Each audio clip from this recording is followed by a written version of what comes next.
طيب بقول لك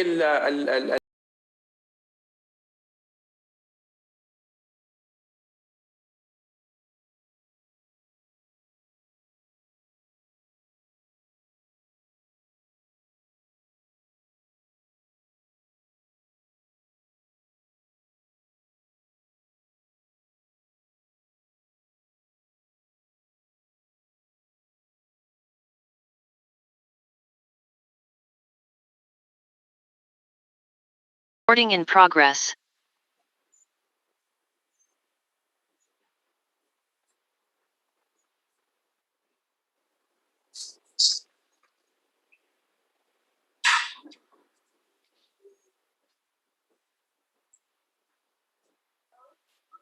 في حاجة ظهرت على الشاشة.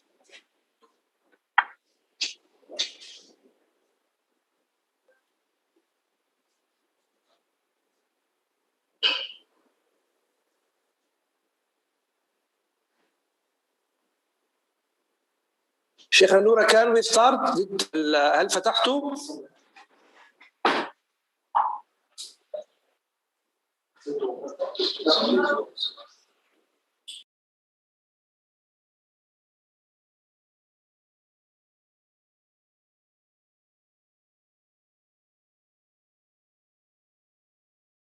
Can you hear me? Yes, we can. Okay. Checking.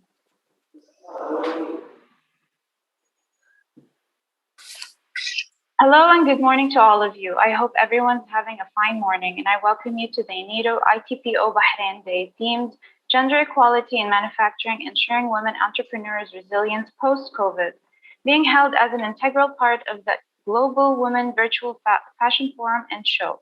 I'm extremely happy and thrilled to be presenting this crucial event to women that aids, supports, and empowers them all around the world. And I'm honored to be presenting such influential, powerful women joining us today. I would like to give a great thank you to Her Excellency Sheikha Noura bint Khalifa Al Khalifa, Chairwoman and CEO of MetPoint Design and Event Management, and His Excellency Dr. Hashim Hussain, Head of UNIDO ITPO Bahrain, for providing women with great potential and support they need to continue their journeys to success. Please allow me to present Her Excellency Sheikha Noura bint Khalifa Al Khalifa to give her opening remarks.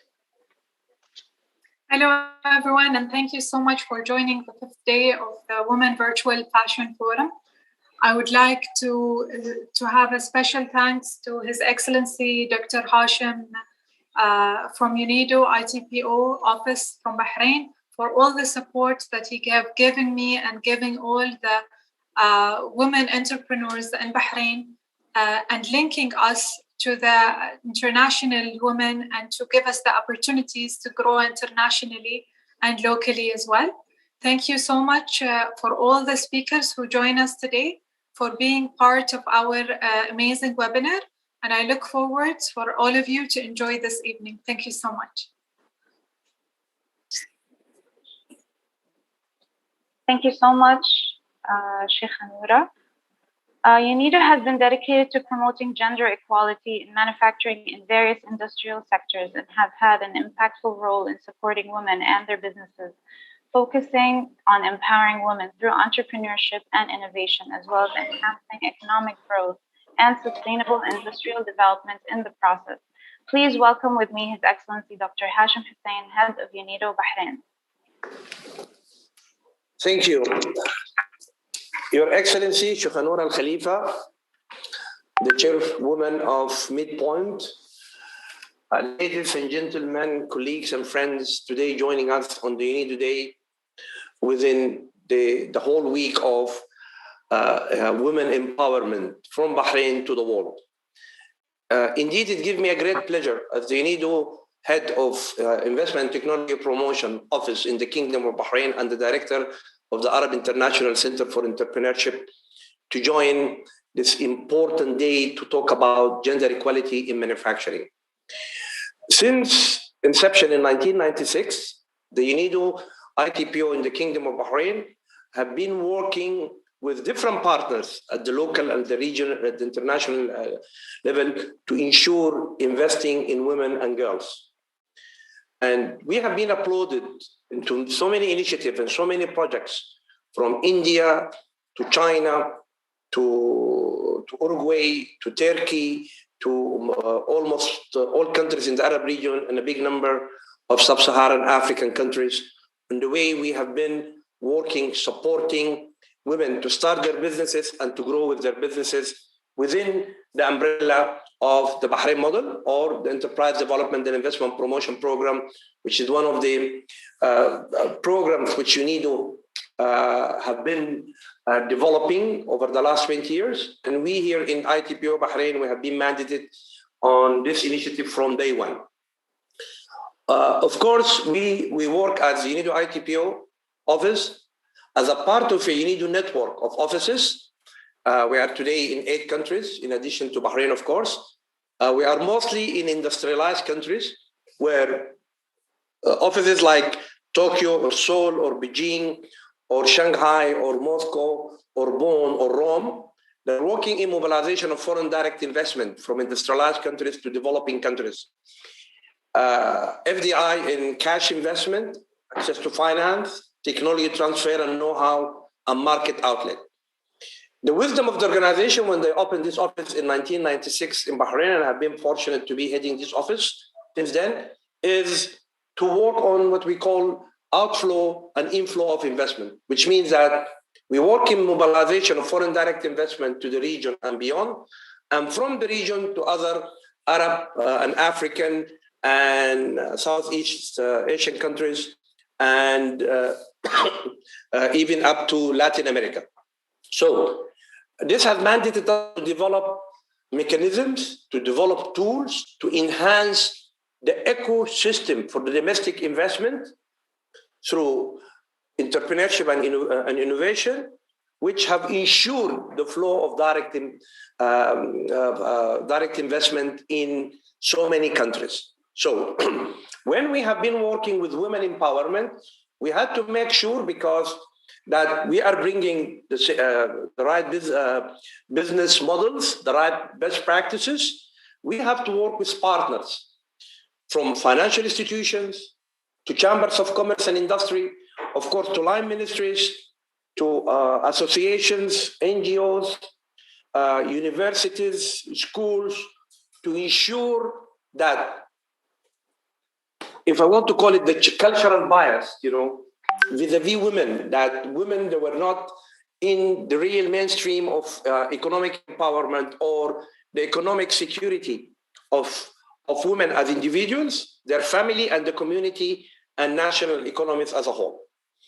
And we as investment experts, we started to work how to invest in women and girls. And after 15 years of working hard and dedicated with the different partners, we managed to showcase a number of best practices of women which have been empowered through the EDIP, the Enterprise Development and Investment Promotion Program, the Bahrain model, into so many countries. And this is why in 2016, during the UNIDO 50th anniversary, also UNIDO have celebrated 20 years of achievements of UNIDO ITPO Bahrain. And we have organized a big exhibition with the title of Investing on Women and Girls. And we had 16 women showcase in that exhibition their practice, how they have been empowered through this UNIDO model of the EDIP, Enterprise Development and Investment Promotion, and how they have served their communities. So examples were from China, from Bahrain, from Kuwait, from Saudi Arabia, from Sierra Leone, from Kenya, from Egypt, from Tunisia, from Sudan. Okay, they have showcased how they have been empowered in different fields, in different fields, and not only just the traditional or the classical fields where women have been working over the years. So we continued working to ensure empowering women. A very good testimonial and example today is Midpoint. Sheikha Noura Al Khalifa, she is one of our good entrepreneurs. She started our program, the EDIP program, a few years back, and now she's one of the leading companies in the region and I can assure it could be a global success story in events, in conferences, in exhibitions, in supporting herself on social entrepreneurship, other women and men, in different domains. The UNIDO today, as an integral part of this, I will call it festival, over the last few days, and it will continue. It shows how ITPO's network, and today my colleague, Mrs. Jessica Newman, will present to you the UNIDO vision, the UNIDO ITPO's network vision and strategies and programs with our other ITPO's offices, how we can work together with you to ensure investing in women. And I highlight investing in women. So today, as you will see, we will have speakers from different parts of the globe. They're part of the EDIP partners and friends and entrepreneurs. You will see from entrepreneurs to financial institutions to think tanks like Dr. Abla Hamid, where she will be sharing, the second panel today from Dr. Azza Fahmi, which is a guru when it comes to design, in jewelry, in fashion, in handicrafts, and now from a social corporate responsibility, she's working to enhance creative entrepreneurs in different fields, and we are working with her. And we were very proud that in 2017, she has been awarded during the World Entrepreneurs Investment Forum, the award of Peace and Art. She and another entrepreneur, Fadi Yafji from Syria, they have been awarded as entrepreneurs of art to propagate and enhance peace, not only in our region, but at the global level. You'll see a number of speakers. Mr. Abaidli Al-Abaidli, who is the chairman and director of the Arab Union of ICT, where he will share with you the portal for women empowerment, Raidat. And this is the first time that he will be in a big gathering like this to share with you that portal. We will have also Mrs. Reem Badran, where she used to be the director of the Jordan Investment Board, where we had the honor to work with her for so many years in the area of entrepreneurship and innovation. We were the first to start working in Jordan with her. So she has been the first board member, first woman board member at the Amman Chamber. She has been a member in Jordan Parliament, and she till today continue to support women and youth empowerment, not only at the regional level, but she works a lot also in Africa, and of course through our activities and network, she works with us at the global level. We will also be having Mrs. Ubukwini, which is the chairperson of IWIC, the International Women Entrepreneurs Award, and she is a colleague and she's a friend when it comes to empowerment of youth and women, not only in Africa but at the global level. We will be also having Dr. Sorry, give me a second.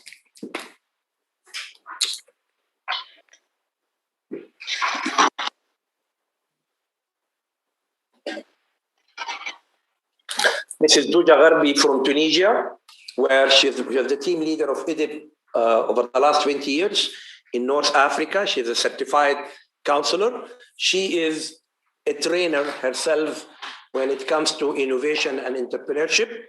She has been working with us in Tunisia from the year 2001, 2002, but today she's an international master trainer. She's an entrepreneur herself, but she is a master trainer and a business counselor, and she also has today one of the leading accelerators in Tunisia.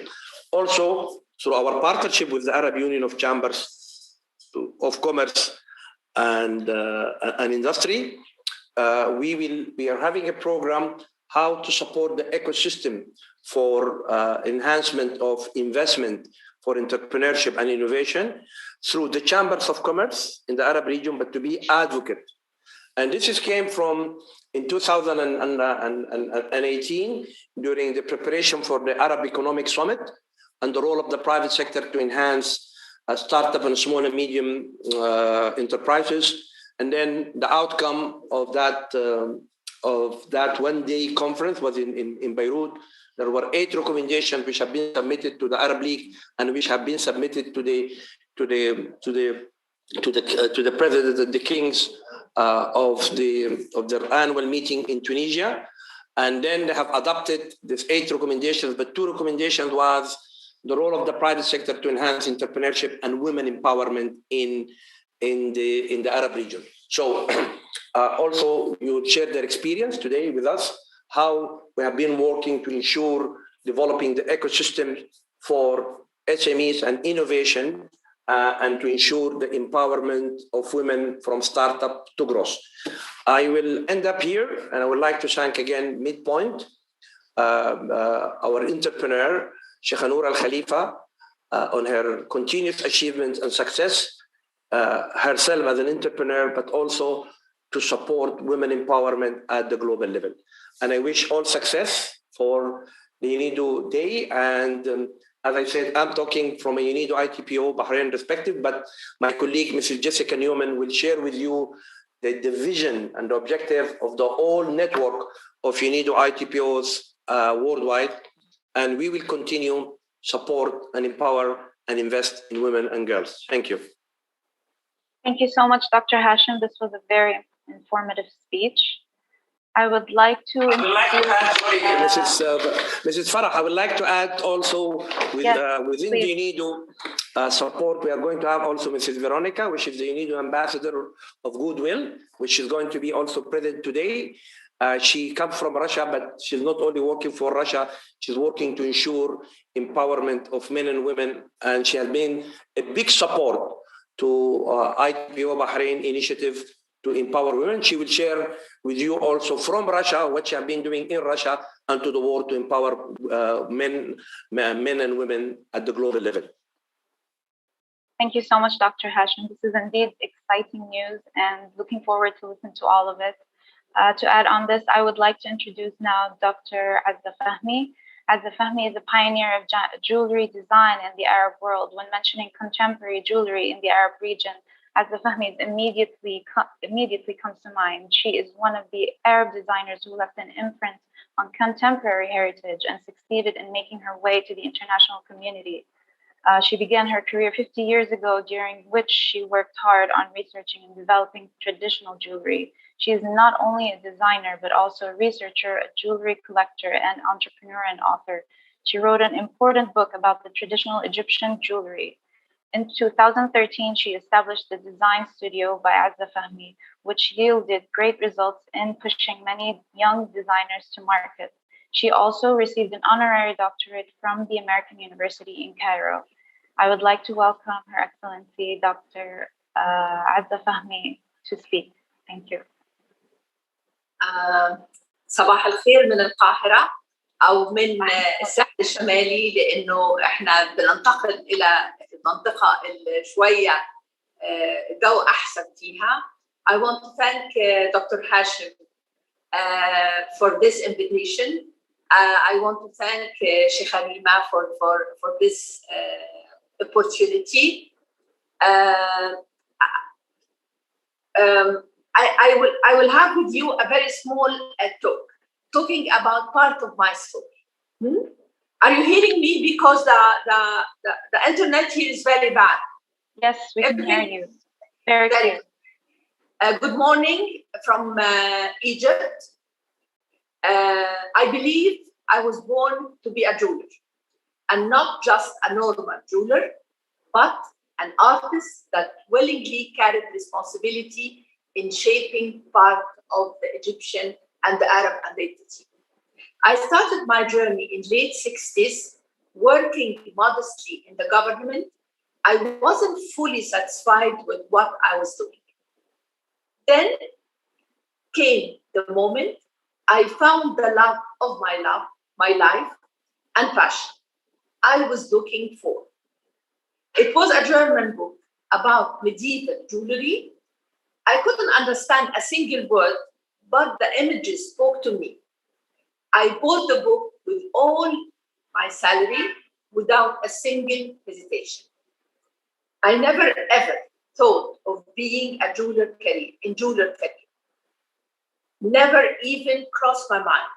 But I knew then and there that this is what I want to do. I knew I had to learn the crafts from the source. So I went to Khan Khalili. In that time, I wasn't able to have a higher education in Europe because Egypt in that time having good schools for jewelry. But I solved it in a very simple way. I went to Khan Khalili, the Egyptian jewelry and the Egyptian jewelry area to learn from the masters of the profession. I spent 2 years there in Haj Sayed workshop. He taught me everything he knew until my mind became more advanced than his technical ability. And Haj Sayed couldn't teach me anymore. It was clear to me that I need a higher level of education. I was lucky to surrounded by a circle of friends who believed in me and wanted to help. Dr. Normal Daniel was the director of the British Council. He and his wife was my friends. And there was among the circle.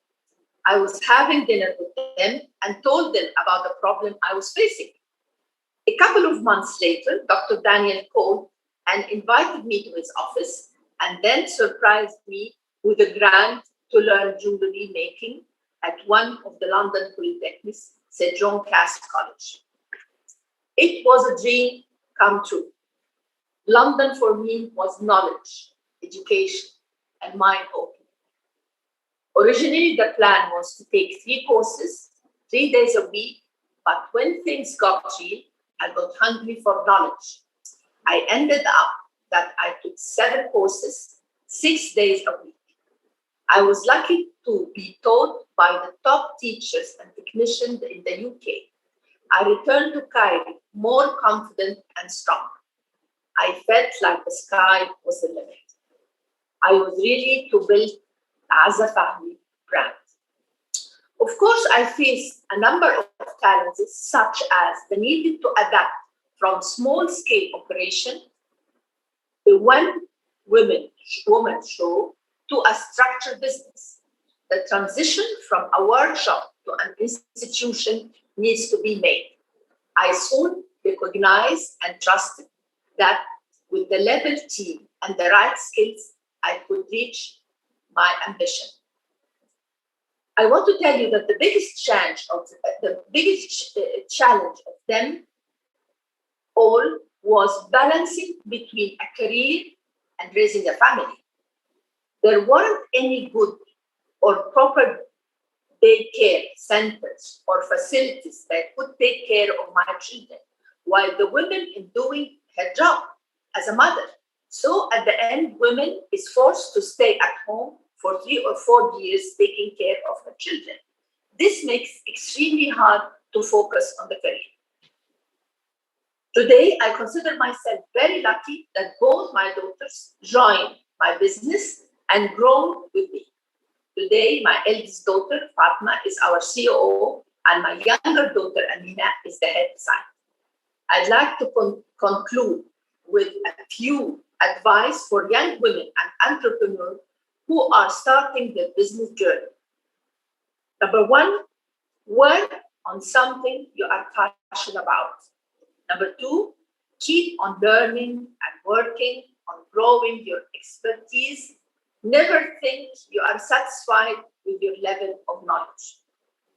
Number 3, surround yourself with a network who can help you and support you. Thank you very much. And I think I will end my talk. I hope I did something, I give you something useful to help you in your profession or your career. Thank you very much. Thank you so much, Dr. Azza. This was a beautiful, inspiring story, very insightful, beautiful photos. I myself am a huge fan of you, of your work for a very long time. Thank you so much for this. Thank you very much. Dr. Azza, we are all a fan of you, and I would like to thank you that there is no single event of ITPO Bahrain, and I know how busy you are, but you have always been in the forefront, and we are having big dreams and big programs. Hopefully we will do it with Dr. Azza Fahmy, and especially with Mrs. Veronica, with Cartier, and which is going to be part of Dubai Expo.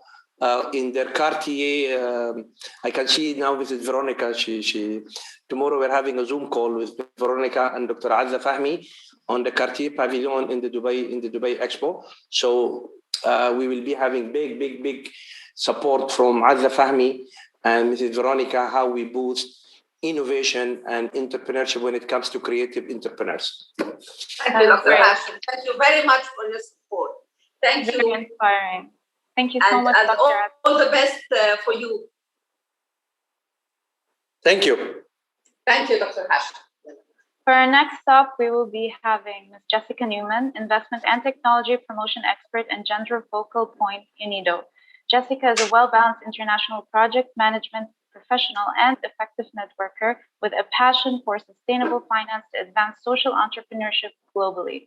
In her current role, she supports entrepreneurs from developing countries to find suitable business partners, attract responsible foreign investment, and identify sustainable technologies from Germany and Europe. Working as a gender focal point at the Investment and Technology Promotion Division, she commits herself to address gender inequalities in industry and to assist women in harnessing their potential as business leaders and agents of change. Please welcome with me Jessica Newman.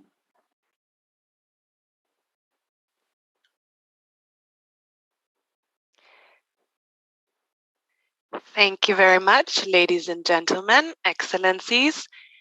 It is a real pleasure for me to take over from such high-level and inspirational speakers and to provide you within the next 15 minutes or so with an overview on gender equality in manufacturing. But moreover, how, unfortunately, the COVID-19 pandemic has threatened to reverse recent gains made in closing the gender wage gap and also in increasing women's labor participation in manufacturing. But let me tell you, it is not my intention to leave you devastated with no inspiration and energy whatsoever as to what we can do to build back better. So, spoiler alert, I will name you the 3 aspects everyone needs to consider in their efforts to achieve global economic recovery. Furthermore, as Dr. Hashim already mentioned, I will introduce you to UNIDO's network of investment and technology promotion offices and explain a few concrete steps that we have taken to mainstream gender in our activities. May those provide food for thought for the panel discussions to follow.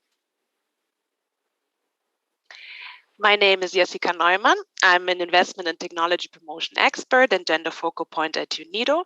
I have a master's degree in international development, but more importantly for this audience, I co-founded the first Viennese fashion library. It may have been my inability to raise private investment for this social women-owned business that eventually sparked my passion for gender lens investing, a topic that I'm intensively working in at the moment to advance women's entrepreneurship globally. Feel free to connect with me via LinkedIn after the event if you have any questions, ideas, or synergies you may see with our work. Distinguished guests, manufacturing is key to economic growth and inclusive and sustainable industrial development, short ISID, which is UNIDO's mandate stipulated also in Sustainable Development Goal number 9. But it is also said to have beneficial implications for a range of social outcomes for both women and men, aside from just the direct economic benefits. For example, higher skills demanded by manufacturing jobs should, in theory, increase participation in education and training. Access to decent work, since the majority of manufacturing jobs are in the formal sector with A, workplace safety regulations, and B, social protections such as access to sick leave and pensions. And thirdly, data suggests a link between a growth in manufacturing and a reduction in income equality. But let me ask you, do women and men really benefit equally from intensity in manufacturing? In the next slide, you can see that when looking at manufacturing employment data from the 1970s through the 2000s, the first identifiable pattern is feminization in the early stages of industrialization, followed by a defeminization in the more advanced stages. Women's participation in manufacturing employment is closely associated with the expansion of a specific, generally low-tech sector. Women are overrepresented, especially in apparel and textiles, in footwear, food processing, and electronics. And these patterns of women's representation across manufacturing are similar across countries in any region. In all of these female sectors, women seem to be preferred as semi-skilled assembly operators, but are largely excluded from higher skills roles. Naming all those potential reasons for the exclusion of women from higher skills roles would probably go beyond the scope of my intervention, and that's why I will pass this task on to the panelists of the 3 sessions to follow. But let me anyways share the UNIDO working paper's conclusion on the gender dimension of ISID. Women often have limited access to secure and are insufficiently represented in scientific and technical fields. And this undermines the inclusiveness and the sustainability of economic growth. The importance of formal employment and the related social security networks has become evident, especially during the COVID-19 crisis. Around the world, most manufacturing industries were not considered essential economic activities. Thus, businesses were forced to close or reduce their activity. This is also why the manufacturing sector has been one of the hardest hit by the COVID-19 outbreak. Cuts in payments, order cancellations, shortages in the supply of inputs and raw materials, and restricted transport modalities along global value chains have undermined production and brought factories to a complete standstill. And what most crises have in common is that they hit the most vulnerable and marginalized populations, among which women are disproportionately represented the hardest. So let us quickly zoom in on the textile and apparel branches, where this becomes very evident. Whereas women constitute 39% of the workers in the manufacturing sector overall, in the textile and apparel sector, they represent up to 75% of total employment. Also, export firms in these branches have the highest representation of women-owned and or women-managed businesses in a sample of firms in developing countries.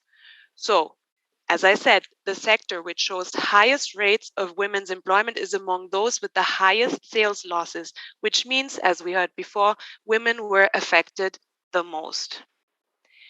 So, in addition to women's immediate concerns related to increases in unpaid care work due to lockdowns, domestic violence levels that have increased, and exposure to the weaknesses of the healthcare systems, the pandemic's long-term economic consequences are also likely to disproportionately affect women's productive lives compared to men's.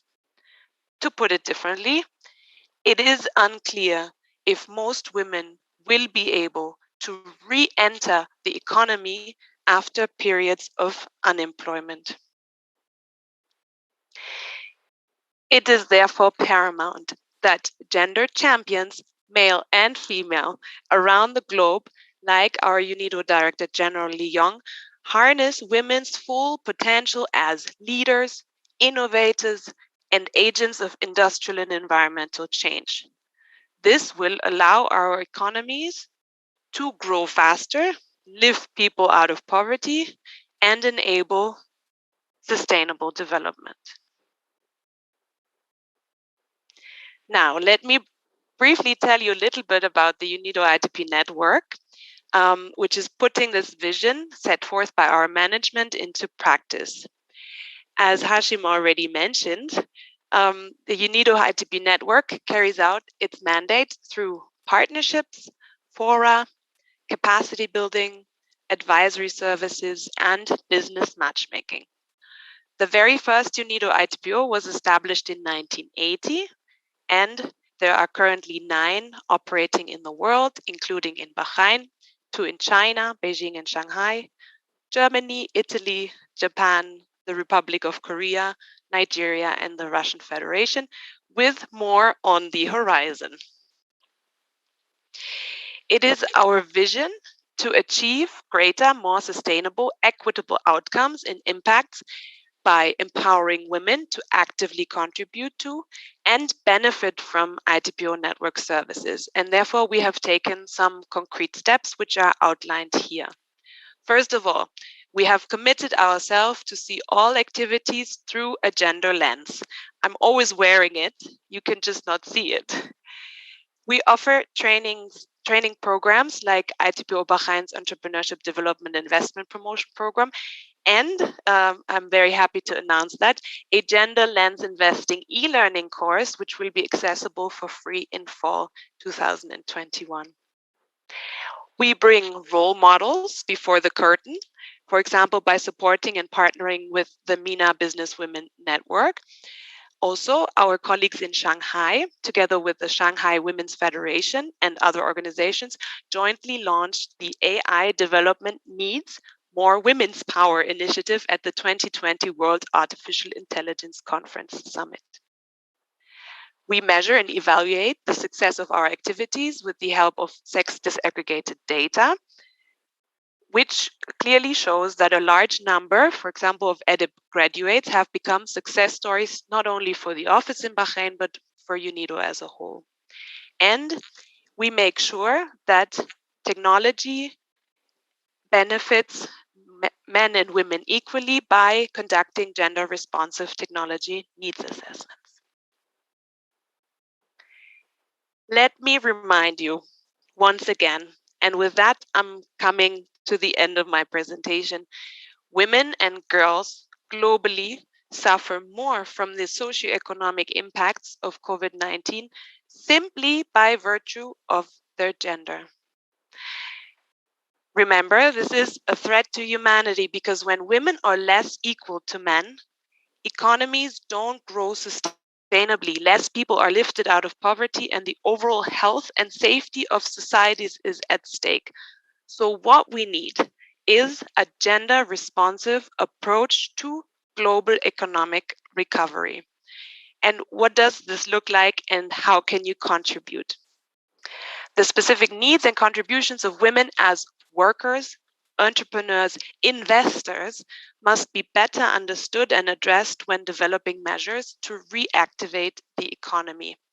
In particular, in regards to the following 3, and I would like you to take these home with you and think about it. How can they access financial rescue packages and credits? How can they receive unemployment benefits and access to childcare facilities to lower the burden on unpaid care work? And thirdly, how can barriers for women be removed to perform higher skilled and better paid jobs?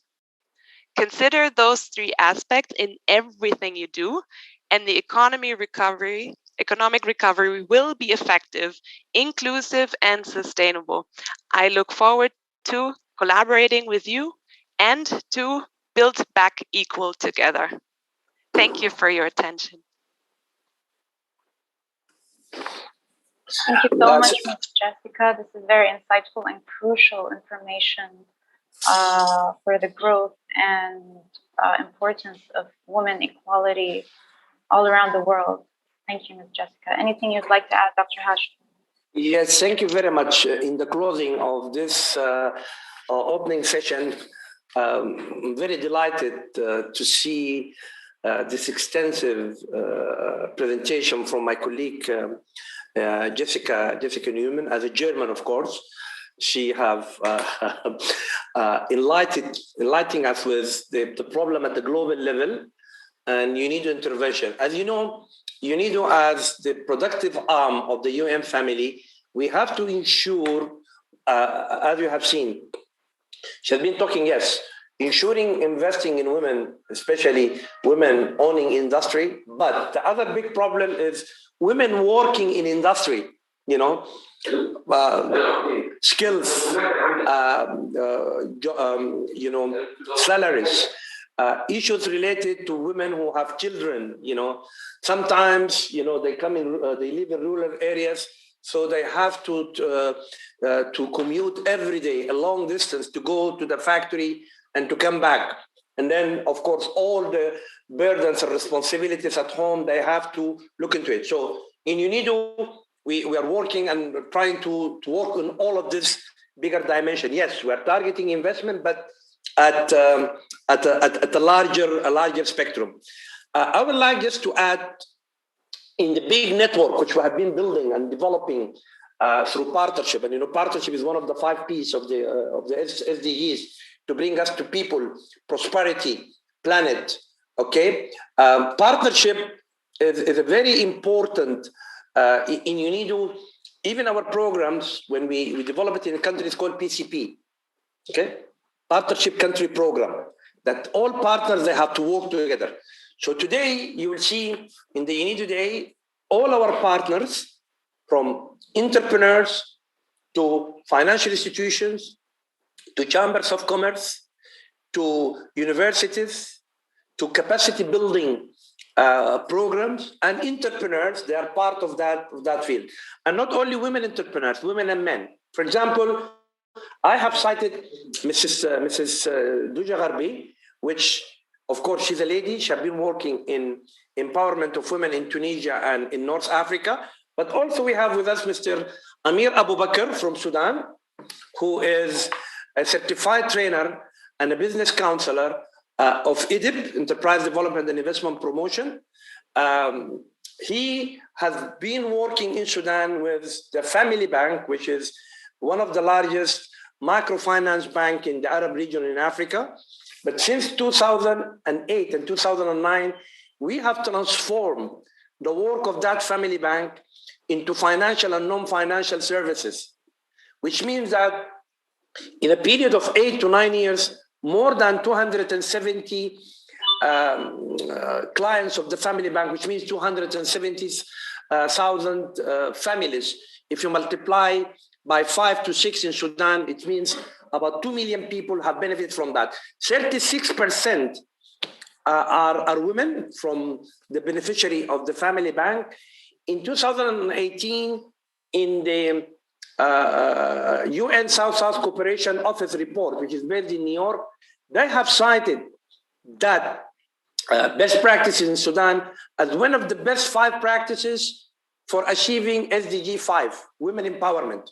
And they have shown that by figure. This came from the UN South-South Cooperation Office. Why? Because we have shown through our program of IDIP, financial and non-financial services, we have managed to enhance a big number of women to migrate from the informal to the formal sector, which means from micro to small, which means what have happened for the financial independence of that woman entrepreneur, what have happened to her family, and what have happened to the community. Because when you invest in women, women invest, of course, starting by themselves, but immediately they start investing in the family. in the well, on the well-off of the family, from health to education and all the economic needs of the family. This is a biological, a biological status of women themselves, that they take care of the family. I don't want to get into a debate between men and women, but everyone knows, women, their first job is to ensure the family development and the family growth. So in that report, they have shown what have happened to those women, in Sudan, what have happened to their families, and what was their contribution by figure, And this is all data have been collected by the Islamic Chamber, which is part of the Organization of Islamic Cooperation. Islamic Chamber is based in Karachi. There are 56 member states. And then what have happened, this has been submitted to the women ministries, or the focal point of women in the 56 member states. It was in Burkina Faso, and this was in end of 2018, and the board have approved to implement and to develop these programs in the 56 member states of the Organization of Islamic Cooperation. That program which started in Sudan for empowerment of women. And there was a man behind it, it was Amir Abu Bakr, who have worked as the team leader of Egypt to ensure what we have done. Now we are working with the Organization of Islamic Cooperation. We're starting with the G5 Sahel, which is Mauritania, Niger, Burkina Faso, Chad, to ensure the right migration of the financial and non-financial program of the Family Bank. I'm sure Mr. Amir today, when he will talk to you, he will bring this. Now, Mr. Amir, he's heading the Agropreneur and Innovation Unit within the Arab Organization for Agricultural Development. We have managed to develop that. And there is a specific program for women as small farmers and women to go into processing. He will share that with you. And he started developing this program starting in Sudan, in the East Province, called the Kassala Province, with finance from the Italian cooperation to UNIDO. This is another project UNIDO is implementing. But through the IDIB, we have been working to enhance the ecosystem for small farmers and mainly women. More than 60 to 70% of the informal sector in the Arab region in Africa is led by women, but they're still in the informal sector. How, through these technical programs, which we have through the partnership as a whole, and financial and non-financial, how we can ensure women to migrate from the informal to the formal sector. I just wanted to sum up, this introductory panel today, and we will see, the interventions from different players, as I said, men and women, how we can work together as partners within the UNIDO Investment and Technology Promotion Unit and network to enhance more, gender balance and gender equality in manufacturing. Thank you very much. I can see also, Sabah al-Khair Citrine Badran, which is Citrine Badran, she's a colleague, she's a friend. I had the honor to work with her for more than 20 years, with dedication and commitment. Until today, she is one of our main partners. As I said, she used to be the president of the Jordan Investment Promotion Board, and then, the Amman Chamber, and then as a board, as a member of the parliament. She herself is an entrepreneur, but she's devoting 80% of her time, not on her business, but on supporting women and men innovation entrepreneurship at the global level. I will stop here, and I would like to thank again Midpoint, our entrepreneur, Sheikha Noura Al Khalifa, for her continuous achievement and success as a woman entrepreneur, but she is working and supporting men and women, in their businesses in different fields. Through conferences, events. She also has a company for capacity building. She has program to support graduates, to find a better placement in jobs as employee or even to start their businesses. Of course, I will just see also Mrs. Veronica, which is a very good friend. And we are very honored that Mrs. Veronica, she became an ambassador of goodwill, and she's very transparent and honest, and she was always, maybe Mrs. Jessica to hear this information for the first day, because of her intervention with us from 2015, even this have supported her a lot at the political level, even from Russia, to ensure her nomination to be UNIDO Women Ambassador of Goodwill. And this is through the program and the support we have been working with her in Russia and in the world. So this is another attribute to the UNIDO Investment Technology Promotion Unit and Network, how we have helped a marvelous, I would say a marvelous woman from Russia to be on the high hierarchy of UNIDO as Ambassador of Goodwill. So I would like to thank you all. Just finally, I would like to also to mention Dr. Asara Jazzar, which is the Dean of the School of Logistics at the Arab Academy for Technology. And she is the Senior Advisor at the Arab Union of Chambers of Commerce and Industry. She will share with you what we have been doing with the Arab Union of Chambers and the Arab League to ensure the ecosystem, but through the private sector, through chambers, to ensure that we have the right ecosystem through the EDIB modality to enhance innovation and entrepreneurship in the Arab region as a whole. Thank you very much again, Sheikh Noor Al Khalifa, and I hope that we are going to have a beautiful and a very professional day, which at the end, also, as we do every year, we will bring recommendations and a small report on that day, which we will also hand it over to Mrs. Jessica Newman as the gender coordinator within UNIDO Investment Technology Promotion Unit, to see how we can enhance and how we can work further with our partners to ensure gender balance and gender equality in manufacturing. Thank you very much. Thank you so much, Dr. Hashim, for this enlightening addition.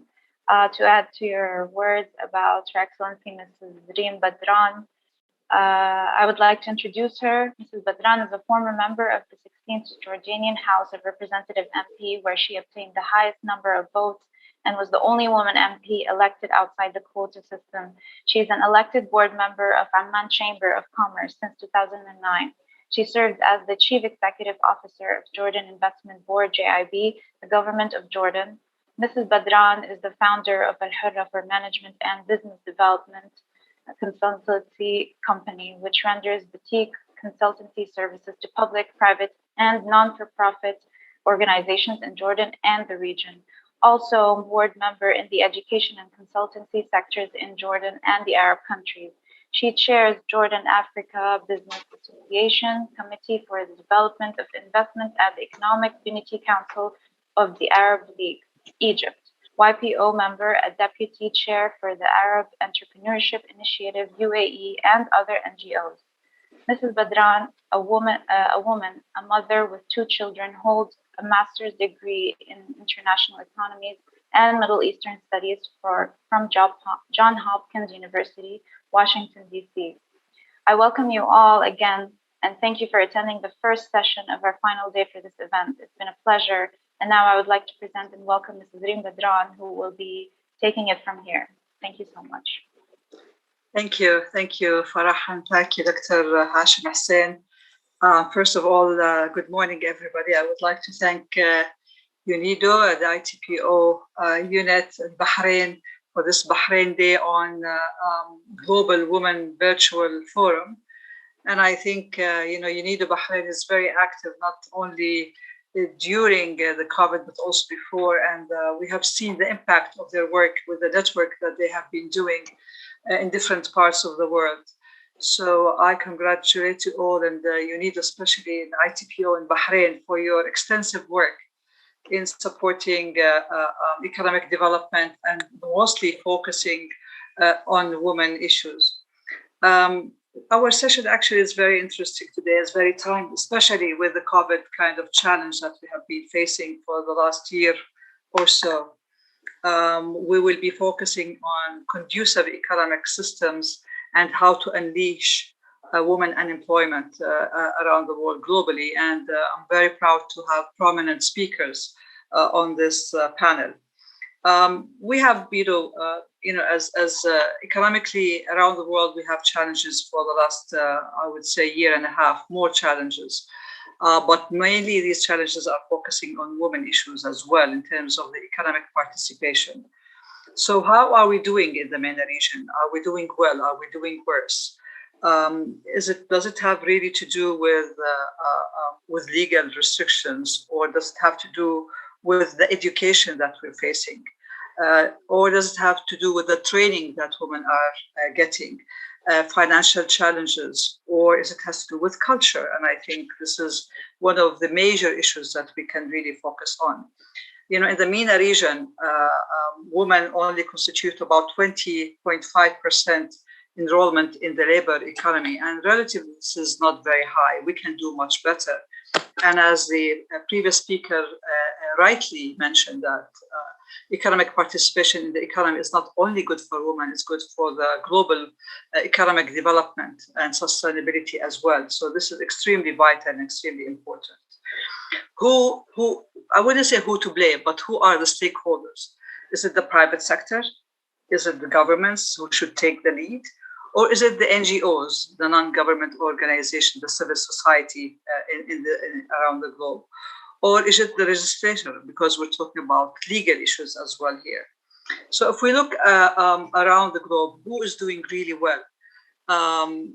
It's very relative. And I think even in the MENA region, it varies from one country to the other. One country is doing well, other countries doing average, and some countries are not doing well at all, actually, in terms of women participation in the economic development, and the unemployment is actually increasing, especially during the COVID period. And I just, how do we do this? What should we focus on? How do we really, enhance and have higher numbers in women participation in our economies globally and in the region as well? We have seen some successful stories. I would just name one, like in Norway. On boards, they have about 40% of women are on board, and high numbers as well in terms of chairperson in public shareholding companies and other companies as well. Around the globe, it's only about 15%, and only 5% are chairperson or chairwoman of women companies being chaired by women. Whereas in our region, actually, it's much less than that. And in some countries, it's less than 2% of women on boards of public shareholding companies. And it's about less than 0.1% in terms of women chairperson. So all of these numbers, I would say, are challenging, and that gives us room actually to see how we can do better to enhance and to have more women participate in the economies and better participation. I'm very proud and very happy to have prominent speakers on this panel, and some of them are good friends as well, and good to see them this morning.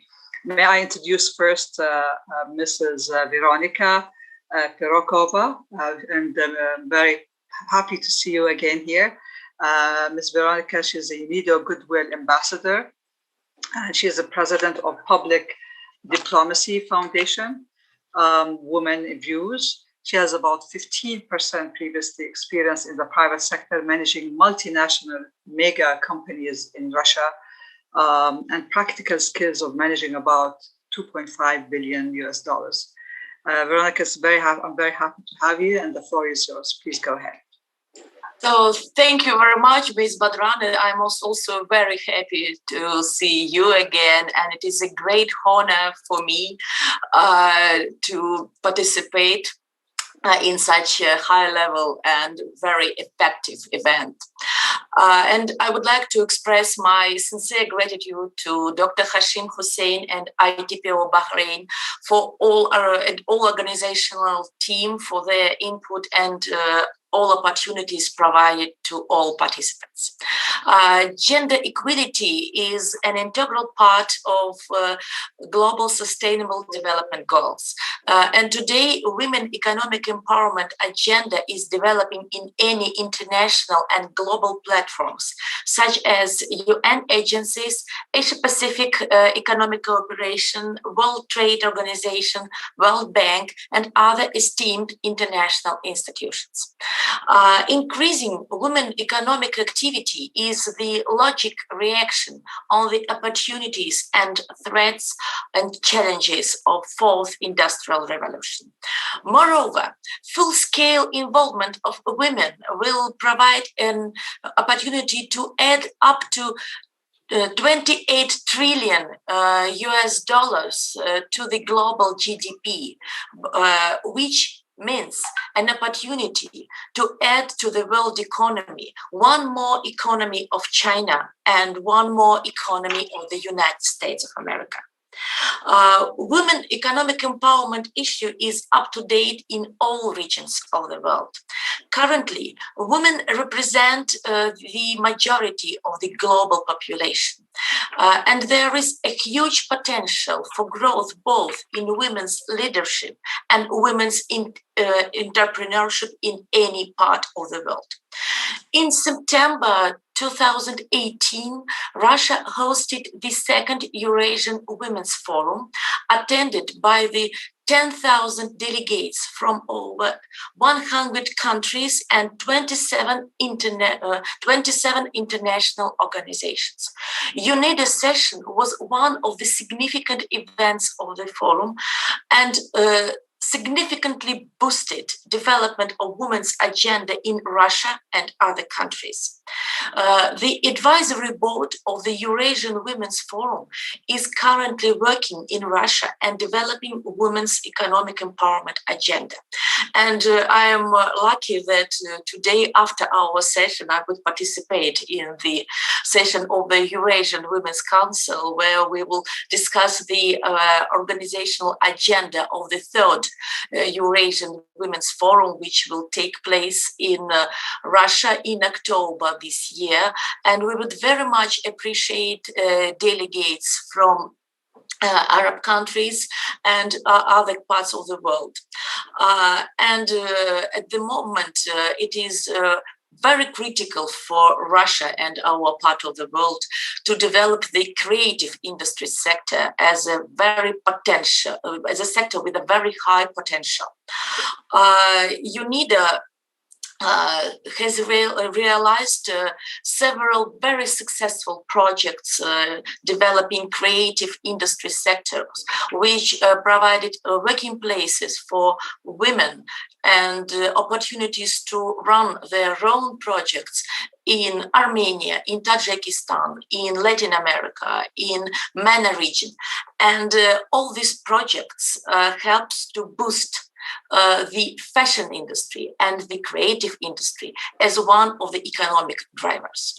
The COVID-19 is becoming an unexpected accelerator of the digital transformation, with the risk of to increase the potential inequalities with those who will help a chance to adapt to a new reality, and with those who will not be able to meet these new requirements. Today, we see a great opportunities to make a step forward in driving the women economic empowerment agenda by making a multi-stakeholder dialogue between private sector, non-governmental organizations, international organizations, and research institutions to develop women's friendly economic environment. It is not barely an issue of human rights and gender equality. It is an issue of economic growth and welfare in any part of the world. in cooperation with ITPO Bahrain, we have presented a very successful session on women in creative industries on the International Craft Congress, took place in December 2020. This event boosted the economic initiative of women in different parts of Russia. And we are happy to cooperate very closely and successfully with ITPO Bahrain and the Ministry of Industry and Trade of Russian Federation to boost this agenda. It is especially important to develop the capacity business programs for women's entrepreneurship development. Many women across the globe see the lack of necessary knowledge and skills and why of the key obstacles to running their projects. Under the project UNIDA as a global platform of women economic empowerment, leadership and entrepreneurship, which is run by UNIDA in cooperation with the Eurasian Women's Forum. We have presented the online educational program on digital skills for women entrepreneurs that will help women not only to start their project, but also to successfully develop them. Because it is important, as Dr. Hashim Hussein mentioned in the open session, to build an opportunity to transform the women's activity from micro business to the small, then to the medium. In this case, women will create new jobs for other women. And the fashion and creative industry gives a lot of opportunities for such transformation. And we should understand that when a woman runs her own business and earns her own money, usually she spends this money for better living conditions, better health, and better education for her children. And as a result, the next generation becomes more successful and more competitive. And we should pay attention to this issue and help women to increase their participation in economy and in industry. Russian Tax Office has recently announced that 40% of entrepreneurs in the Russian Federation are represented by women. And we hope that we can even grow this figure. However, it is important to build effective international networks, official cooperation, and the initiatives like programs run by ITPO Bahrain helps women worldwide to build their programs, their projects, and their initiative, and makes them successful and global. Thank you very much. Thank you so much, Mrs. Veronika Ushkova, for this very nice intervention, actually. And I'm very happy that UNIDO, ITPO, Dr. Hashim Bahrain actually included international expertise on this panel to hear the views of Russia and that part of the world on the challenges that women face, and almost the same challenges that we all face. So thank you so much for your participation. Good luck with your next session with Eurasia as well. Thank you very much. May I go now to Africa? And it's a great pleasure, actually, to have Ms. Obukan Owosika. I hope I pronounced your name right. And very happy and extensive, actually, CV. And she's, Mr. Obukan is the chairwoman of International Entrepreneurship Challenge Foundation from Nigeria. Also, she is the ex-chairperson of the First Bank of Nigeria Limited, also the founder and CEO and chair of Center of Groups, and a big group involving manufacturing, retail, and bank security system. So thank you very much for being on this panel, and the floor is yours. Please go ahead. Can we have you unmute, please, the microphone? Thank you. Yes. Okay, thank you very much, Rin. And it's a pleasure to share the platform with everyone. Just a slight amendment. I'm president of IWEC, International Women Entrepreneurial Challenge. There's a chair who is Ambassador Ruth Davis, and it's an American foundation that covers women entrepreneurs across the world. So it's not a Nigerian thing, but it's a global women's thing. Anyway, I think Veronica has already done an amazing job with the intervention in terms of the matters relevant to women and being able to unleash women empowerment. I think we all agree that in across the globe, generally, if you look at the demography of women to men, we're almost at a 50-50% population in terms of men and women. And it doesn't make sense for me as a business person to imagine that 50% of my resource will be locked and made inefficient in any way. And I will assume that the company will perform successfully. So it's in the interest of the economic growth and productivity and the efficiency we're trying to achieve across the globe, apart from the fact that when women have economic power, the direct impact is on the family and on the communities and on the nation. And it does make a lot of difference to that. Now, because of the patriarchal system across many nations of the world, from Africa to Asia and all of that, that has limited in many ways the participation of women in the corporate economic environment. There is a large participation of women, but as you go up the ladder, the numbers reduce such that you do not have the critical achieve the full diversity. I'm going on the world in my country as well. I mean, as chair of, I just finished this.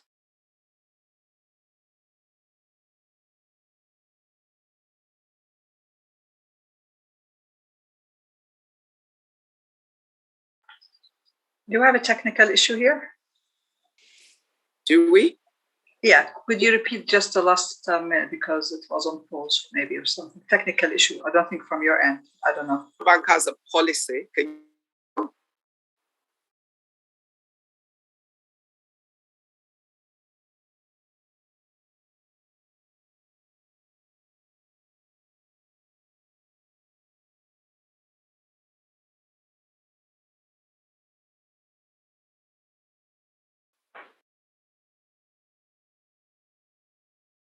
Ms. Reem, I think if you, sorry, Afif, if you can move on, and then I will, yeah, Ms. Abukuno.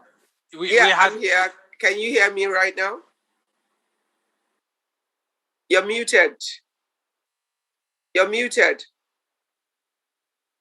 Yes, can you repeat because maybe there was technical issue. Okay, I am not sure. I lost you. I lost everyone for a while as well. Yes, we lost you. I apologize. Yeah, okay. Technology. Yes. So what I was saying is that our central bank has a policy that says that every financial institution should have at least 30% of women on their boards. But a policy is a policy. Execution is another thing. And we all know that even though the policy exists, the numbers are still very far from where, I mean, I'm the first chair in First Bank in 127 years. So that tells the story. The first female chair in 127 years. That tells the story, you know, in terms of what can happen. But one space where women are able to play actively is in entrepreneurship because they control their own destiny in many ways. And a lot of women are smart. They're educated. They're as educated as their male peers. Sometimes they do even way better than their male peers in university. I have the degrees and all of that, but they seem to disappear along the path. But when it comes to entrepreneurship, they have the opportunity to express themselves and to use their talent to build organizations that will benefit the overall community and the economy. And creating an enabling environment that empowers women with knowledge that is relevant in terms of entrepreneurship, such that you do not have most women as subsistence entrepreneurs. A lot of women play at subsistence entrepreneurship level, which means they're doing small business just to eat or to take care of themselves, but they're not structured or empowered to be able to scale, you know, in a form that they can build forward. And that is an area that we must invest in empowering women with the right kind of education, the knowledge that allows them to build and to be able to ensure growth and build the business forward, to create a financial structure that gives them the opportunity to take advantage of financial resources that are available without tying their destiny to their male spouse and all of that. Because also, one key thing we need to do is teach women, even as they're building their business at whatever level, to build personal wealth in a way that their personal wealth becomes a tool that allows them to build their business to a higher level.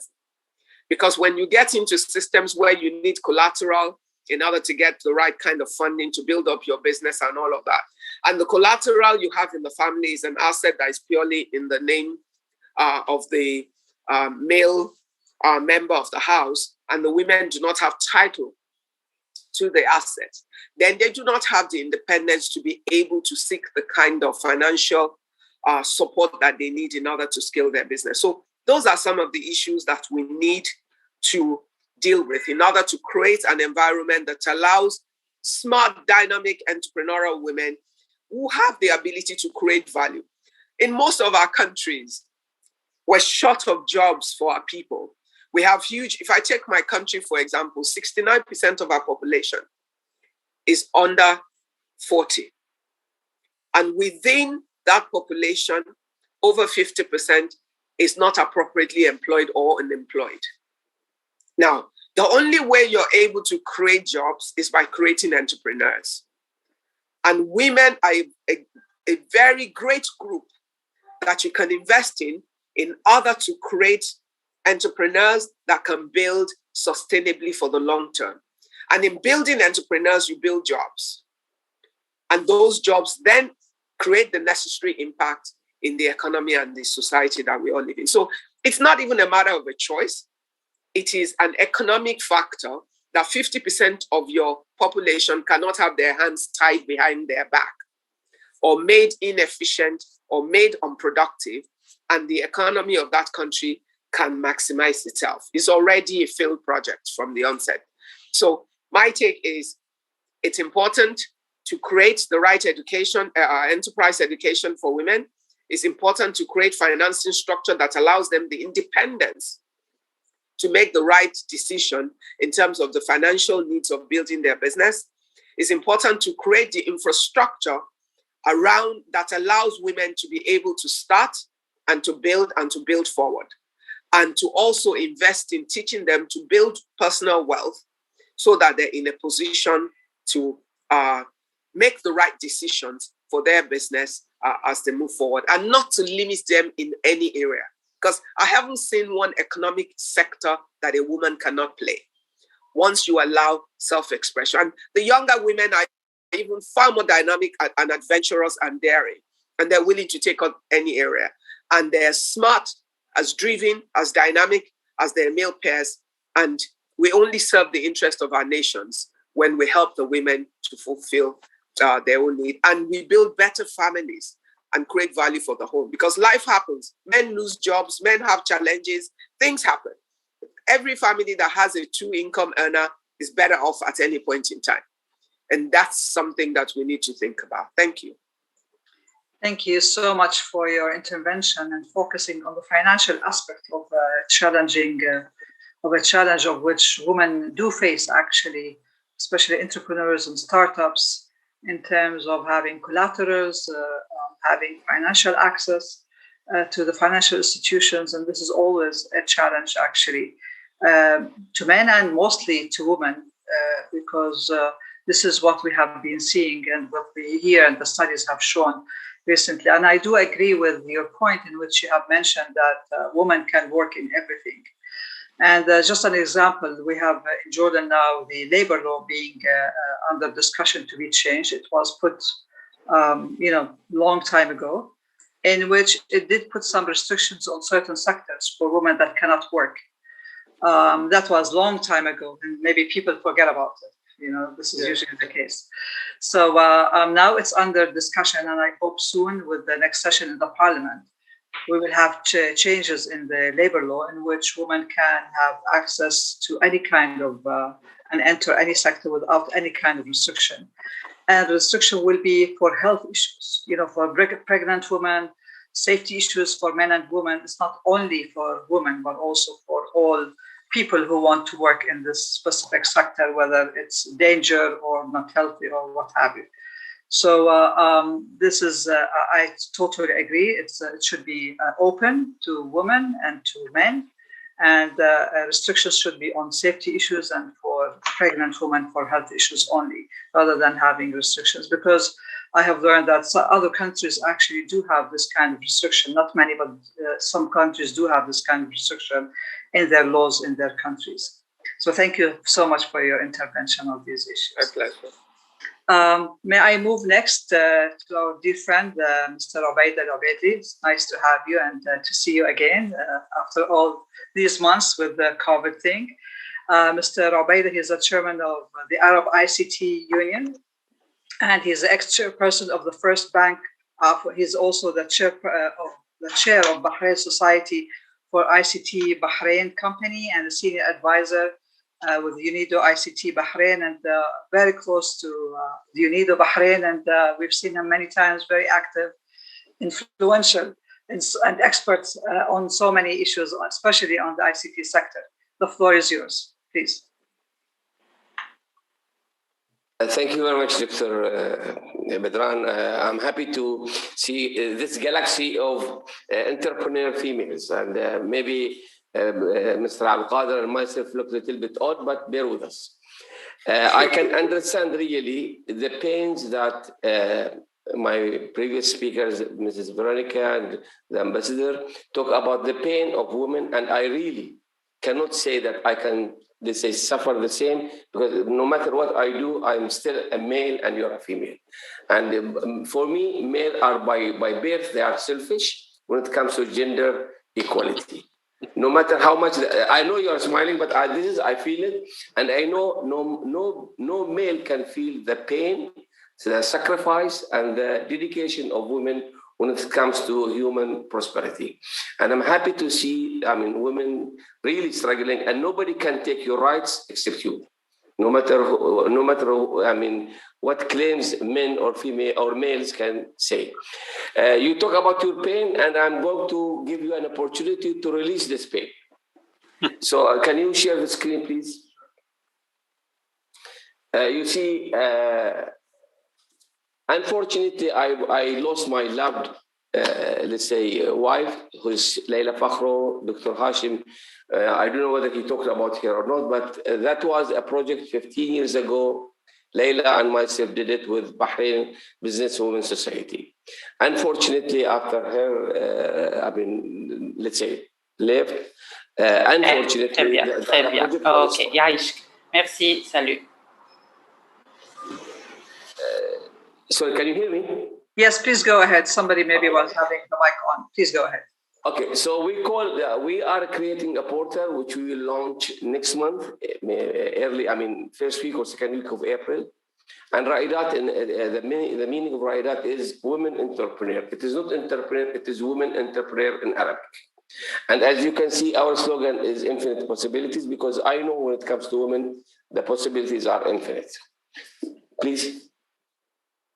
We'll talk about what Raidat is and why Raidat is different than other portal, and what is the sustainable ecosystem we're going to create, and we'll go to a revenue streaming and conclusion. Next.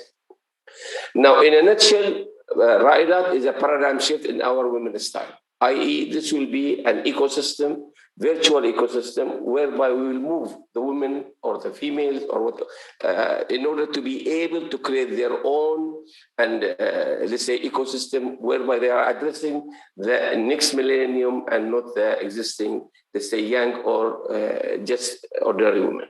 Next.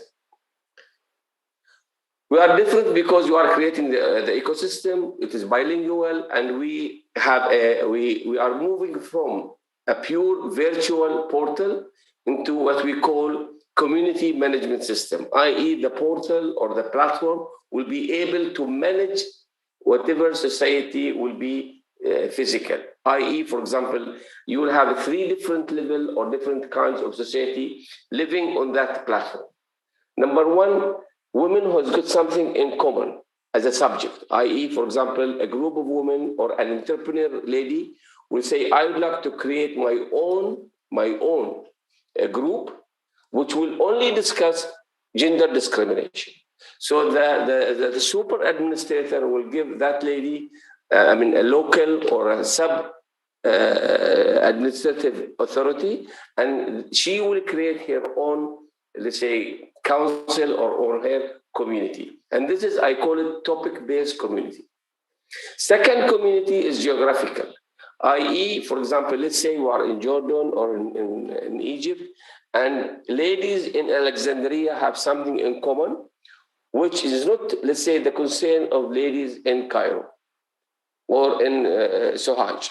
So they will create their own community, which will be managed by an administrator, and it has to be she. And this community will be looked after by the, let's say, super administrator, which is administrating the platform. So this is another community, which is geographical-based community. Then the political community, and this is based on a country, i.e., for example, a woman in Africa has different concerns, different priorities than a woman or her counterpart in the MENA region. Then this country will have their own platform controlled by a lady there representing that country in Africa or in Asia or in the Arab world, but mainly will focus on the Arab world, and they will run their own platform. Whatever upgrade happens on the mother platform will be reflected on the sub platform. So it's either political, either geographical, or topic-based forum. These are three kinds of forum which women will enjoy. And when I say enjoy, you will see it in the platform. Next, please. This is our vision, and this is our mission. I mean, you can read it, it's easy. And we have, in the mission, we have the 4 E's, which is enabling, equipping, empowering, and excelling. The lifestyle of the Arab-speaking women globally. Next. Our business model, and we'll have Ra'idat. Firstly, there will be free membership, i.e. any woman who happens to visit Ra'idat will have, will be a member. And slowly, we'll have it a paid membership, but it will be very minimal in order to have a very high level traffic on the platform. Now, once the platform is populated, then we'll have our revenue from advertisement and sponsorship. So members will bear no cost almost. Then go ahead, next. In order to complete the cycle, we'll have a marketplace. And this marketplace is using a very sophisticated, high advanced engine. This marketplace will be populated by 2, let's say, kinds of members. One, any woman entrepreneur. Second, any non-woman or male entrepreneur who's got something that he can offer to women. So women by default are members on this marketplace. They can have their storefronts, they can have their services, they can have their contribution. But if it happens that there is a male who is interested or can offer services to women, definitely by all means we'll have him on this marketplace. And this we can use any international e-payment gateway, and we'll have the characteristics of any, my model is Amazon.com. Next. Now this is the platform. You land, and when you land, you can either explore, that means you can just a visitor. The lady who can connect, and to connect, she has to be a member. If for any reason she's trying to connect and she's not a member, then she goes to Engage, and the Engage will take care of all the functionality that's required. And it's very simple, just the name, the email address, and any let's say contact number, a mobile or whatever, in order to be able to communicate with that lady. Email is a must because this is the only way we can create our virtual community. Next. And this is once you land on the portal, then you can have blogs, you can have discussion, you can have library, you can. This is the communication channels that the visitor or the member will enjoy in order to create their own community. Next. And as you can see, it is bilingual, and we can collect either articles, books, links, and whatever there is in the internet will have it, and whatever they're traditional will convert it into digital format. Next. This is in a nutshell, and you see, next. Most important that, as I mean, Veronica and the ambassador said, that women will be able to create new jobs, which has value, either in content strategy or membership strategy. These are jobs created by women through the platform. Next. And this is our value proposition, which is Raidat will open and be more suitable for job opportunities. Once the platform becomes global, it will highlight the role of women in Bahrain and steps towards the Pan-Arab women in general. Next. I will look at Raidat as a change maker, because it will change the lifestyle of women, especially the Arab women. It will change the opportunities for women, and it will open the sky when it comes to women opportunities. Next. So thank you very much, and looking forward to be very helpful to women. But again, don't trust me, but no matter what I do, what I claim, I'm still a male, not a female, and I will hand over this to a lady. Thank you very much. Thank you so much, Mr. Obaida. It's very interesting, and thank you for this initiative, actually. And I just have a question. What's the number of people enrolled or on this forum, on this platform? How many people do you expect them to be there? And how do you want to promote this in the Arab region as well? I expect that, the administration part will be, the administrative body will be, depending on how we roll it out, but we will start with about 15 ladies. There will be no men. I can guarantee you this. And we have, in terms of visitors, I expect to reach the 10,000 visitors by end of next year. That's good. It's not bad to have men, so don't misunderstand us. We need to work together because, we work together. So it has to be interactive kind of platform. They are in business, we are in business, so we cannot exclude anybody. At the end of the day, we're there to make money. So whoever does that is more than welcome. So this is just a recommendation. Okay. Your call. Priority for women, but the men also, we're more than welcome as well. Fair enough. Actually, looking forward to having more information about the progress of this and to see how Jordan can benefit from this. Please, because I'll have you in contact, and I will send you this presentation, and I'll send you a link whereby you can explore their platform. Thank you so much. Thank you so much. I appreciate it. I'm looking forward to receiving your feedback. Yes, I would love to that. Okay, our next speaker is Mr. Amir Boubaker from Sudan. We're very happy to have you with us, and he's the Director of Entrepreneurship Unit at the Arab Organization for Agricultural Development in Sudan. Mr. Amir is advisor to UNIDO, professional trainer as well, and supported the establishment of entrepreneurship innovation centers in Sudan, in Bahrain, Egypt, Saudi. Actually, it's a long list of countries. So big effort actually being done over there, and he's an investment expert as well. So we're more than happy to have you. Looking forward for your intervention. Please, the floor is yours, Mr. Amir.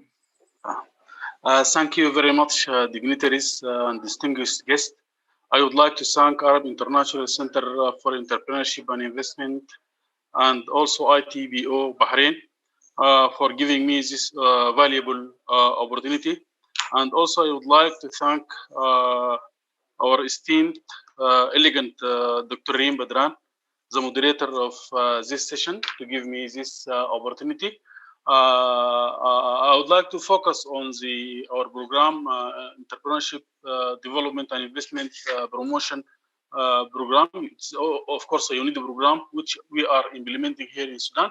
And I would like to highlight how we assist women entrepreneurs to realize their ideas into real business. Actually, our program started here in Sudan since 20 years back.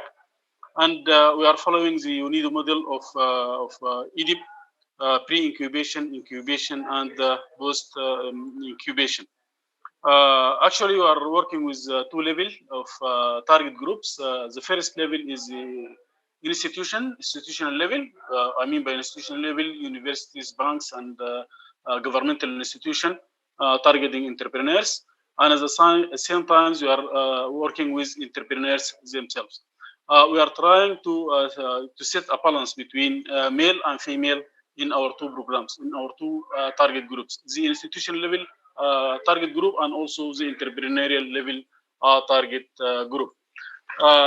In Sudan, since inception, 20 years back, we are working with the ecosystem, or we would like to consolidate and formulate a strong ecosystem for entrepreneurship development and also investment promotion and also innovation promotion. Therefore, we're working with financial institutions, with banks, with business support institutions, with policy, like different ministries, like Ministry of Investment, Ministry of Industry, Ministry of Agriculture. Also, we're working with the market, we're working with human capital, the graduates, quality and quantity. We're working with infrastructure, R&D, institutions in areas of mining, in areas of agriculture, and also in areas of industry. At the same time, we are working with the culture, like media, government, schools, and also specialized organization and civil services organization. What we are trying to do is to increase the number and to consolidate the type of entrepreneurs in Sudan. Name it. In Sudan, we have so many potentials, like agricultural resources, human resources, water resources, mining resources. Name it. We need in Sudan the entrepreneurs, male and female, who can mobilize these resources into real businesses to boost innovation and to boost the economy of our country. At the same time, we are working with existing enterprises. We are trying to move them from micro businesses to small businesses, and from small business to medium business, and from medium business to large business, and from large businesses to strategic business. At the same time, we're working with different institutions, as I mentioned, to groom and to create a cadre of trainers and counselors specialized in areas of supporting entrepreneurs. One of our goals also is to work with different institutions and organizations of entrepreneurs and producers, like farmers, nomads, small industries. All these organizations are part of our target group and also part of our objectives.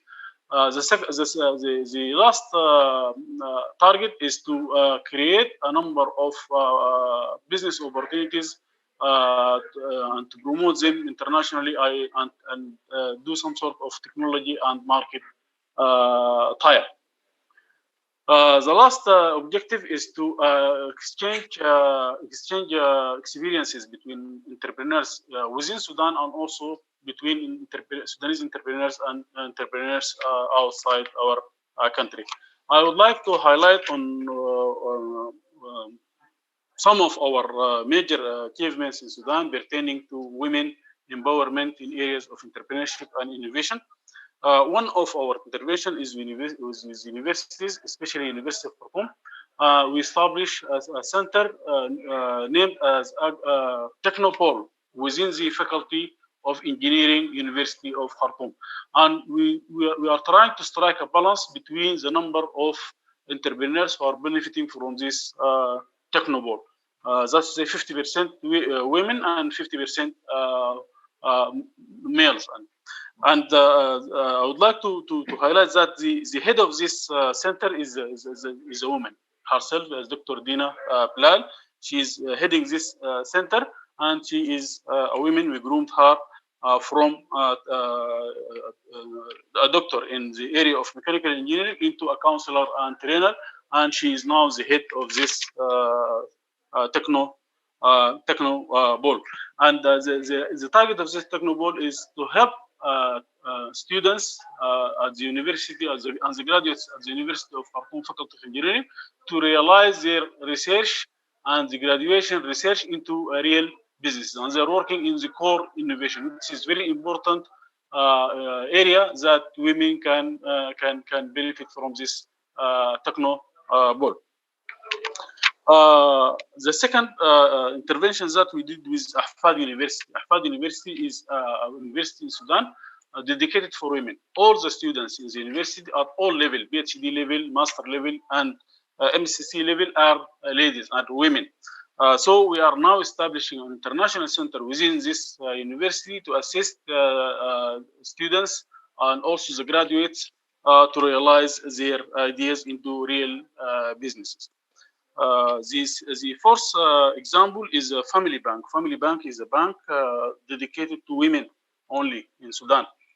Most of, maybe more than 80% of the customers of this bank are female. So our intervention that we established a center within this bank, and this center named non-financial services, because the bank provides financial services, and this bank provides the non-financial service, which include training, counseling, incubation, and also post incubation. And as I mentioned, 80% of the customers of this bank are females and ladies. So we provide them with from this non-financial services with the empowerment, training, and coaching, so as to transfer them, because most of them are small producer, micro producer. We would like through this activities of the center is transfer them from informal sector to the formal sector, and by this they can play a pivotal role in developing our economy of Sudan. The last intervention that we did in the ecosystem of Sudan entrepreneurship and investment promotion is that we established an ecosystem in Kassala region. Kassala region is one of the largest state in Sudan. It is a production state because it produces vegetables and fruit, horticultural products. We established a center, and within this center, we gather all the stakeholders of the ecosystem, the governmental institutions, the universities, the businessmen associations, the producer association, all of them into a board. This board is responsible of developing entrepreneurship and investment. This is in a nutshell what we are doing in Sudan to develop entrepreneurship, especially focusing on women as a major constituents of the producing community in Sudan. Thank you so much, Dr. Reem Badran. Thank you so much, Mr. Amir, for your intervention and focusing on successful stories in Sudan. We know that Sudan has high percentage of women participation, whether in the official or non-official kind of businesswoman work and involvement in the economy. So thank you so much for your intervention. Just want to highlight. Citrim, can I intervene? Yes, please go ahead. Of course you can. For this very important session, which was very inspiring and informative, I would like to say, Mrs. Aboukini, you are a great women entrepreneur, and I think your cap of the social corporate responsibility is very important for Africa and also for our region, the Arab region. I would like just to highlight, to showcase that we have a number of mechanisms and good practices to support empowerment of youth and women. We have been working and we have realized that the big issue in youth and women empowerment is the ecosystem in every country, in every community, that how the ecosystem with the stakeholders, and when I mean stakeholders, I mean financial institutions, I mean education from the school to universities, I mean think tanks and R&D center, I mean access to finance, and I mean NGOs, and I mean line government ministries, how to bring them together to work on innovation and entrepreneurship. When you look into countries in sub-Saharan Africa, in the Arab region, so many countries that have done lot of individual support activities, but not homogeneous, not being in one umbrella or in one platform. And of course, when it comes to women and women empowerment, so many times these initiatives get lost.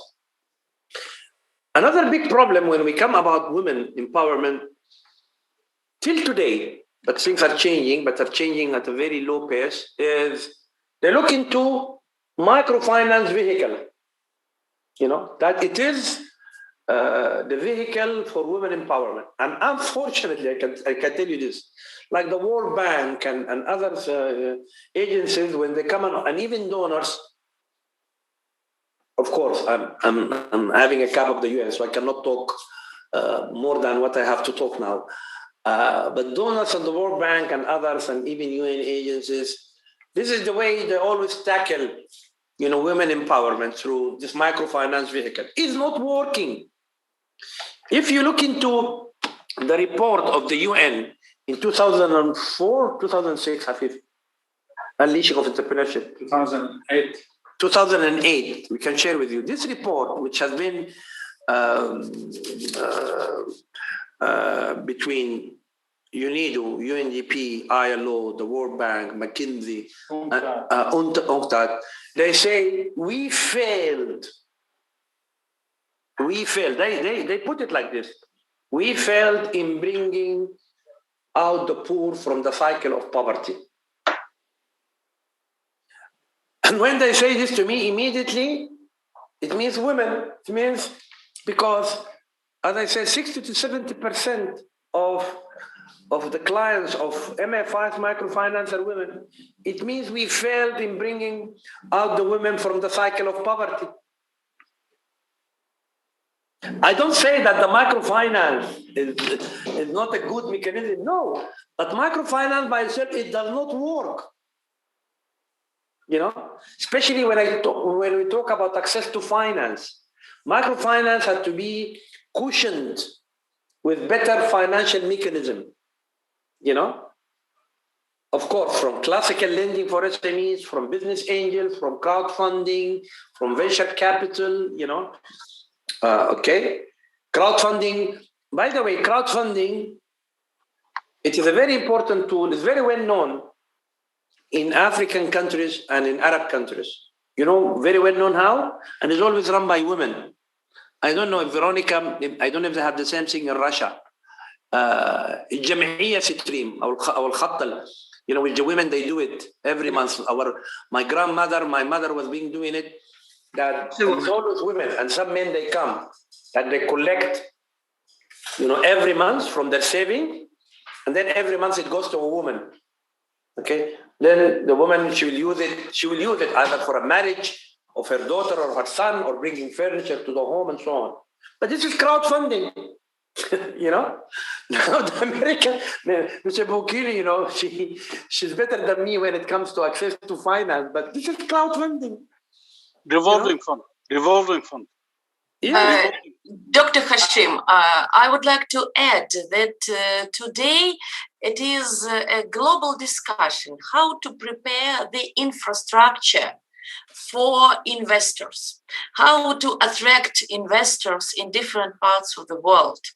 And when we see such discussions, very often you will see a panel fully with men, and usually they're speaking about the infrastructure from engineering point of view, how to create the investment infrastructure with the communications, with energy, with electricity, with gas, with roads, with railways. However, what is extremely important for the women economic empowerment is to build the investors' infrastructure for access to the market, on not only how to produce the product, but very often this significant obstacle is how to sell the product and how to get an access to the global value chain, how to get an access for a woman entrepreneur to the global branding, to the retail network, etc., etc. As a result, what women do, they sell their product in a rural area with a very, very, very low price. If it is a handmade, they sell it with a very, very, very small shelves. And what we see, they are micro businesses, and they would be micro businesses. And what is important is to create a system how to produce the product which can be replicated and how to build the infrastructure on access to the market. Well, you have extended. We're starting with finance, of course, but you're talking about access to the market. This is another big barrier for women, especially for Africa. I can tell you. It is a barrier everywhere. It is not only for Africa. I know. But in Africa, because we're talking about most of 60 or 70% of the informal sector, okay, in Africa, it is women. Okay, so this is why I'm saying with access to finance and market. I will give you a very quick example. In Sierra Leone, for example, and I'm sure Mrs. Abukinu knows this, in other, I don't know if you know some other West African countries. Hello. Do you know غادي نقلب على الكرا ديال الأرواح وغادي نشوف شي دري يجي يخدم معايا. بس كوثر معلش الميكروفون لو سمحت. شكرا. Do you know who very interesting, do you know who goes to the sea to do fishing? Is women, not men. I remember, if you remember, we tried to get this terminology, we say what we call them fishermen, should we call them fisherwomen? You know? They are the one who goes and does the fishing, but they are not the one who goes to the market. You know why? Because, and we have seen it with our own eyes, that the men wait for the women to come early in the morning. Of course, when they come to download the fish, the men take it from them with very low price, and they are the one who goes to the market, and they sell it as they want. Believe me, this is, and we have tried to solve this problem, and we solved part of it. What was the problem? The problem that the women, they didn't have access to finance to buy refrigerators, small ones, and crushed ice. They don't have money to rent a place in the market. Well, can you believe that? To sell that? So it was an abuse from men. Fishing is a difficult profession. But the women, they didn't have any other source of money or funding other than doing this. So I remember with the Japanese project, they started to fund them to buy this big ice box or whatever, so that they can take the fish to the market, not only to do the big problem. Okay, and with ACFund, we developed like what is in Jordan, a microfinance vehicle in Sierra Leone, and it's mainly to finance these women for access to the market. I'm just giving you simple ideas, which is happening and very successful. So, as you have seen, Mrs. Jessica Newman have given us a very interesting research and report, but then how we implement it on the ground, how we implement it at the national level and at the community level. And I'm talking to you today is not 20 years back. 20 years back, yes, we started to talk and know. Now there are things which has been proven on the ground that it is workable. So it means we have to enhance developing it, and we are doing it.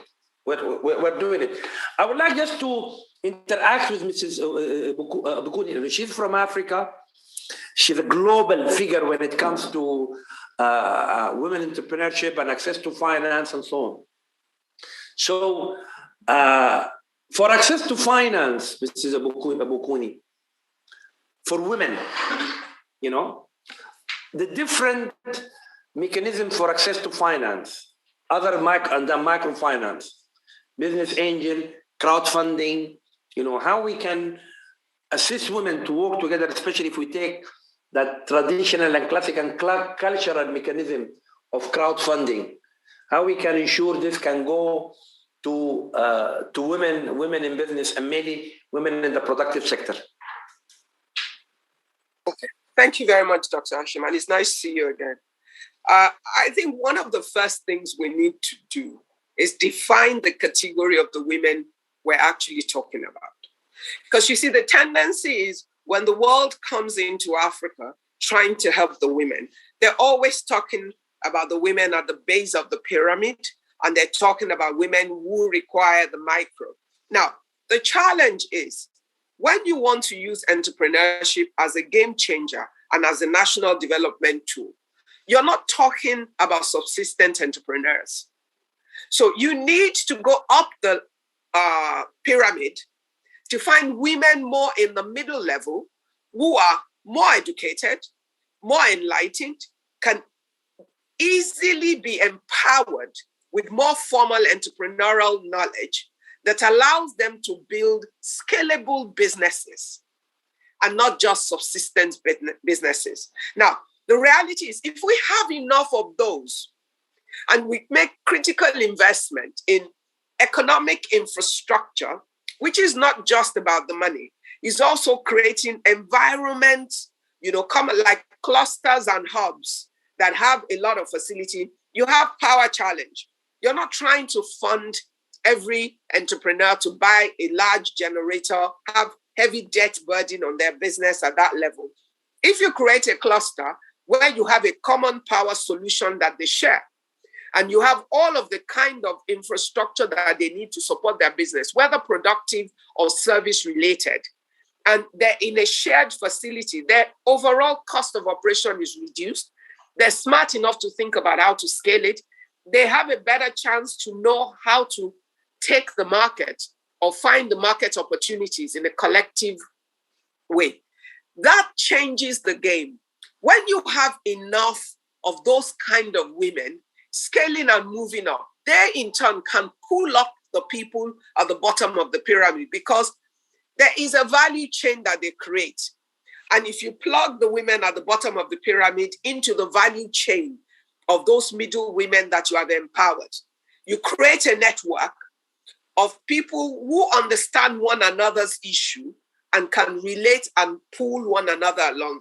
It then becomes easier for financial institutions who have their own structure. Look, there are many financing opportunities that exist, but many women are structured in a way that they cannot even take it. In Nigeria, and I'm sure you know this, we have like the Bank of Industry. Bank of Industry is a developmental bank. They work with UNIDO and other multilateral agencies who put funds into Bank of Industry under commercial terms, but economically viable, but far more reasonable than us as commercial banks.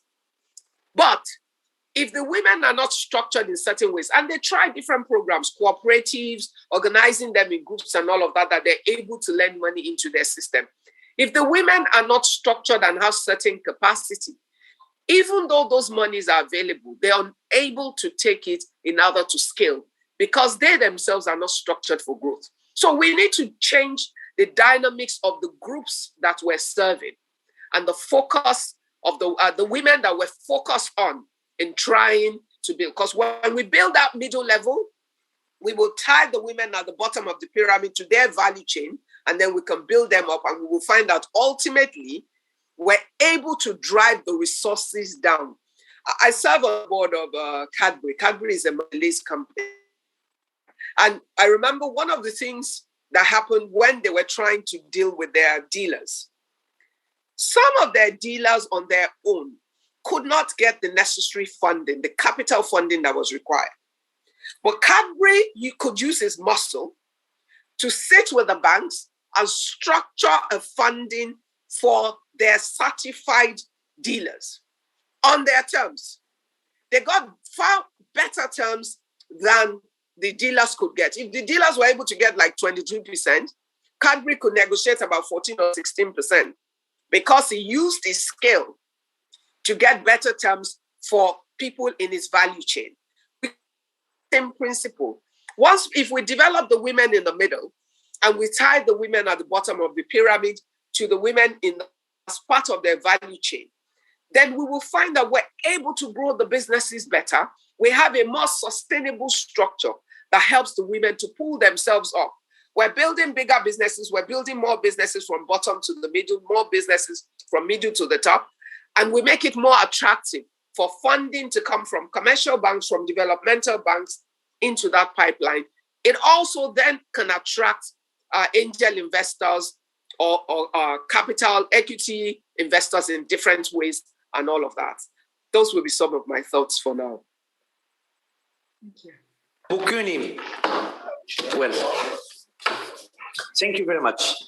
Exactly, you know, this is why when we say gender equality in manufacturing, you know, and this is a big, and you know, actually, to tell you,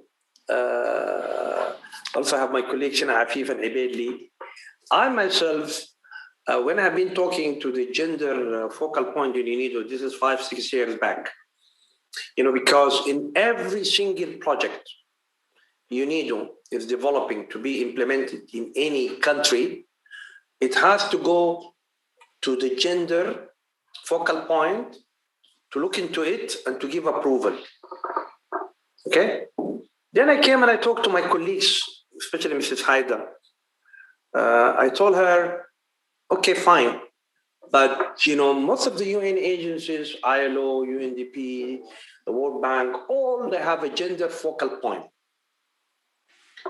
I'm talking about UNIDO. When UNIDO talks about a gender focal point, UNIDO have to ensure women owning industry. UNIDO have to ensure improving the conditions of women working in industry, which means we have to ensure investment in women, invest.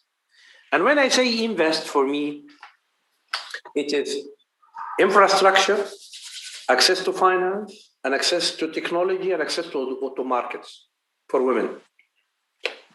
I started with the stereotype, or the, you know, which Mrs. Abukini have said about when they talk about Africa and when they talk about the Arab region, they talk about micro women and micro entrepreneurs, which I said, I have no problem with that.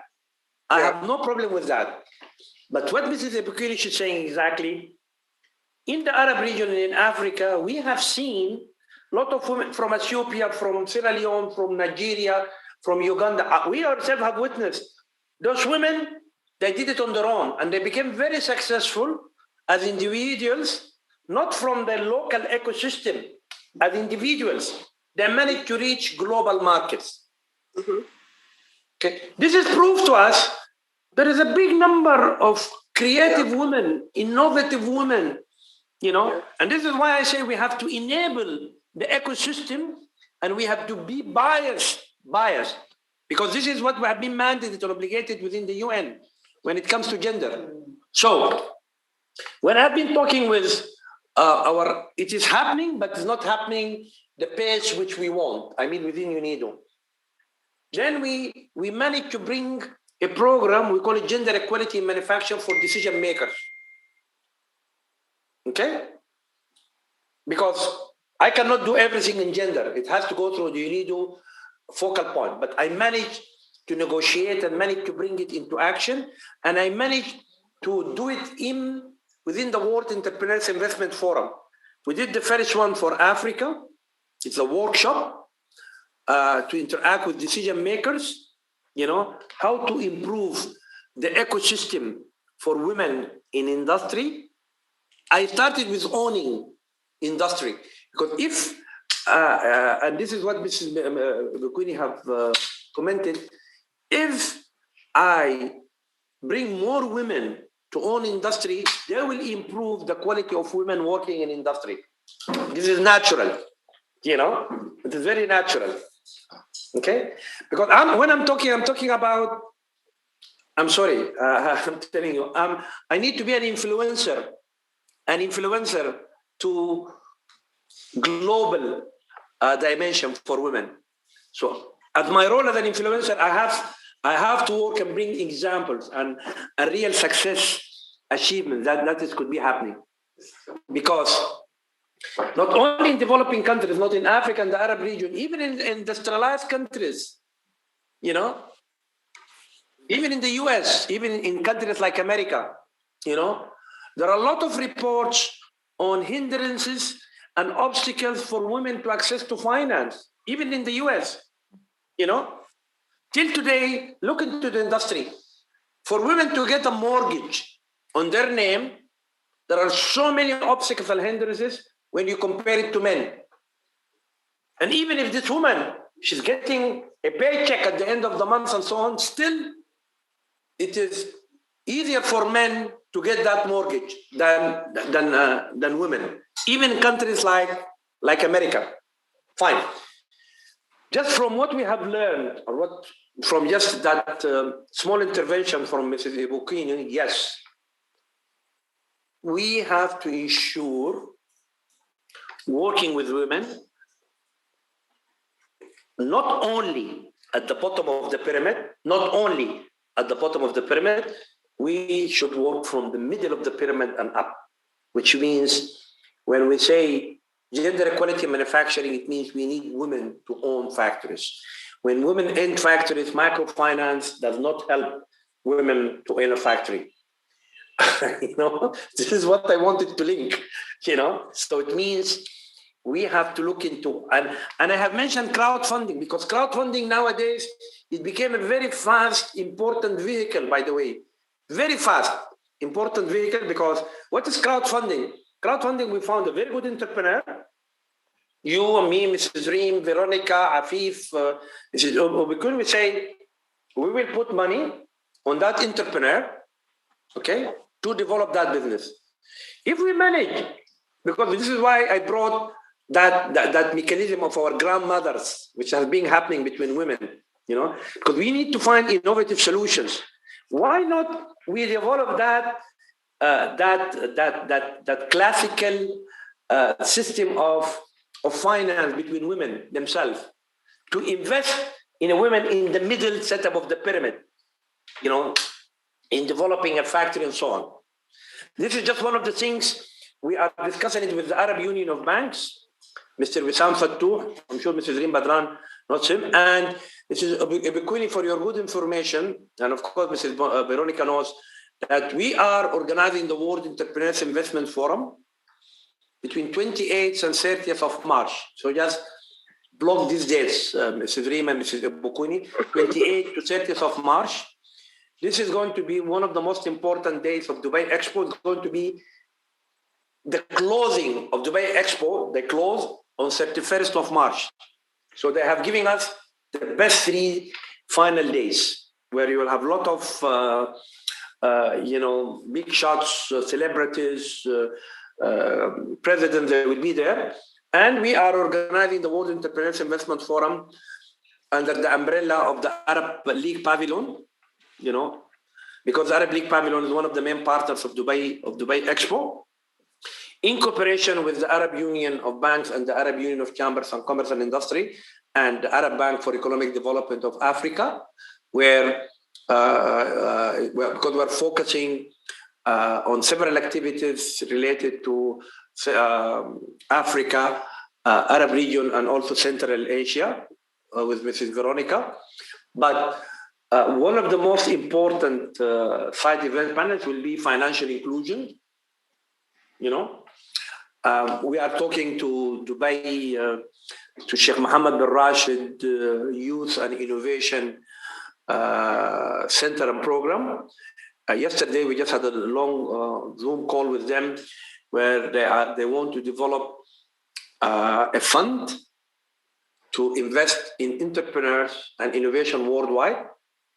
And they're even starting by putting themselves about $25 million, and then looking into private sector and financial institutions to put, they think it could reach 1 billion plus to start with. And then we can work on that modality on looking on, and actually we talked about women in large yesterday, but this is, and you know, when things start in Dubai, especially with Sheikh Mohammed bin Rashid, we can ensure it will see the light, you know. So we were discussing so that also we can launch it within Dubai Expo, within that setup of financial inclusion, you know. So we will come to people like Mrs. Ibukuni to prepare for that session, especially with the support of BADI, because already we started to talk about the Coalition for SMEs for Africa. And as you recall, Mrs. Ibukuni, we started talking this last March when we had the Ministers of Finance and Economy of Africa. But we are moving with BADI and we are enhancing that concept. You see, we have to work around the clock. You know, we have to bring all of these partners and initiatives, and we need to get there. I will end up here. Mrs. Reem Badran, thank you very much. No, just one minute. For giving me the time. No, I'm coming back to you. Yes. I stop here and I'm coming back to Ms. Reem Badran. You know, I'm sorry that I have taken that little time from your time. Very informative. Thank you so much, Dr. Very informative. On the contrary, thank you for your intervention. I just wanted to add here. Here in Jordan, recently from the Royal Court, from His Majesty, established a reform committee in Jordan, talking about democracy and the certain laws that we have to change in the country. So there's a national discussion about major issues in the country and major laws in the country, namely elections law, unions law, and also centralized law. Also, what I wanted to add is 2 other issues were added to this kind of national discussion, which is women and human rights. So I'm very happy actually with the interventions that are happening now concerning the focus on the middle sort of segment. And I think this is what we have confirmed so far, is how, because all countries have limited resources and limited time. So how can we really have better impact on having more women being involved in the economies and in the political aspect as well? So this is not only economy. So the segment to focus on is the middle kind of segment, in which we'll have, maximizing the resources and having better impact, optimization of resources and better impact on the economy. So I totally agree with what we have been discussing here. And I thank you from your experience in Nigeria, actually, in the financial sector and financial inclusion, have to have better access to finance. And this is a challenge that all women are facing, not just in our region, but globally as well. And there has been so many talks, but we have seen minimal kind of interventions from countries or from the financial institutions. We have in Jordan some banks who have reacted to this and have, special kind of portfolios, departments for women, for deposits, for trading, for commerce, and all of that. But this is not on a national level. It's only some of the banks. And we have seen banks also have included women on their boards as independent rather than investors, which is fine so far. So I just wanted to share this. And with the outcome of this discussion, actually, I will take some of the remarks to the Women Committee on the national level at the Royal Court to recommend them to them, the things that we have been discussing here and the focus in which have better impact on women development and women sustainability in those aspects. So I wanted to share my thanks for you for this kind of intervention. With this, I think, Hashem, we come to the end of this session. Very lively, very interactive, and informative, actually. And I really thank all the speakers, and I thank you, Dr. Hashem. And also, I would like to extend special thank to Sheikh Noura Al Khalifa for her support for putting all of this together. And looking forward for following up with you, Dr. Hashem, with UNIDO and ITPO. Thank you all. Citrin, thank you very much. Just before we end, I have, you know me, I can never end. Never. Mrs. Ibukuni, Mrs. Reem Badran, she's our candidate this year to be awarded by IWIC. Every year yes. So it's good that I'm just introducing you here in advance. She's one of our candidates. The other candidate is also Duja Gharbi from Tunisia. They're both on with us. I don't know. Duja, are you there? I don't know. Most probably Duja, she's doing 100 things time. Yes. Can we see you? Can we see you, please? Can you turn on your video? Sure. So that Mrs. Ibukuni. Hi, everyone. Yes. Okay. Hello. So those are the two candidates, Mrs. Abukini, for this year from our side. Okay. Next year we will talk to Veronica. Inshallah, we'll bring people from Central Asia. Maybe you can host IWIC. Next year. Maybe because now I think IWIC is talking about. I can send you some information, Mrs. Veronica. Maybe we can host them in St. Petersburg. Or maybe in Moscow, or maybe in any other region of Russia. St. Petersburg. Dr. Hashim will discuss it. I think it's not a bad idea. Sure. I'm a very good and a very close friend to IWIC with Ambassador Rus, which is a marvelous, beautiful. He's very, very much a close friend of IWIC. Yes. And actually, I started this 6-7 years back in Istanbul, which I was being invited, and then I was being impressed by what IWIC and Mrs. Rus and the team. And actually, also I can see Mrs. Sonia Janahi. She's also, she's now, I think she's preparing for the coming session, but I can see her photo. And Mrs. Sonia also, we managed to ensure that her nomination to be an IWIC member in Shanghai, I think a few years back. So we continued this demarche with... Shanghai was 3 years ago. Yes, with IWIC, and I think in November, the IWIC was going to be hosted online here in the Kingdom of Bahrain. I myself, I requested from Bikini 5 years back when I was in Istanbul to hold that event in Bahrain. Yeah. Today is becoming a reality because it has to be through the chambers of commerce. Veronica, I'm going to be very serious. I will be sending to you, and we'll be more than happy, because it was in India, it was in China, it was in Turkey, it was this year in Bahrain, and a country like Russia, it could be very interesting to host Al-IWIC. I'm very happy and very delighted that I have a guest, just if you give me one more minute or 2 minutes, which came to our office today. The guest is the daughter of the late Dr. Layla Fakhru. ممكن توجه على منيرة. Dr. Layla Fakhru, she used to be the chairman of the Bahrain Business Women's Society. Okay.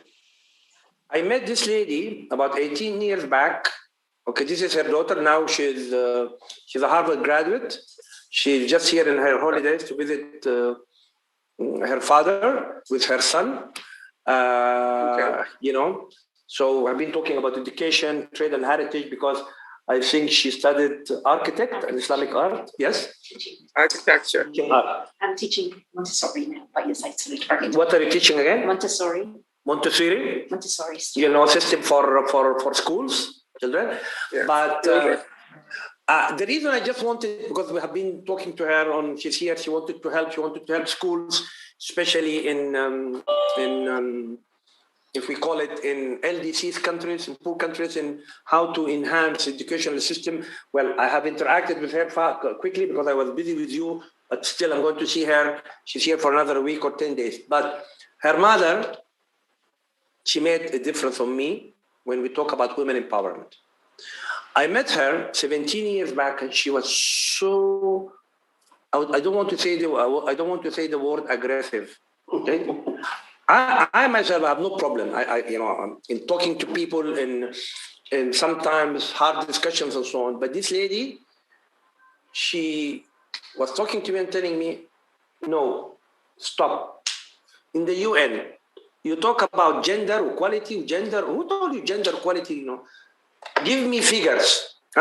Give me figures.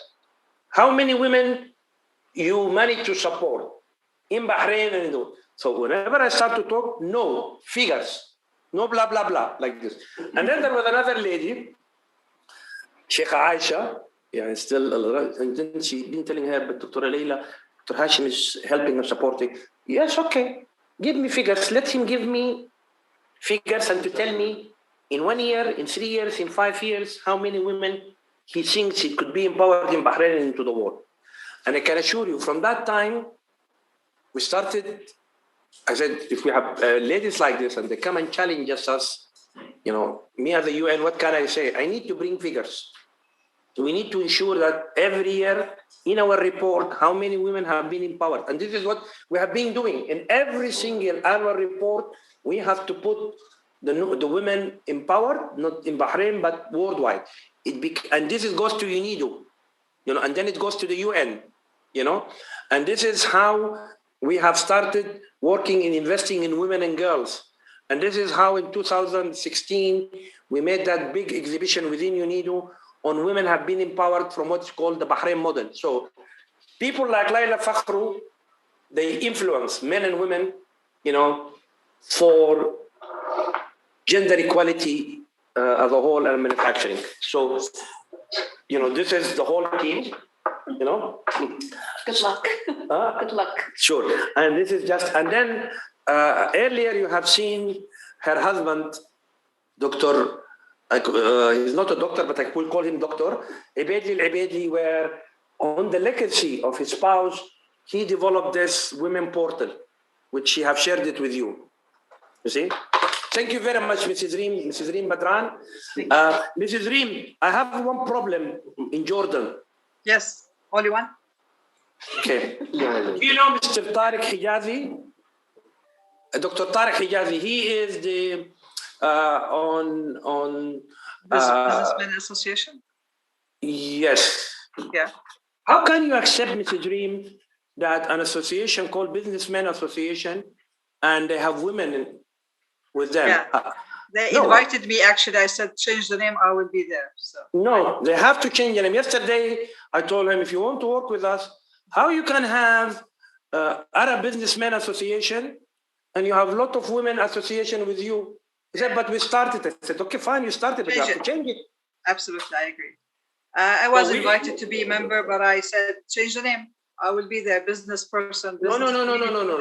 We as a UN, we're not going to let this to happen, I can assure you. For me, it was the first time to notice and to know that this Arab Businessmen Association, which a lot of women associations are part of it, but still called Arab Businessmen Association. We'll change it by force. Anyway, thank you very much. I will pass the message. Thank you so much, Dr. Hashim. Thank you for the speakers. Nice, very nice.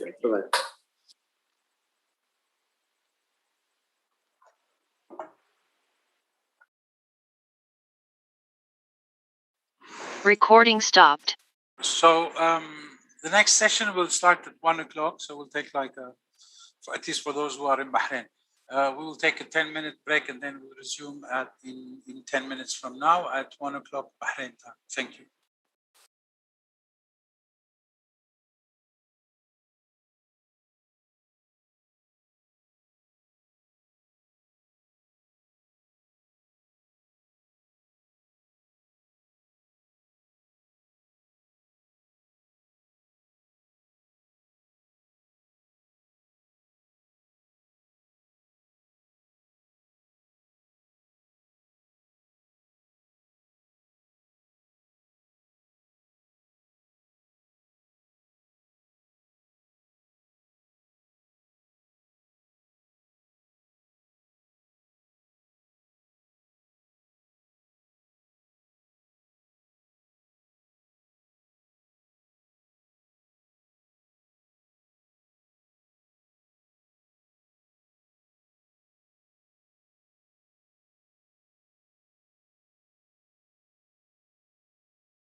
Hello.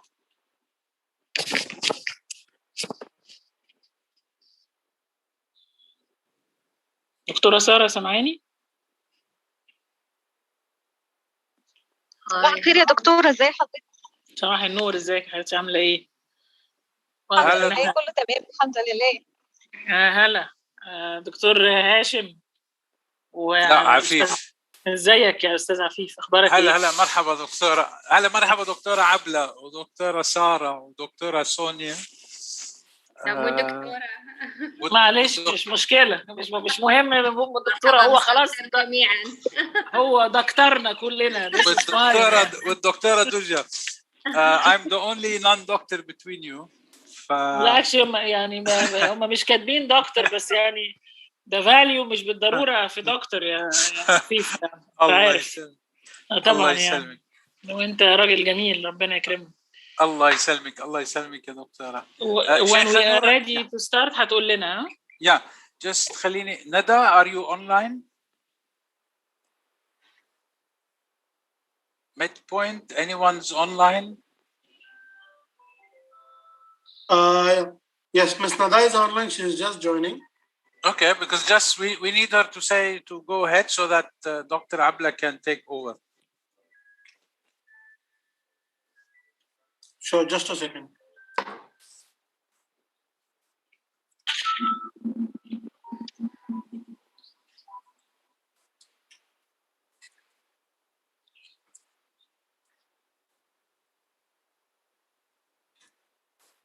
هلا مرحبا. يا هلا يلا ندى, can we start? اي خلاص. Dr. Abla, it's all yours. The floor is all yours. Okay, thank you very much. Abu Bakr, can we start the webinar? Hello everyone. Yes, sure. Let's go ahead. Hello, then we can start. All right. يلا حياكم بنتفضل. حياكم. شكرا. Well, hello everyone. It's Recording a in pleasure progress. to be here. It's a pleasure to be here in this very interesting webinar organized by UNIDO, ITPO, Bahrain Day, Gender Equality in Manufacturing, Ensuring Women Entrepreneurs Resilience Post-COVID. It is my pleasure, and I thank the organizers for inviting me to be the moderator for the second session, which is entitled Gender Equality in Manufacturing Post-COVID-19. We have an hour and 15 minutes, and we have three very, very distinguished speakers. I'm very glad, very excited to have them with me in the session. I have first Mrs. Sonia Janahi. She is the board member of the Bahrain Chamber of Commerce and Industry and the founder and the CEO of Maya La Chocolaterie, the Living Concept. She's from Bahrain. It's a pleasure to have you. And we have Mrs. Douja bin Mahmoud Gharbi. She is the CEO and co-founder of Red Start Tunisie at Startup Africa. Another very lovely and accomplished lady with 20 years of entrepreneurial experience. She's from Tunisia. It's a pleasure to have you here with us. Yes. Hello Hi, there. everyone. Thank you. And we have Dr. Sarah El Ghazar from Egypt. She's the Dean of College of International Transport and Logistics, Arab Academy for Science, Technology, and Maritime Transport, and Economic Advisory for the Union of Arab Chambers. Hello, Dr. Sarah.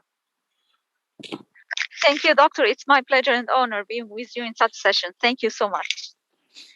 Okay, guys. Ladies, we have the three of you are coming from three different countries. I'm going to abuse you as much as possible. I'm going to get the maximum information I can get out of the three of you, building on your personal expertise, your areas of activity, and your countries as well.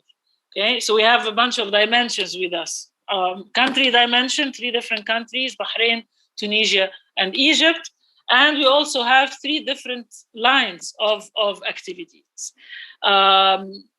the title of our session is touching three extremely important areas. First one is the gender equality, okay, which is the theme of the entire webinar. And we all know that gender equality has proved to be a critical component for sustainable growth and for poverty reduction. So it's important. This is why women need to be enabled and to work in all different areas, because this is going to improve the chances of the countries for the development. We have the second keyword, manufacturing.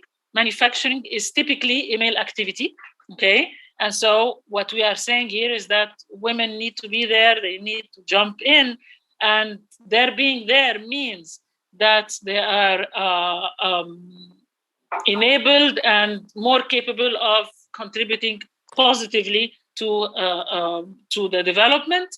In Egypt, by the way, we say that if women are actually fully employed, this is going to increase the rate of growth of GDP by 30%. Okay, so I mean, we are quite significant. We have to be very proud of this. Then we have the third word, or the third term in the title, and that's the post-COVID-19. COVID-19 has been, a game changer, all right? Changing things completely. So did it change things in our favor, against us? This is what we're going to find out. The way I'm planning to go about the moderation of the session is to ask the three of you actually 3 questions. And I'm going to tell you about the questions in advance so that you get to think about them. That, of course, Mrs. Sonia is going to be our first victim. So I expect her to be the one least prepared. The 3 questions are going to be as follows, okay? 1, I'm going to ask each one of you, okay, to talk a little bit about her line of business and how the activity got initiated and whether they had any issues related to gender equality involved, the level of competition with the males, the difficulty of getting into this line of business. Okay. The second question is going to be a COVID versus post-COVID, not only in your line of activity, but also at the level of the country, to the maximum extent that you can perceive it. Okay. Again, from the gender point of view. And the third question is about what you would recommend in order to further empower women in the area of manufacturing. And as I said, this one is the most male activity. All right. So what would you recommend? These are the 3 questions for all of you to be prepared. I'm going to start with the first question in the order of the agenda. Mrs. Sonia first, Mrs. Duja, and then Dr. Sarah El-Ghazar. In no more than 5 minutes, please. I want to address the first question. Tell me a little bit about your line of business, okay, and to what extent you have seen competition or problems in initiation. And I would like to start with Mrs. Sonia, who's actually involved in a line of activity that we all love and adore, even though it's very fattening, and that's the chocolate production. Okay, please, Mrs. Sonia. Okay. In no more than 5 minutes, please, we answer the first question. Just the first question, right? Yeah, yes. Thank you, Dr. Abdullah. Pleasure to be here with my esteemed colleagues in this session. Myla Chocolaterie is a brand that we created back in 2006 as a diversification to our investment portfolio. We were focused on real estate in various sectors. I had a worry about where the real estate market was going pre-2008 when the crash happened. And I realized as an ex-banker, I had done one of the biggest mistakes where I had basically not created enough diversification in my investments. I had a joint affiliation with Arabtech as a construction company, an architecture interior design company, and a real estate investment company. So having passion for dark chocolate, and always when I traveled, I came back to Bahrain with a suitcase filled with chocolates from different suppliers, because we had a problem in this part of the world of not having high quality chocolate, which has low cocoa butter and low sugar. We realized that there is a niche that we can tap. And we started the brand Myla Chocolaterie back in 2006. And we franchised the first location in 2007 because from day one, we considered this business model not to be just a short-term operational issue, but it is a model that we wanted to be expanded globally as a brand identity. We wanted to be the first to have a chocolate factory and export from Bahrain. And at the same time, we had the intention of one day taking this brand to IPO. So we started down this line. Did I face any competition? Absolutely not. Bahrain business environment does not create competition between men and women. And I'm saying this from my experience as an employee and as an employer. What creates the competition is basically what you're good at, but there is no gender competition. I did not have a problem establishing my companies. I did not have a problem sourcing franchisees. I did not have a problem talking to banks and creating financial lines to support me in my ventures. So the issue was not basically competing against men as much as it was competing against the best. And this is an environment that we have been raised in Bahrain and grew up appreciating our values as men or as women, and always competing against different people regardless of gender, but more the competition is more based towards what each person can deliver, what each person can add value to. I've never had a situation where I had to compete against a man for a job or for a customer or a client or a franchisee. On the contrary, this has never been the case. And maybe because Bahrain does have that environment that gives you that flexibility, gives women that appreciation, gives women that understanding that you can stand head to head with a man and work with him or work against him without having the fear or insecurity that you will not succeed. So that has never been part of our business model in any sense. And luckily, we've managed to reach our targets and create magic with chocolate and healthy chocolate, Dr. Abla, that doesn't basically help you put on weight. On the contrary, it is very low sugar and very low cocoa butter. And we've created a successful brand that today is an international icon. Thank you. Okay, great, super. Where do you export to? We export. How much of your production is actually exported? The production is in Bahrain, but we export to all the GCC countries. We even export to some European countries based on the orders that we get. And the focus is primarily on corporate clients, which is adding tremendous value. Okay, if you compare yourself, because chocolaterie is an additional activity to a business that already started in real estate, as you mentioned.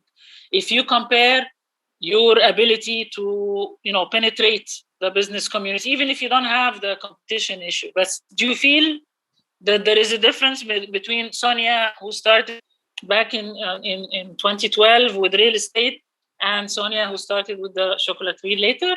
Or you see anything and it's the same level?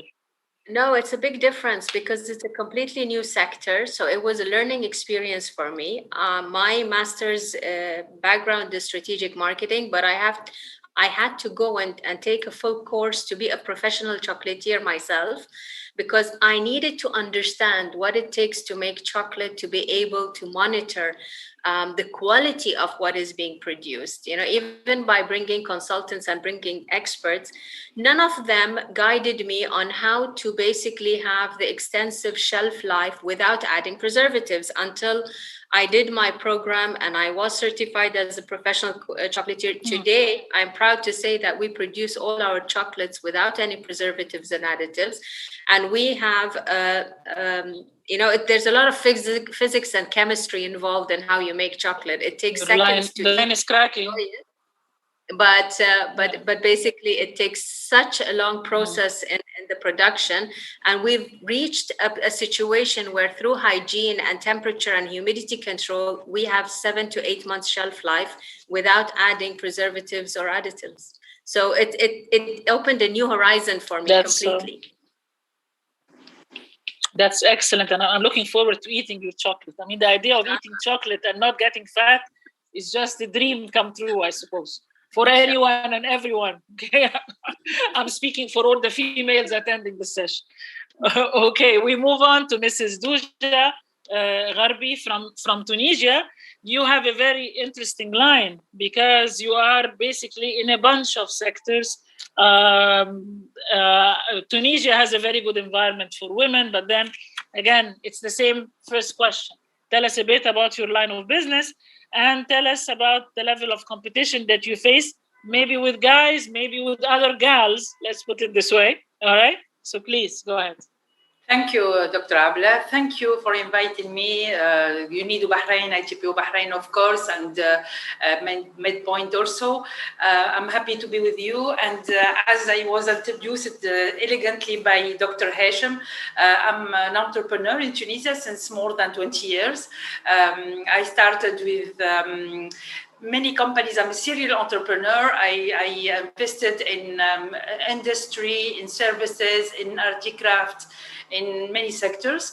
And in the same time, I was trained by ITPO Bahrain and UNIDO, and then became a business counselor and a trainer for entrepreneurs. So I continued to work as a trainer, as a counselor, as a mentor for entrepreneurs. In the same time, I have my own business until 2019. I launched an accelerator in Tunis, which is now positioning as between the 5 best accelerator in Tunisia. And we are working a lot with many businesses. I'm angel investor also. I have the first women angel network in Tunisia, and I'm investing in some startups because we have this dynamic of startups in Tunisia with new laws, Startup Act and crowdfunding laws, and many laws that help and push boost the startup ecosystem. So actually I'm running 2 companies and with the accelerator. I have a company which is doing trading between Tunisia and other countries, mainly European, to send Tunisian products. And I have a company who is producing accessories for home decoration and home decoration, essentially. So yeah, the question is very interesting. We are not competing with men, and I agree with Mrs. Sonia when she said it's not a competition, is who is the best in the market here, who is doing the best. But let me tell you something. In Tunisia, we encourage a lot women to become entrepreneurs, but still we don't have enough women entrepreneurs, particularly in industry sector. And we have also this point, which is very. It's pity to say that, but in the main regions, I mean, in the capital and the big governorate, women doesn't face any problem to access to market or to access to finance. I mean, if there's any challenges, it's the same than men. But in some interior region, we found that the social and the social impact or the social habits pull her down, because they don't want to encourage him to go forward and to have a business, to take a loan, and So we have this difference between big cities and interior region, where women are facing really a challenging ecosystem. I mean, cultural ecosystem, who is pulling her down, and she's not having enough confidence, let's say, to go forward and to have her own business and to run a business and to do networking and what is needed to expand the business or to launch a business. So we have this, like, let's say, schizophrenia in Tunisia, where some women, and I'm happy to be in this pool of women, are pushed to go forward, and my family is pushing me to do things and to create new businesses and to have new challenges. And on the other side, we have these women who are not at all encouraged to do so. Thank you very much. This is very, very interesting. The schizophrenia you're talking about is an Arab schizophrenia. It's not only a Tunisian one. Okay, and I see Sarah smiling because we have this in Egypt as well. But my question, a small question for you: how many? You've invested in many companies, and being accelerator and an angel investor, then you are actually pushing a lot of people to move forward. How many of the projects that you push forward are actually female-owned? Very good question. My accelerator is having a condition is to have at least 50% women in the pool I'm coaching and I'm accompanying. So actually, I have around 19% of the companies that I accelerate and I invest in. I'm not investing in all, of course. I'm investing in some of them, but I have around 30 actually companies coached and accelerated by Red Star Tunisia, and 49% of them are women. Okay, that's very good. So the women are pushing women for a change. Yes, and we are trying to select women from the interior region, where I'm talking, where they are not really very boosted and encouraged to do so. So I'm trying to make like an equilibrium to give them confidence in themselves, and I love doing that because I think that I'm having an impact. That's actually very good and very impressive to hear. Let's move on to Dr. Sarah Ghazar, Egypt. You are in a very interesting male line, 100%. Logistics, the academy, all of this is very much male. So the question is also maritime, transport, and you don't see a lot of women guiding ships around there. They're all men, and yet you are the dean, all right? So tell me a little bit again, in your line of work, the same question. Thank you for inviting me to such an inspirational event, and actually it's my pleasure to be with you today discussing very hot topic concerning the inequality between women and men in the workforce. First of all, I started my career in educational sector, particularly in university 15 years ago.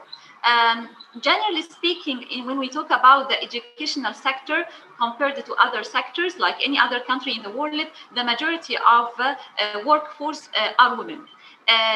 This is the fact. But the case was a little bit challenging and different when we talk about the College of International Transport and Logistics, because there is perception in the industry that when we talk about transport or we talk about logistics, so we are expecting to have a male workforce and there is no space for women.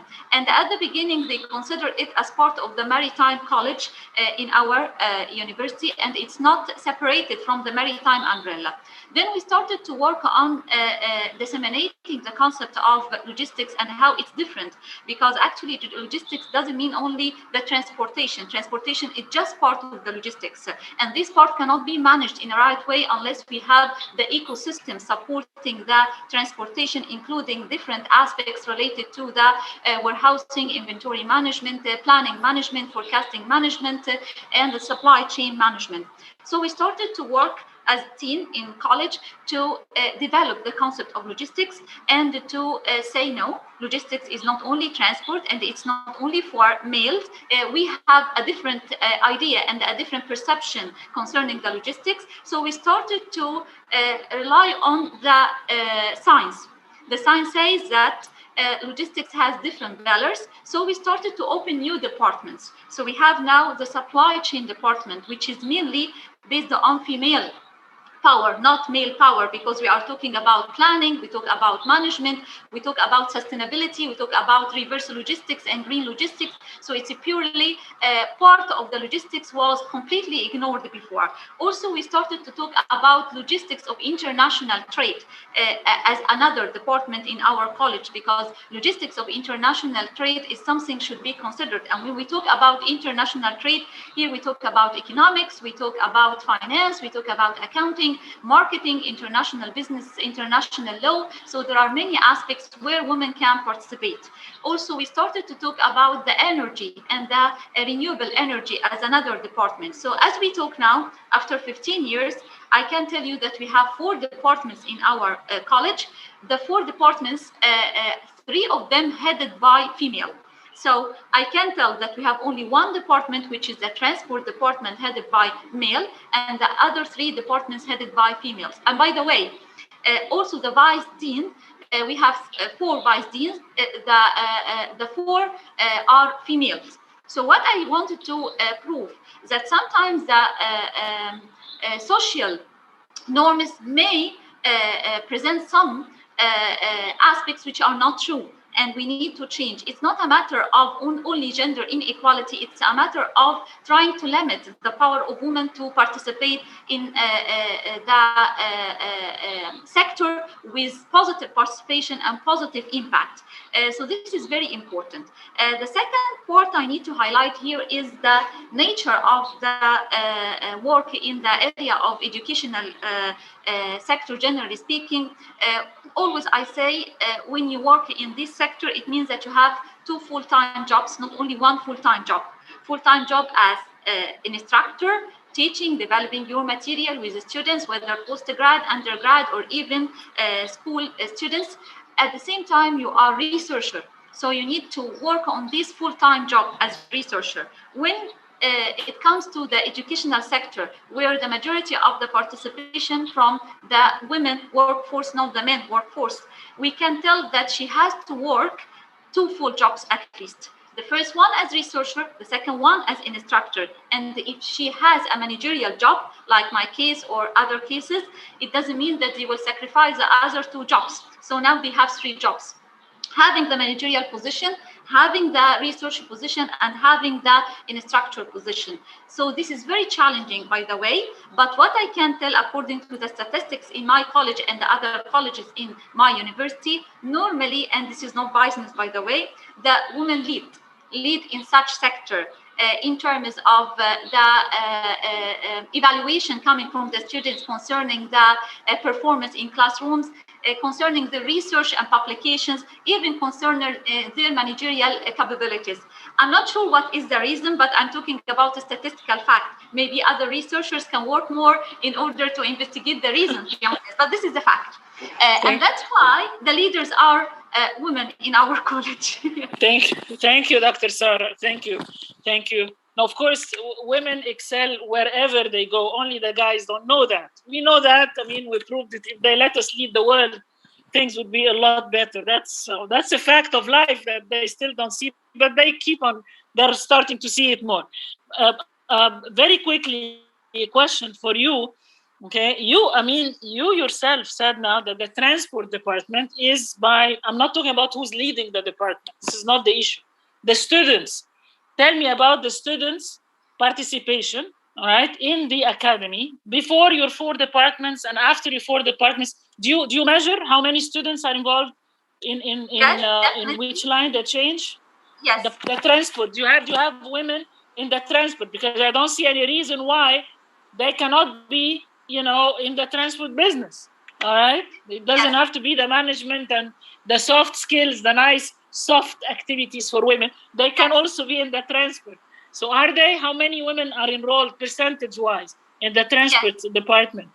This is the thing I would like to say now, that currently the middle line in the department as in instructors, the majority are women, because we started to build capacity. We changed the case. Why the head of department is still male, not female? Because we are talking about the first line of management. So still we are building capacity and changing the mind that we have female capabilities in this department. So my expectations after 5 years maximum, we will find that the leader of this department is woman, because the middle line now, the majority of them are women. In addition to this, the instructors that are studying PhD now, according to their progress, the majority of them that should finish their PhD studies very soon are female, not the male. The male starts. Okay, very good. This is all on the academic side. I hope you do statistics. My last comment here that we started to have even participants in transport department from other Arab countries, female, not male. So from Saudi Arabia, for example, I have 2 female students in transport department this year. And also I have a newcomer from Oman, and I have 3 from Yemen. So it's not only... Very good. So we are changing. Very good. Next time we talk in any other event, I want you to measure the percentage of women that have actually used their education for actual employment. What we are talking about is education and instructor. It would be nice to monitor the ones that actually did work in the field itself afterwards. Okay, not right now, but this is for the future.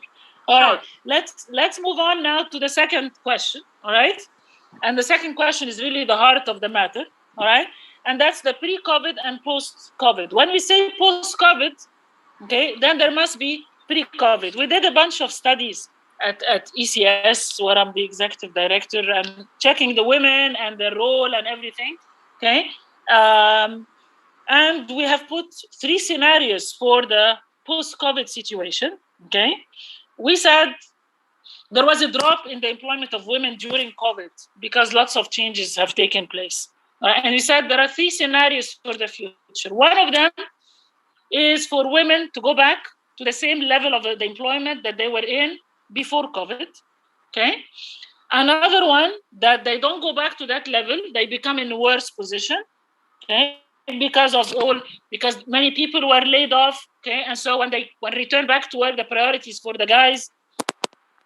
This is the second scenario. And the third scenario, that COVID created a positive boost for women, and governments took actions, okay, a realization that we need actually the women for the employment more than before. So they end up being at a much better position, i.e., going back better, all right, than before. These were the 3 scenarios that we have put in the case of Egypt and that we were studying. So I want to ask each one of you, starting with Mrs. Sonia, again, in your line of work, pre-COVID versus post-COVID, in the women who are employed in your business, in how you felt the employment of women in your line, and how you felt the employment at the level of the country to the maximum extent that you can comment on. Please, again, 5 minutes. Go ahead. Unmute. Can't hear you. Unmute Sorry yourself. about Yes. that. Thank you, Dr. Abla. Well, let me put it this way.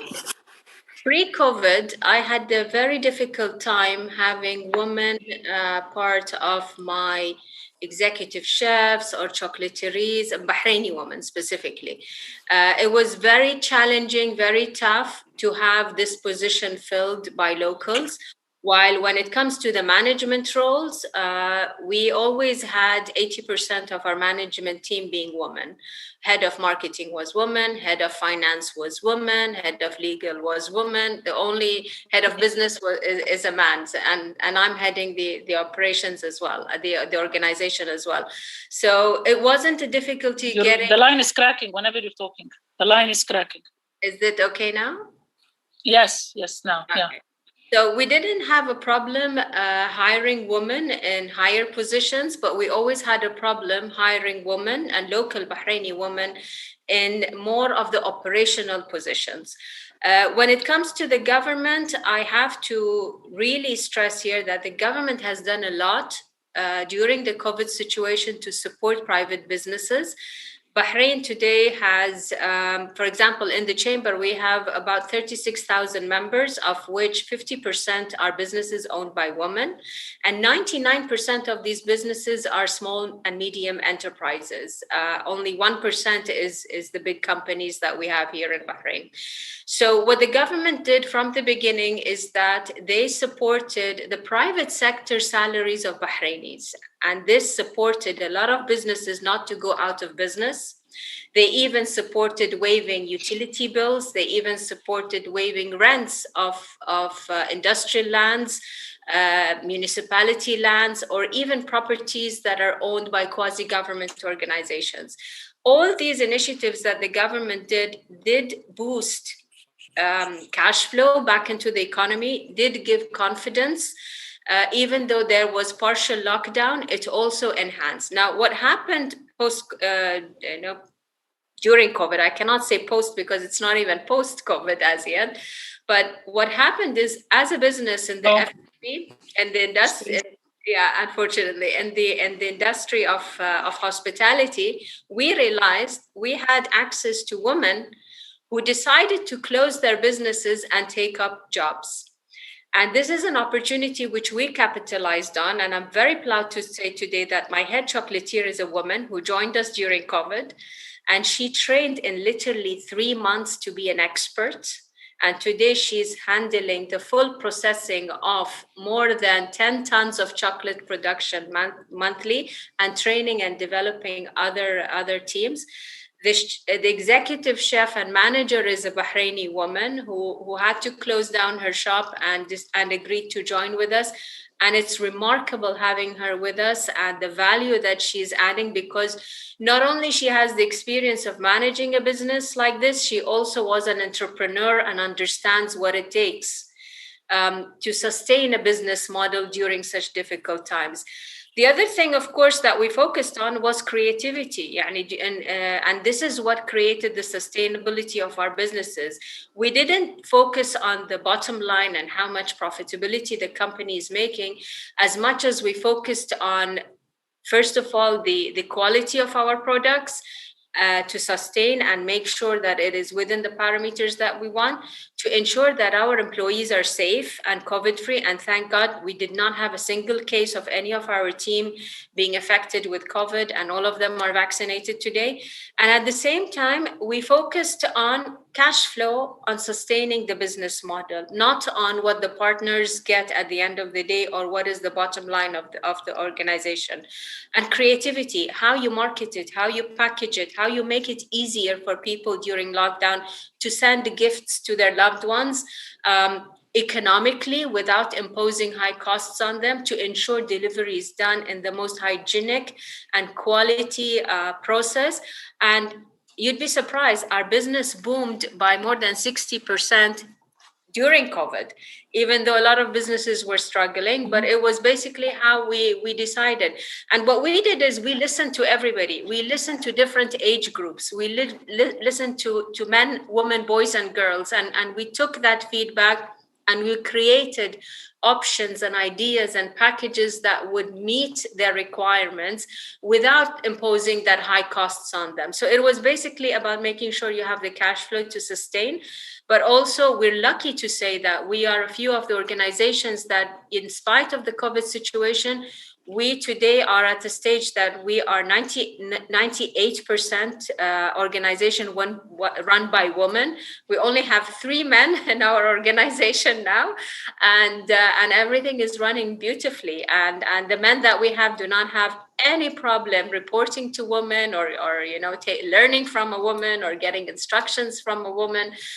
Everything is working beautifully. With only 3 of them, they wouldn't dare. Okay, that's obvious, my dear. The big demand for that chocolate is a mood booster, all right? People stuck at home, I'm sure they would want to eat more chocolate. But I'm glad it had a good effect on your business, and I love the dynamism, the ability to cope with changes is extremely important. So the example you mentioned about this lady, is also very, very good. One quick question for you. Did the government do anything specific for women? They offered support for the private sector, the small ones, help them survive the crisis, okay? But did they do anything specific for women as such? Very quick. Supreme Council for Women had a platform where women that were facing problems could get free mentorship, free consultation from experts in the industry to support them sustain their business model and support them modify and tweak where necessary to ensure that they had the necessary cash flow and necessary support. Temkeen has launched, is basically a quasi-government organization that we have in Bahrain, which is part of the labor organization under the Ministry of Labor, and it had supported women by giving them packages, support packages to sustain their business model as much as possible, specifically women who own businesses like salons, like flower shops, chocolate shops that really got affected, women who have nurseries and schools, small schools that are basically catering to support education and had to shut down and had to go virtual. And when it came to nurseries, they were shut down completely. There wasn't even the option of doing a virtual for a nursery concept. So all these organizations that are majority led by women did get the support that they needed, whether it was through the Supreme Council for Women or through the Temkeen Fund. Very good, very good. Thank you. Part of that question is to see what to expect next on women booming or not booming, but I will keep this to the third question. So hold on to your answer now. All right. Now, Mrs. Duja, pre-COVID, post-COVID, or during COVID. Go ahead.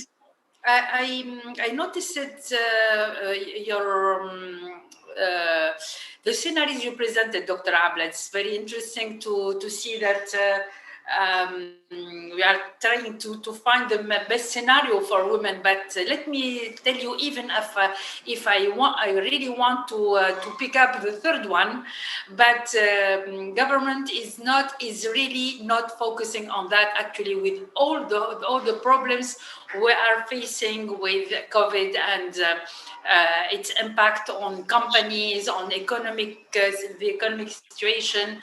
So they are focusing on vaccination. They are focusing on how to find solution to go out from this economic crisis and budget and so on. So women. For me, woman is not really the main focus today. But I want to stress on something. In COVID situation, women was in front of everything. They are in the health sector. They are in hospitals. They are in cleaning, in property. So they are really working hard, and they are in the front line everywhere. When we look to the situation, the COVID situation. But I'm not happy to say that I just finished a study with the AFDB, the African Development Bank, on Tunisia. The study is concerning 5 or 6 countries in Africa, and Tunisia was one of these countries, and I covered the Tunisian, I was the Tunisian expert, and when we look to the figures of COVID, women are the first affected, category affected by COVID in terms of employment. So when companies fire, they fire first women, and then they look after that. So to be back to the first situation, I hope so, but it's not easy. But what we can do is to support women, at least in Tunisia. I think we are not talking about work. We are no more talking about employment in the public sector. It's already full, and we have no positions in this sector. So we are trying to help women to be self-employed. So to help to create small companies, to create small activities, and to gain her own salary, and to create, and if possible create employment for others. So We are doing a lot in this, and we can see that we have a lot of associations, technical and financial partner of Tunisia who are supporting this kind of intermediary institutions who are supporting entrepreneurs, and they are trying to put women in the front line. That means that they are trying to push these institutions to have women, let's say it's gender mainstreaming, and to have women in priority to be boosted to create companies or to help them to recover from COVID. So and to finish, the last point is that at the start in my accelerator, we created 2 or 3 programs helping women, especially to have better access to markets and digitalize, because we know that digitalization is today the positive effect of COVID is to boost digitalization everywhere for government, for public sector, private sector. So I managed to have 2 programs helping women how to sell products online, how to connect online, how to have communities online. So it was one of my important activities for women, is how to support them, look for fund money online, to be in crowdfunding platforms, to connect with women and to others online, how to boost their sales online, and so on. So I think digitalization and the fact that to be connected online and to have the visibility online is one of the most activities I conducted with the Restart this period to help them recover from COVID. Absolutely, yes. Thank you. Thank you for what you mentioned about Tunisia as a whole, and the digitalization, of course, is extremely important.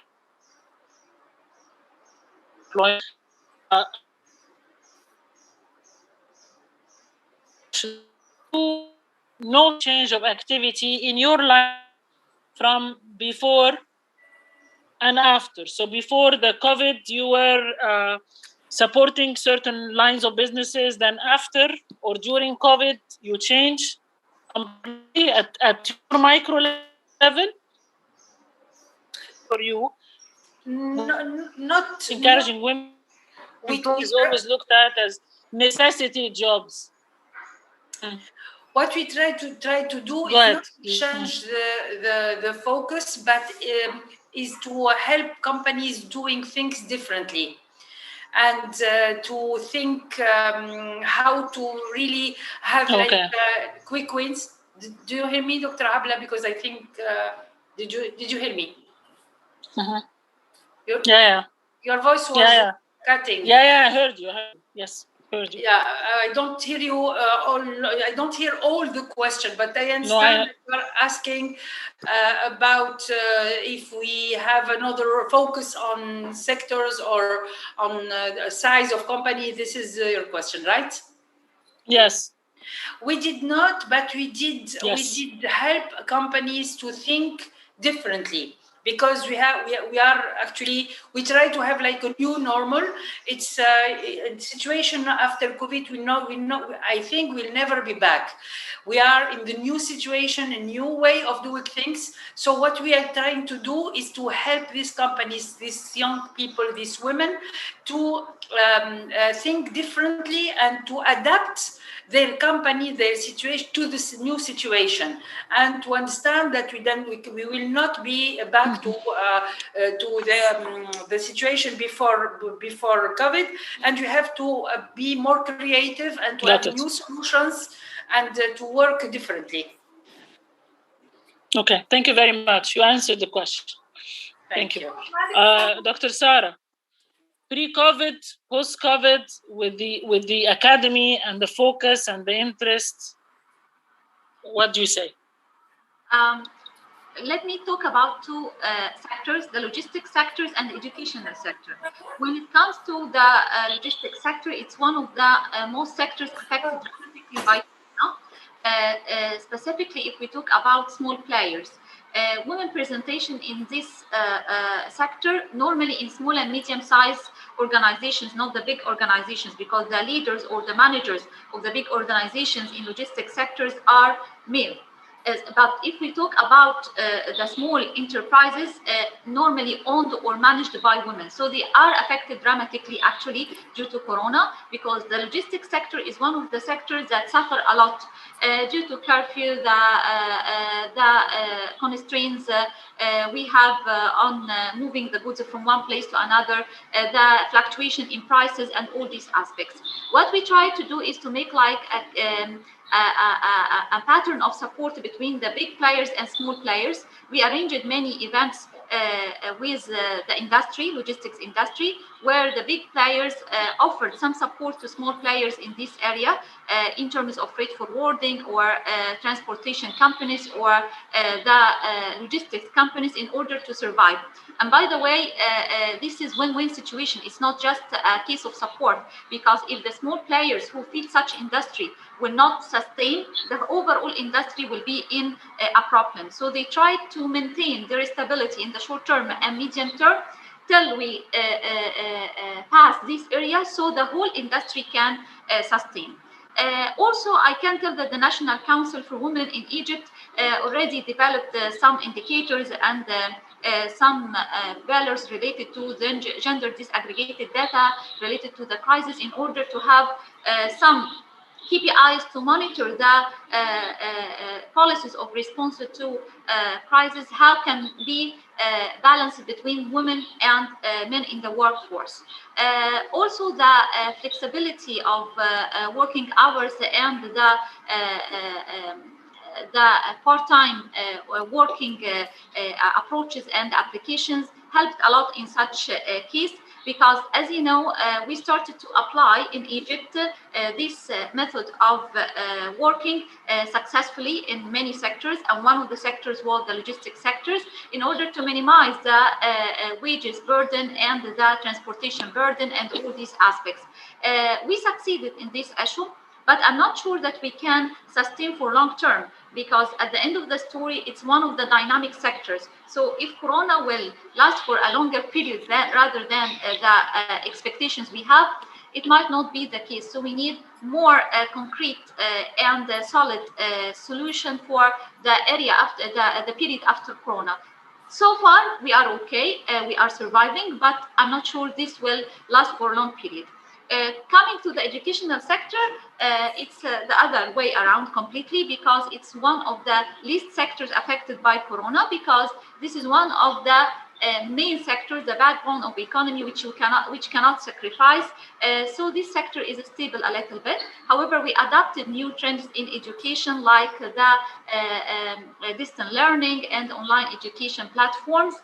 So it was challenging for women workforce in this sector to adapt and to get the required capacity building and the training to make sure that they can use these platforms and to make sure that they can manage the educational situation using the online educational tools. And it was a challenge by other way, since each woman in our college already she is a mother, so they should do the same at home with their children. So how to make the balance, how to teach online while at the same time following their student, their kids who are studying online as well. So sometimes it's not balanced, but I can tell that having the flexibility working hours. The line is cracking. Having the flexibility working hours. The instructors, okay. Sectors can help a lot in the coming period to increase the participation of women in the workforce.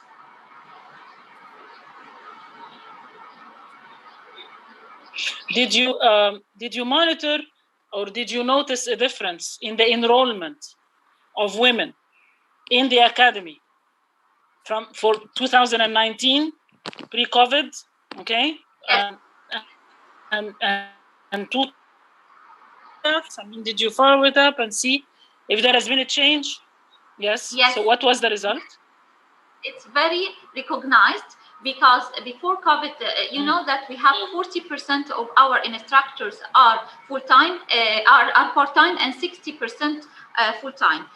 For the 40% part-time, we started to get more opportunities for women, since it's now flexible hours, and part of the teaching methods are online methods. So some of women who are not able to have such opportunity before due to their home commitments and their constraints in terms of their family life, they started to adapt and they started to accept working from home, teaching some courses or preparing some materials. So definitely we have recognized progress in such area to hire more part-time for women compared to men. What about the students? The students, female students enrolled. Did you monitor that? Yes, female students from Gulf area started to be more because you know, there are some restrictions from Gulf area to send the students for long period to stay in another country. But when they started to find that there is a balance between part-time and full-time requirements for the education, they started to accept. So they might send the students for 3 or 4 weeks and then to continue online and then to return back. So it's more flexible. And that's why maybe I started to have students, as I told you, from Oman and from Saudi Arabia. But the question now, and this is the same question like I mentioned concerning the logistics industry, shall this sustain after Corona or not? Because we might return back to full-time in classroom, not part-time in classroom and part-time online. So I'm not sure how they will accept these changes again, or we are going to move forward concerning the flexible hour system and the online and part-time, I mean hybrid form of education. I think we're all going to have a completely different model. We are never going to go back to the previous, and I think Ms. Sonia said that and Mrs. Duja said that, and I agree with you completely. Let's move on to the third question, and this one needs to go a bit faster, all right? And it comes at 2 levels. One, part of the answer that was not given, it was given by Duja, all right? But it was not given by Ms. Sonia and by Sarah. And this has to do with how do you see the post-COVID for women? Back to the old normal, worse than the old normal, or much better because the government, you know, realized the importance of women and is pushing things forward. All right, this is the first part. The second part, which was the original question, what would be your recommendation? One recommendation for boosting women employment, self or employee in manufacturing in specific. And when I say manufacturing, I also mean logistics, because manufacturing and logistics are like that together. You cannot separate one from the other. So you have two questions, and very quickly. All right, Ms. Sonia. So much. Thank you, Dr. First of all, when we take the ratio of women versus men in the public sector, it's 50-50. We have 50% women versus 50% men that are working. When we look at the private sector, the ratio is 40-60. 40% are women, 60% are men. Now, the companies that shut down basically let go of all their employees, and it wasn't gender related. Regardless of the employees were men or women, they basically had to shut down, and some of them had to, especially the companies that had offices in Bahrain, and they are foreign direct investments that have their main offices somewhere else. Now, we have not come across a situation where a company had to reduce its operation and fired women in comparison to men. It was either they closed down completely and they fired everybody, or it's basically they sustained and they basically gave the option to the employees, all the employees evenly in terms of maybe reduction in salaries and so on. So we didn't have that. So how do you see the future? So how do you see The future. How do you see the future? How do you perceive it? The future is going to be difficult for men and women. I don't see it just a challenge for women in Bahrain. I see it a challenge for men and women. Unless we basically have organizations that are creative, that are getting into new industries, that can open up new opportunities, like, for example, artificial intelligence, like, for example, getting into logistics more, like getting into manufacturing, which is something that is missing here in Bahrain, and bringing opportunities that will open up new jobs. Now, speaking about getting women into manufacturing, I think we need a cultural education, because one of the main problems we have, not just in Bahrain, in every country, is families do not see their daughters getting into manufacturing and getting into industrial businesses. I believe we do have a cultural problem here that every country needs to focus on, creating that cultural awareness that there is no difference between a man or a woman getting into a job, regardless of what is the job. My father was into construction. I am the eldest daughter. He used to take me with him into his construction sites, being the eldest, and see how foundations are being done. And I was 8 years old. He didn't say, no, you're not a son, you're a daughter, you should not come with me. So my parents never had that culture problem that being a daughter, I cannot get into construction, or I cannot get into industrial activities, or so on. So it is basically how families foresee it. As parents, we need to guide our children, regardless of gender, that there is no cap into what sector they can get into. Got it. So it's the cultural support and the cultural perception that needs to change in order to give the needed push. Okay, Mrs. Douja, you already said if we go back to normal, we would be lucky. So focus on the second question, on the what is needed to push women into manufacturing specific. I will unmute. Yes. Yeah, I will go straight to the recommendation, perhaps, because as I say before, we have to be more creative, and I think we'll never be back to before COVID. So today we have new way of working, and you know that Tunisia has this culture of industry. Industry is almost developed in Tunisia, and we had this. We had the time where we really boost industry in Tunisia. But today, my feeling is that we are going away from industry to services and to startups, to innovation and things like that. But still, many people want to develop industry, and I think to get women in, more women in. We have women in, for example, textile. Many women in textile industries and some traditional sector, let's say like that. But we love to see women in other industries, innovative industries.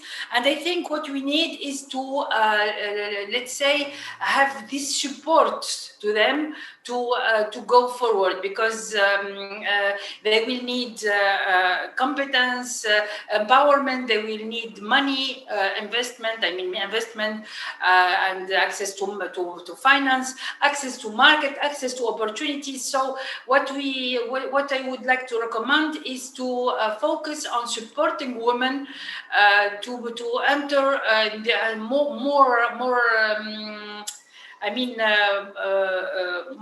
more in number to this industrial sector. Okay, thank you very much. Dr. Sarah, unmute, please. Yes, can you hear me now? Yes. Okay. So as I just mentioned, we should keep what we did during Corona. I mean, if we try to sustain the policies and the responses we did through Corona, the case will be better for women and for the workforce overall. Particularly if we talk about the part-time job of not have ability as parent and the responsibility in work unless we have the flexible working hour and we have the online working and tele-working. So this is number one.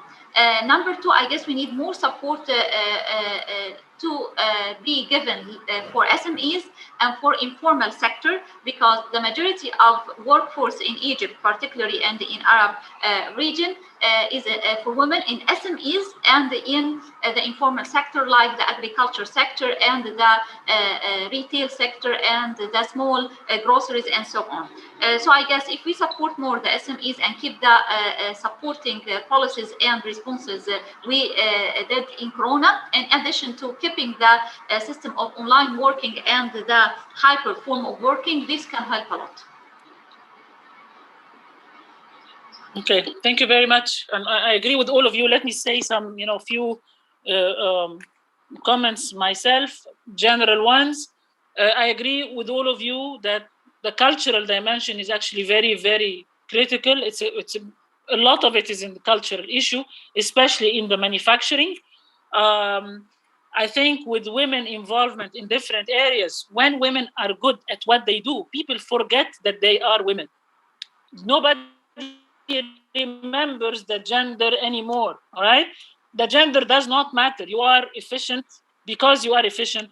Nobody thinks that you're a male or a female, and this is very important.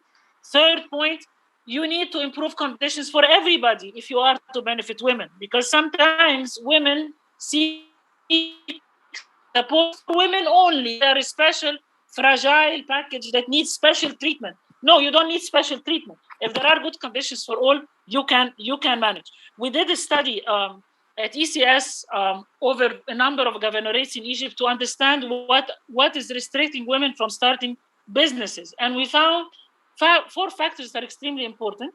One of them was the access to technology and computers. So where the digitization actually helped, all right? If you have internet and you have a computer and you have this access, then you can start jobs.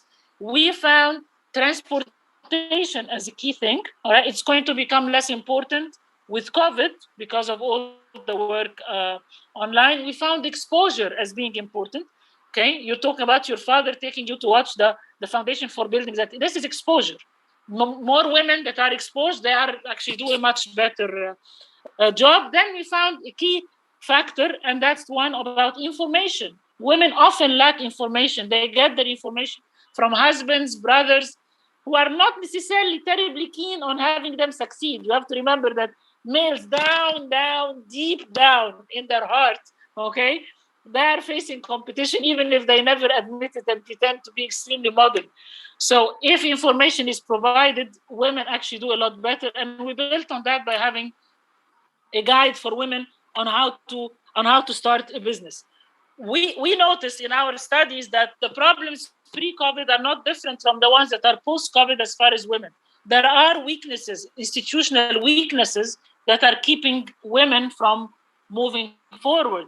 But I think perhaps the silver lining of the COVID is to make governments, even if they're not interested and they're not paying attention there, is to make them see, okay, that there is this labor force which is very well educated and yet idle, not participating enough in employment. And hopefully we need them to do action there, continue the adoption of the temporary measures, okay, that they took during COVID, continue in order to have a sustainable situation. But women are going to take over. That's clear and very obvious for me, all right? And in manufacturing, this is definitely going to happen. Let me end with a small joke so that you have a laugh as we end our session. I was one of the 50 people who wrote the Egyptian constitution. And when we were talking about the world, there were 5 of us. There were 50 people, 45 guys and 5 female. When we were talking about the women articles, we were talking about the representation in the parliament. We said, guys, we are half the society. So it makes all the sense in the world that we become half the parliament. You can imagine what happened in the room. Of course, they were jumping up and down. The objections were not coming from the Azhar guys or from the church or even from the Salafis. The objectives were coming from the most liberal guys who were always saying, we are there, we support you, women. It was coming from them. And it's all because they're very much aware that when women get in, they actually prove to be much better and perform. Thank you so much. Thank you so much, Mrs. Sonia, Mrs. Duja, and Dr. Sarah. And thank you, Dr. Hashim Hussein, and Mr. Afif for an excellent event and excellent organization. Thank you so much. Dr. Abla, Yes. don't leave. I think Hashim wants you. Yes, sure. Okay. Just give me I 1 won't second. leave. Let me. No, he's on another Zoom, so give me just 1 minute to. Okay. Can I say bye advertise. to my lady friends here? Say bye, but, Great job. but nobody leaves. Nobody Okay. leaves. All right. Can you stop the recording because we're officially done with our event? At least now we can joke around Recording easily. stopped. Yes. Thank you. You have no idea. It was a joke. During the Constitution, it was really something. All right. And they were commenting, going back, we write, a form. And then they would go home and try to study each and every Arabic word to make sure that the word could not possibly mean a bigger percentage than what they have in mind. All right. Arabic is a very rich language. Yes. So the same word can have many meanings. So they would go and check their dictionaries back home and then come back the next day and say, no. We need to change this word because this could have a meaning that it is half the numbers of the fund. But we got our way at the end, okay? And we got a huge shot for women. What? As long as you got it What? done, it's good. If not, it's their loss. They don't have half of them. No. Of course. No, we got it done. We also got the right of women to be involved in any job. We didn't have women as judges, okay? In the legal system, it was an issue to have them there. And even though it's written in the Constitution, it was not really implemented except a couple of years ago. We started to have very shyly women judges. All right. So they are starting to be in there as well. But it was interesting to observe who's objecting and what they usually say. That was the most fun part. Really? You are saying I'm supporting women and the blah, blah, blah. It's all blah, blah, blah at the end of the day. This is why I had them stop the recording.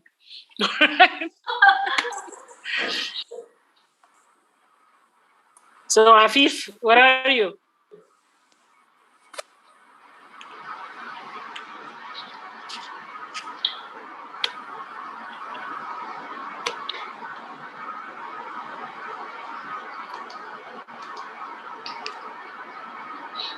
Mr. Afif, Dr. Hashim Hussein, we have other stuff. I have other things coming up. So if you are not coming soon, Dr. Hashim Hussein.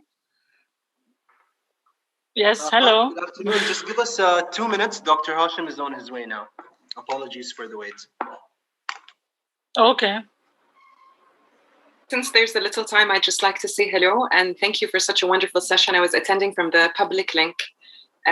صراحة كلامكم كان جدا موزون and يعني it's amazing to hear from women with your experience صراحة. So much. Thank you so much. Thank you. You so much.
data, because now what is happening worldwide, who's giving data and indexes on entrepreneurship? It comes from the Global Entrepreneurs Network.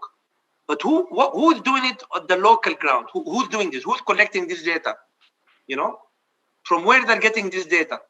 So if we don't develop it at the local level, and actually the data itself and the programs, and to see what is happening at the country level in terms of innovation and entrepreneurship, because this will show and reflect to us the weakness and the gaps. Okay, even in countries like Egypt, where everything is available when you talk about the ecosystem, but do you have an ecosystem? No. I mean, no. I don't have to say. Do you have a positive and a conducive ecosystem? I would say no. And I say frankly, in Egypt, I have been working in Egypt for a long time. Lakin, those think tanks, they can do that. And we have started with universities, but I have realized that, yes, universities are okay to propagate and to develop awareness and culture and so on. Lakin, a role between think tanks, our research institutions, is very important for the political level and for the support institutions dealing with entrepreneurs. I don't know, Doctora, did you touch on that? No, actually, I was focused on the title of your session. All right. This is why I'm provoking you. I will not say that we do not have an ecosystem. We do have an ecosystem, but it's incomplete, and it definitely needs a lot of support. And when this support takes place, the outcome is going to be much, much better than what we have right now. This is why I withdrew. I said, no, it's not the ecosystem. Is it the best practice or a very positive ecosystem? This is my terminology. It can be a lot better, so that the efforts lead to much better results. How the think tank can do that? How the think tank can assist in enhancing best practice and a positive ecosystem for women empowerment and innovation entrepreneurship? Well, for starters, a session like this is extremely useful because you are looking at the experience of other countries, and I think collecting positive experiences from other countries is excellent, because each one of us is good in a certain area. If the best practices, policy level, institutional level, are put together, we can have the Arab world in another planet, for God's sakes, in another planet altogether. So benefiting from the others, this is definitely one. The second one is doing surveys and field work like the ones that we are doing at ECS, that is showing why women have problems and where outcomes are different from just problems that are faced by everybody. There are problems that are specific to women. And it's very interesting to observe the following, that when the business has already started, the minute you say that the business had started, men and women are no different. Okay? The problems of women are usually in the initiation stage, in the ideation stage, in the first access to finance, in the shaping of their project to make it a useful one. It's always in the first part. And this is where support is most needed. So collecting the data, analyzing the data, suggesting the policy and institutional changes. This is very important, because if the entrepreneurs do not have a mother and father, if they do not have an institution that can take care of their problems and that can support them, all right, they are not going to go very far. But this is a topic for another session, my dear friend. Thank you very much. لا دكتورة، احنا دائما بنتعلم منك. We use all opportunities. We are there to learn from you. Thank you so much. This is very sweet. This is very important because, as you said, we learn from each other. We're having Mrs. Tonia Janahi. She's the board member of the Bahrain Chamber, and I've been talking to her. And definitely, and I said to Sonia, we have to start the link immediately with Doctora Abla. And this discussion started last month in Egypt during a dinner, and there was a request from the Bahrain Chamber that Doctora Abla to help setting up a research unit or a center within the Bahrain Chamber to enhance the small and medium enterprises. So I think, Sonia, immediately, if we can do the link, because this is what we need to do. This is why I said... Absolutely, I'll be more than happy to help. More than happy to help. More than happy to take this. Yes, this is the start. If you want to enhance a positive ecosystem, you know, in any country, you have to start with research and analysis and data collection from best practice of a think tank like what Dr. Abla is heading in Egypt. And this is exactly how we do and we share best practices. Alex, we're looking forward. This is an excellent opportunity for us to learn from Dr. Abla and use her guidance on establishing something that will definitely add value to the SMEs, men and women, and both genders, but specifically at a very difficult time when everything is so confusing and there is no vision of where things are leading to. So I believe this is the right time to focus on this. You are absolutely right, Sonia. You know, Doctor, this post-COVID is very confusing, I think, for government, for the private sector, for institutions. For all of them. All of them, I can tell you this. Confusing, yet it has incredible silver lining because it gives you the chance to start new things and look at things differently. Okay, COVID with the bad, it gave us a jump ahead, actually. That's it. This is why we have to move very quick with research, with economic research, with challenges and solutions. Because I agree with you. We have said that though the COVID have disrupted a lot of economies, but it has brought lot of opportunities, you know, for small and medium enterprises. But they have to know how to do it, and they have to know how to work it. But at the same time, how we should enhance faster the ecosystem for those enterprises, or we are going to lose them. You know, absolutely, and the ecosystem has to be. Has to be a complete ecosystem. That's the full circles where all problems are solved. Partial attempts to improve the ecosystem do not work. They do not work. You know, it's like having a balloon with 10 holes and you fix 2 of them perfectly and the others are just, the remaining 8 are still open. So no matter what you do, how much you blow, it will never be full. So I mean, I'll be more than happy to help, and it's my pleasure and honor. And I'm humbled by the request to help with the Chamber of Commerce in Bahrain, and let's have another talk about that. And just I would like to end up. This will help us on our big vision with the Arab Union of Chambers of Commerce. And I know that Dr. Sarah, she was part of this panel because for the last 3 years, and Dr. Abla also you were part of that summit for the need of the private sector for the economic development for the Arab countries. And we started to realize that the most important issue and challenge in the Arab countries is to enhance a positive ecosystem for the stakeholders. في الوطن العربي. This initiative, which I myself think is a pioneer initiative, how think tanks and research institutions and economic think tanks can play a major role in enhancing and influencing an ecosystem, which will help us to do what are we trying and what are we working to do in the different Arab countries through the support of the Arab Union of Chambers of Commerce and Industry. And I can assure you, Dr. Abla, could be part of our coming World Entrepreneurs Investment Forum, which will take place in Dubai between 28th and 30th of March next year. We are putting the topic of research institutions and think tanks to support, and we're talking to different at the global level, of course. But we will talk to you about, how we can make a side event in a panel on the role of think tanks. We'll bring think tanks from Europe, from North America, from Southeast Asia, and of course, from the Arab countries. And because we have been working over the last 3-4 years through universities to boost innovation and entrepreneurship, now we want to make sure that we are working with research and think tanks.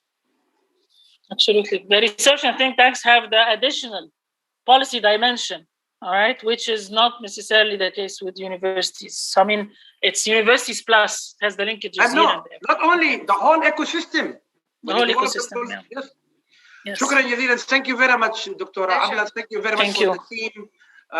Sonia, Sarah, Dr. Sarah Jazar, and all the participants. Duja Gharbi, she's back here again. I can see all the good names are there from all over the world, you know.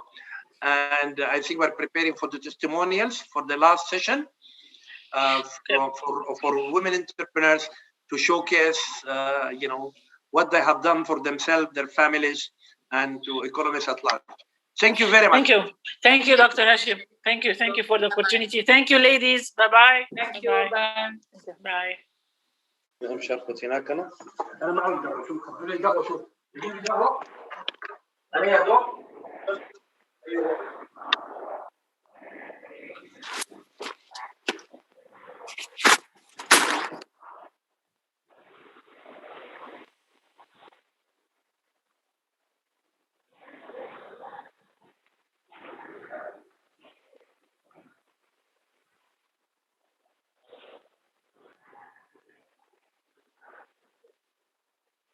So let's just take a 5-minute break and we'll continue the next session with Mr. Afi.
أبو بكر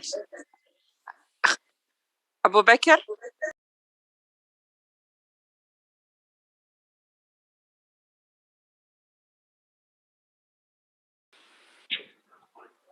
Okay, so maybe I'm the only man around, me and Amir, but I will kindly ask my speakers in this session to mute their mics so that we make sure that everybody hears everyone. Let me tell you, honestly, the list in front of me has no sequence of priority or order. And it's not in alphabetical order. It was just done just like that. Ukht Hadil, are you available? Yeah. So, Ukht Hadil, if you can unmute.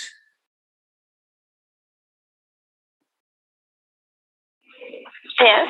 Yeah. So let me just quickly introduce Ukht Hadil. Ukht Hadil Al-Dawa. And then you correct بعدين Adil. Hadil Al-Dawa, yeah. Yeah, she's the owner of Lavender Gifts from Sudan. Lavender. And she's a mechanical engineer, graduated first class honor. Yes. Which means, mashallah alayki, you're extremely smart as compared to myself. And she's a mechanical engineer who is part of the technology pole in Khartoum University, correct? Yes, correct. Yeah. So Hadil, I will give you 10 minutes. If you have a presentation you would like to share, you can go ahead and present, and then we'll take it from there. تفضلي. Okay. How can I add my presentation? You simply have to do share screen.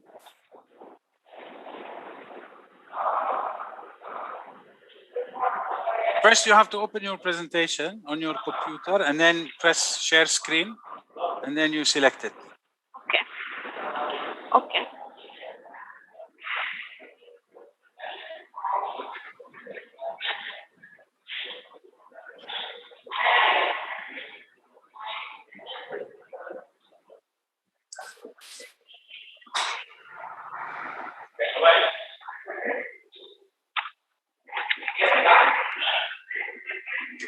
Adil, it's going through or شو?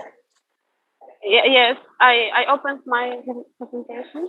Okay. And I want to click on share screen now. Okay.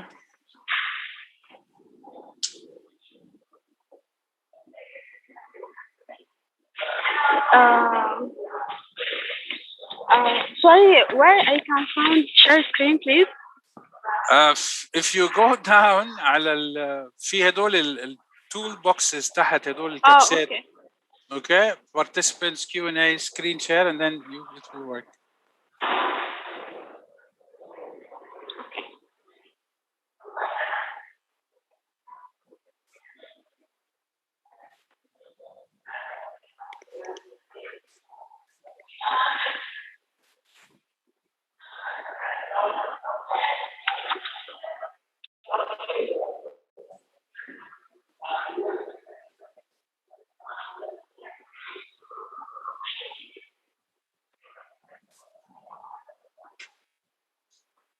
هديل صرنا شايفين كل شيء على الكمبيوتر تاعك بس ما شفنا البرزنتيشن. Okay. Okay.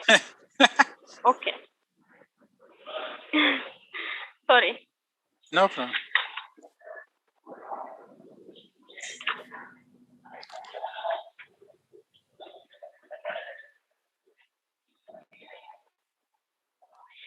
Is that clear?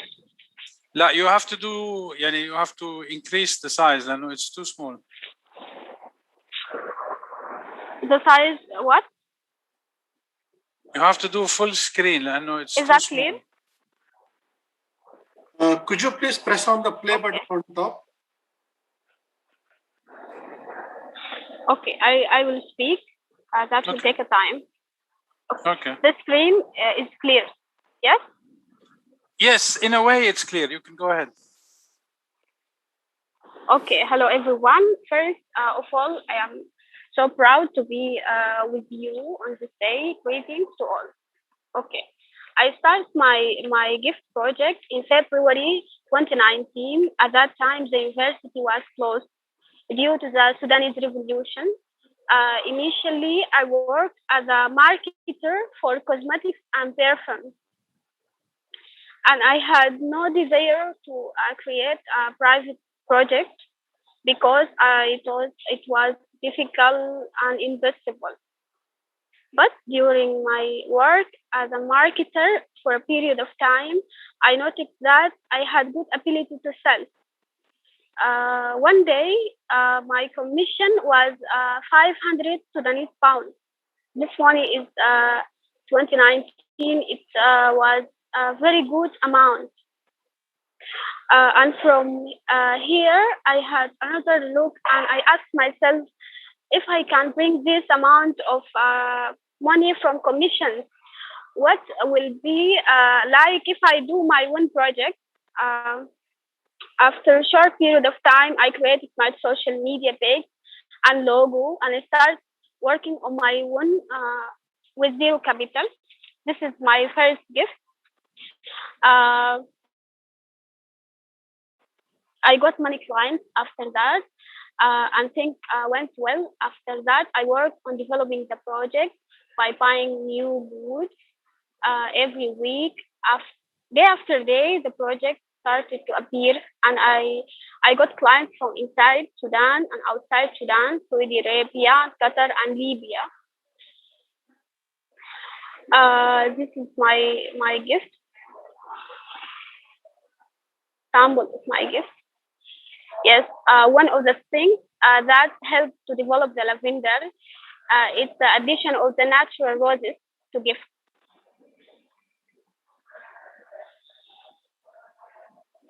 This box is from the outside. This is the flower. The UNIDO incubator, one time I made cupcake. The UNIDO incubator supported me in the developing of the project. I'm building my personality as a successful entrepreneur. I think that is all.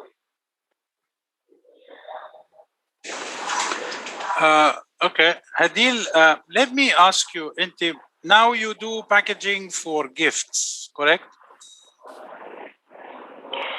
The packaging tools work with electricity. with electricity هي زي المسدس كده بعمل packaging. But Anna, the question is, do you have a plan to, now you do packaging for gifts, correct? Yes, yes. Do you plan to expand into packaging of other products? Yes. Do you have anything in plan? Yes. هنا عندنا في السودان. Sorry, can I speak Arabic? We have non-Arabic speakers. If you want to speak in Arabic, and I can translate briefly. Okay. عندي فكرة إنه أطور الموضوع. هنا عندنا في السودان الموضوع بتاع حاجة اسمها سد المال أو المهم حاجات العرس دي. فالباكيجينج لو شملها هيكون مشروع كبير شديد. هيبقى أكبر من إنه هدايا.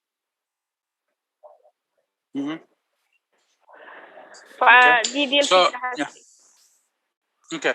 So now what she's saying, she's starting with the gifts and gift wrappings, but the wedding industry, not only in Sudan, but I think all around the world, is a very big area for expanding. So one of the things that she's planning to do is to do the bridal accessories, the bridal gifts that they give, and trust me, there's a lot of money being spent into that direction. صح؟ you do the whole design, the whole packaging, and the whole setup, correct? Yes. طب Hadil, so you're part of the UNIDO Khartoum Technology Park, correct? Yes. How did they help you? What benefits did you get out of this participation you had? They helped me in the developing the project. and building my personality to convert it to entrepreneurship, not just an ordinary project. To develop the project every day and update my ideas. So how did you? Yeah, let me tell you, you're a mechanical engineer. Who worked as an intern in an oil company and plastic and fillet. How did you move from being a mechanical engineer into gifts and gift wrap? It falls in line as a mechanical engineer, but how did the idea come to you? طيب عشان أوضح لك أكثر، هو كان في فترة كل الناس بتكون سمعت. Can you hear me? Yes. أيوة، كل الناس بتكون سمعت بالثورة السودانية. فهو كان في الفترة بتاعت الثورة السودانية ما كان في دراسة، ما كنا شغالين جامعة، فكانت دي البداية هنا، إنه أنا شغالة في البيت وما كان في شيء، وكان الهدف الأول إنه أنا بس عايزة أجيب قروش، يكون في قروش، والموضوع يعني يتطور بطريقة أنا ذاتي ما تخيلتها. فالحمد لله يعني قدرت أعمل مانجمنت بين الحاجات دي كلها، حتى لما الجامعة فتحت كنت شغالة برضو في موضوع الهدايا. Okay. So during the Sudanese revolution, there was a lot of closure. So she was mainly sitting at home, no university, and so she started, playing around with this idea, and then gradually it started to pick up and it became more serious. When universities were back and open, she had already the business running. So, which is very interesting to see that. And this is, the beauty of entrepreneurs. And this is when we keep on saying, entrepreneurs are special people in the sense that they convert the idea into a reality, and then looking into the needs of the market. It doesn't have to do with what did you study, what did you graduate. As long as you have the passion to do something, it'll be successful. And I'm sure from the cases we will see, the 6 cases we will see many people who studied something and then they're running a successful business in another place. Yes. If anyone has any questions to Hadil, please put on the chat and then I will address it to her. شكرا Hadil, and I will come back to you again يعني قبل ما نخلص. Thank you. No problem. I would like to introduce female entrepreneur from Morocco, Kauthar. She started her business in textile 4 years ago. She's a graduate of business in 2017, and she's adventurous, passionate person when it comes to Morocco and developing added value. And she established her business. It's called Arwa. محتشمة ما بعرف شو. Modest fashion. Sorry? Modest fashion. We called it modest fashion. شو يعني modest? الموضة المحتشمة. It's for yes. So it's like more or less Islamic wear. Yes. صح? Yes. Okay. Kind of. So very good. So now she runs her business, and she has 10 people who work with her in her shop or in her production facility.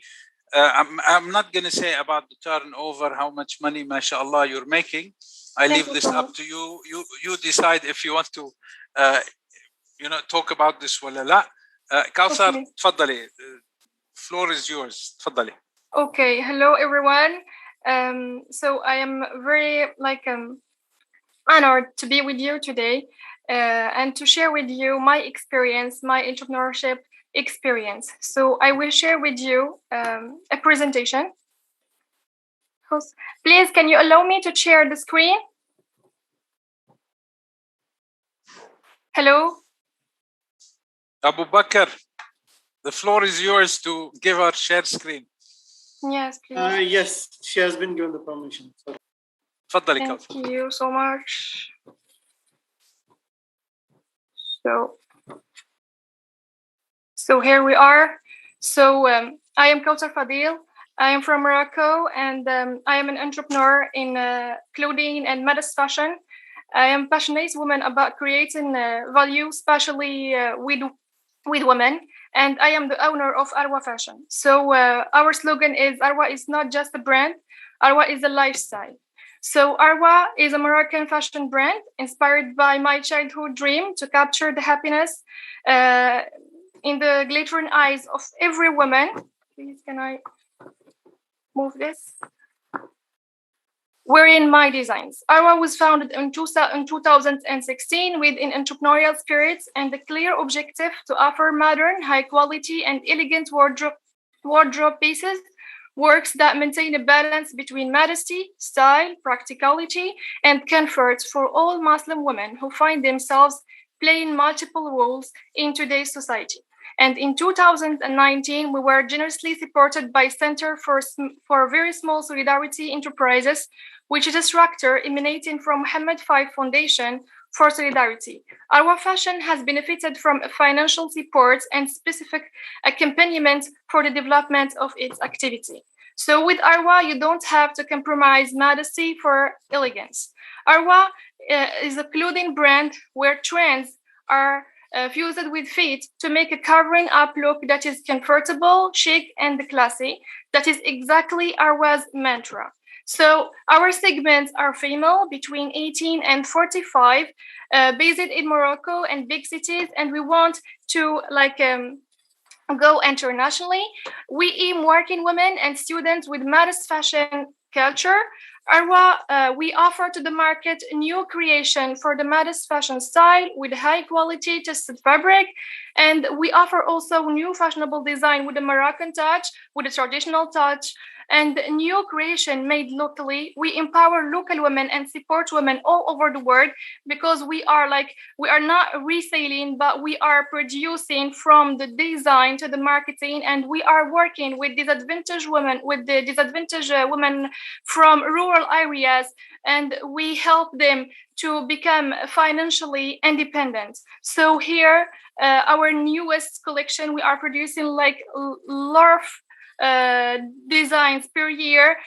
We are offering and we are providing all types of products, but especially we are on dresses, everyday dresses and occasional dresses. We are also in traditional parts like jalabas and kaftans for Eid and Ramadan. And we are present in YouTube.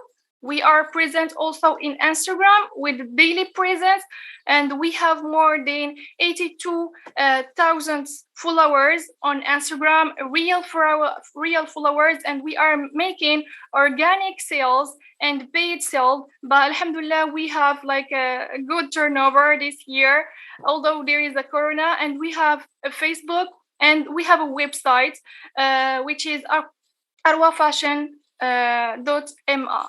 So that's it. Thank you for your time and for your listening, and I am here for all the questions. Thank you very much, Kautar. Kautar, first I want you to okay, thanks. I just want to clarify one point. Okay. Kautar was saying about the Center for Small Companies or Solidarity. Yes. In Morocco, and this is for everyone who don't know Morocco and don't know women empowerment in Morocco, His Majesty the King has a special organization that supports solidarity within the Moroccan people. And they have developed incubators in different parts of Morocco, in different regions. What they do, they identify innovative entrepreneurs and they invest in them financially and support-wise. Yes. Now, so Kautar, this is the center that Kautar talked about very briefly.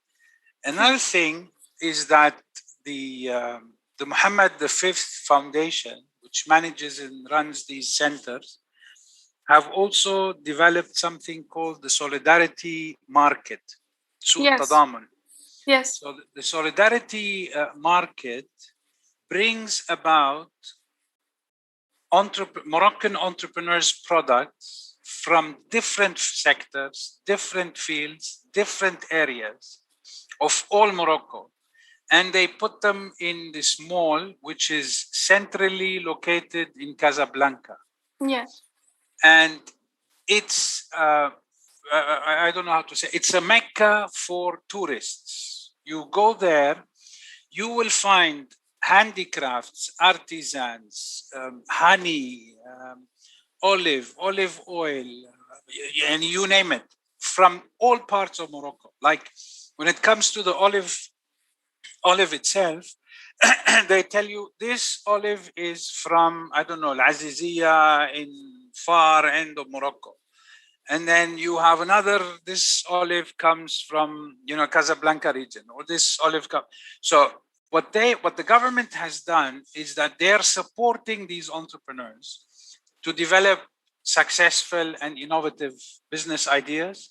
Then they are helping them in the marketing, because Morocco receives a lot of tourists. Yes. And I remember, the tagines, the clothes, everything. And then they have a special station inside this market that will package things for you. And if you're buying a tagine, you cannot, it's bulky. You cannot put it in the bag. It will break. So what they have a small shop that you pay money to, very small amount, that they will package it for you. This is also part of economically empowering women, supporting entrepreneurs grow and expand their businesses. And it's something really interesting to know about. And now, Kauthar, I understand that you're selling online on Instagram. Yes. Do you Instagram have, in website. So people can go on your website and they can buy? Yes. Are you selling outside Morocco and the region that you're in? Are you selling in the Gulf countries? Are you selling in the different Arab countries, US, whatever? We are selling to Moroccan based on Europe, based on America. Yes, and we are doing worldwide shipping. So we are open to all orders from all over the world. So people will come online, they will buy. يعني مثل Amazon, same system as the Amazon. So you can. Yes. So, but you're mainly focusing your promotion on Moroccans, or your address, because what you showed as clothes can easily sell in Turkey, can sell in Lebanon, in Egypt, in Yes. Now we were focusing in working to provide to Moroccan ladies, and slowly we are going internationally to the Moroccan based on Europe and America, and to other Arabs from all over the world. Okay, very good. Okay, any questions for Hadil? Okay, تفضلي Sania, go ahead. Sorry, first I'd like to say thank you for Hadil's presentation and Kautar's presentation just now. And I wanted to ask you, what is the name of the mall that you mentioned that basically showcases all of the Moroccan Moroccan talent? It's called سوق التضامن. Yeah, search سوق التضامن Casablanca. Don't search in English. You will not reach anywhere. It's in French. And also, sorry. In French, it's completely different. Solidarité or something. Solidarité. Le marché de solidarité. Parlez français. Okay, merci. Oui. Okay. Also, I have another question. How long did it take you to set up, from the initial idea stage to the setup? It took me nearly 2 years. 2 years. 2 years to set up everything. And did you start from home? Did you start with some support from an outside entity? Yes, I started at first with love money from my brother, from my family, and then I received the grant from Mohammed V Foundation. Okay, thank you. Thank you so much. Okay, that's You're welcome. Interesting. Right. Now, I don't know if Ms. Park is online.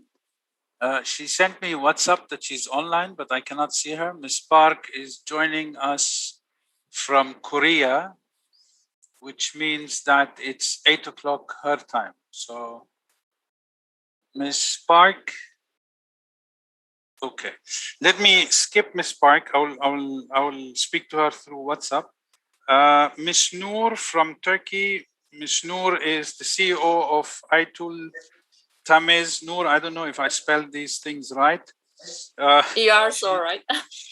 She's a garden architecture and engineering services in Turkey, and she does a lot of landscaping.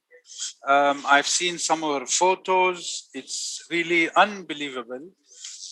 Thank you so much. See the quality of the work. So, Noor, the floor is yours, please. I believe you have a presentation also. Yes, I have a presentation also. But first of all, I want to say thank you for this amazing invitation. It's a big pleasure and honor to being with you in here as a Turkish woman and entrepreneur. I have a company in Istanbul, but my adventure is like 11 years in this job. I'm engineer, master degree about forestry, and I finished my master degree for the forestry policy and advisory.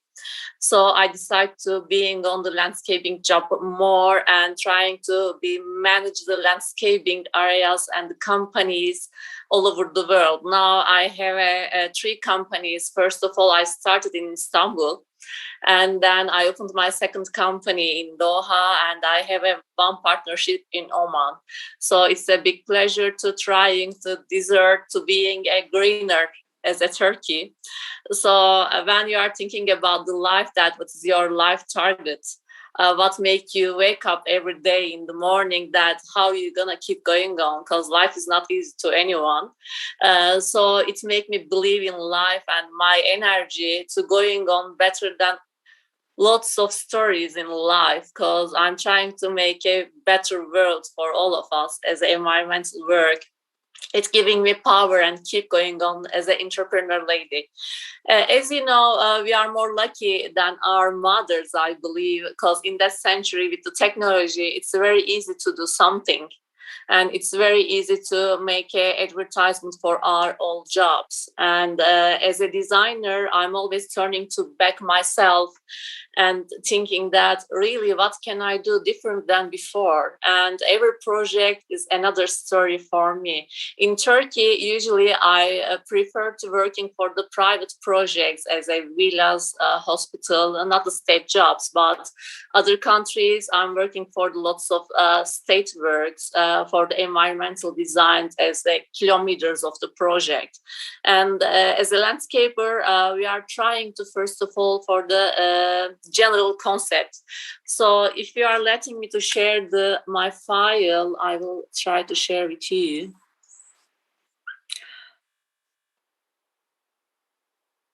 You have the rights, Abu Bakr? No, I don't have the rights yet. So I will show some of our projects.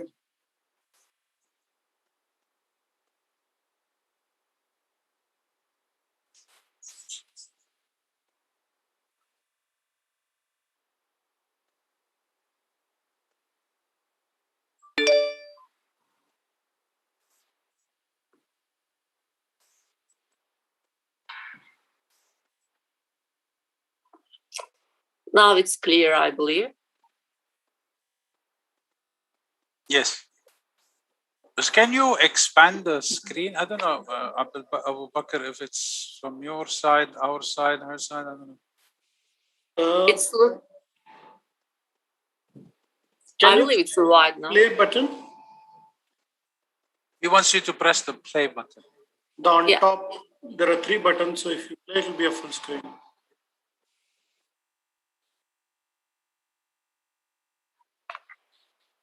I believe it's coming now.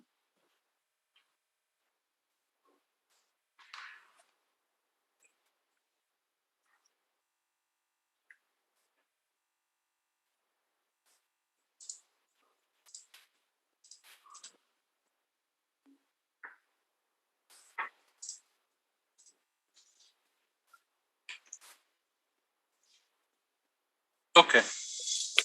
I believe it's okay. First of all, we are working for the general concepts as what we want to see for a landscape. And I prefer in my designs to seeing more natural things in the landscaping jobs. So I'm much more far away from plastic and the other materials. I prefer usually being to see for the more green areas in our project and in our sites. We are working as an architecture and engineer services in Istanbul-based office, and we are doing for the 2D and 3D projects of the landscapes areas. And our discipline is for a turnkey working principles. So our clients are believing in us that we can finish everything for the exterior jobs. And we are trying to find a solution for all the problems for the drainage system, sprinkler system, waterfalls, for the sitting areas and all the other garden works as choosing the plants. As you know, understanding about the plants is a little bit like being a doctor. You must understand about their sickness and what air they need and for the climate problems. So after having 7 years of the experiences in Turkey, I decided to going to other countries' exhibitions. First of all, I traveled to Dubai. And then after Dubai, I had one B2B meeting with the Hotel Summit. The hotel companies were coming to do taking that what we are looking for the Turkey and how can bring to the Dubai. So after this, I decided to go to Expo Turkey by Qatar. And 4 years ago, I joined an exhibition in here. And after exhibition 6 months, I decided to open my second office in here. By the way, now I'm in the Doha. It started to be like my second country, to be honest with you. And it's a big pleasure to working in here. It's a really amazing country. And last 4 years, I had so many opportunities for a landscaping design in here. And 11 years ago, when I started this job, we were like only 2 persons in the company. Now it's a big pleasure to giving a job to laborers around 200. And every year we are getting bigger with the projects and as a team. It's a teamwork because we have a site and a project. So we need engineers, technicians, laborers, and architects all together working in a very big discipline. Without the discipline, there is no engineering work. So Babylon is another my second company who is really doing amazing jobs. And after the Babylon, I have one deal in the Oman. Its name is Design by Soul Interior and Exterior Architecture. I'm working in there for the private projects like Turkey. I want to show some examples for what they did before. This is one of our projects in Doha. We are working for the big parks, as you see. And this is one of my private projects in Italy. That's another hotel projects in Turkey. Also, we are working for the big hotels like Ritz-Carlton, Four Seasons. And I traveled so many countries all over the world, such as this project in Iran. I traveled to north of Iran for one of the projects. And we are lots of having projects for the more like touristic areas because they have a big land as a touristic hotel. That was one of the Antalya project, and this is one of the Bodrum Villa projects in Mandarin private villas.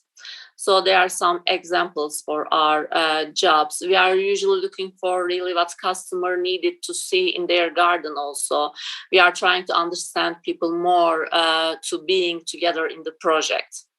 So I'm so thankful to everyone who wanted to really work with us in this job. So there are some more simples to show you.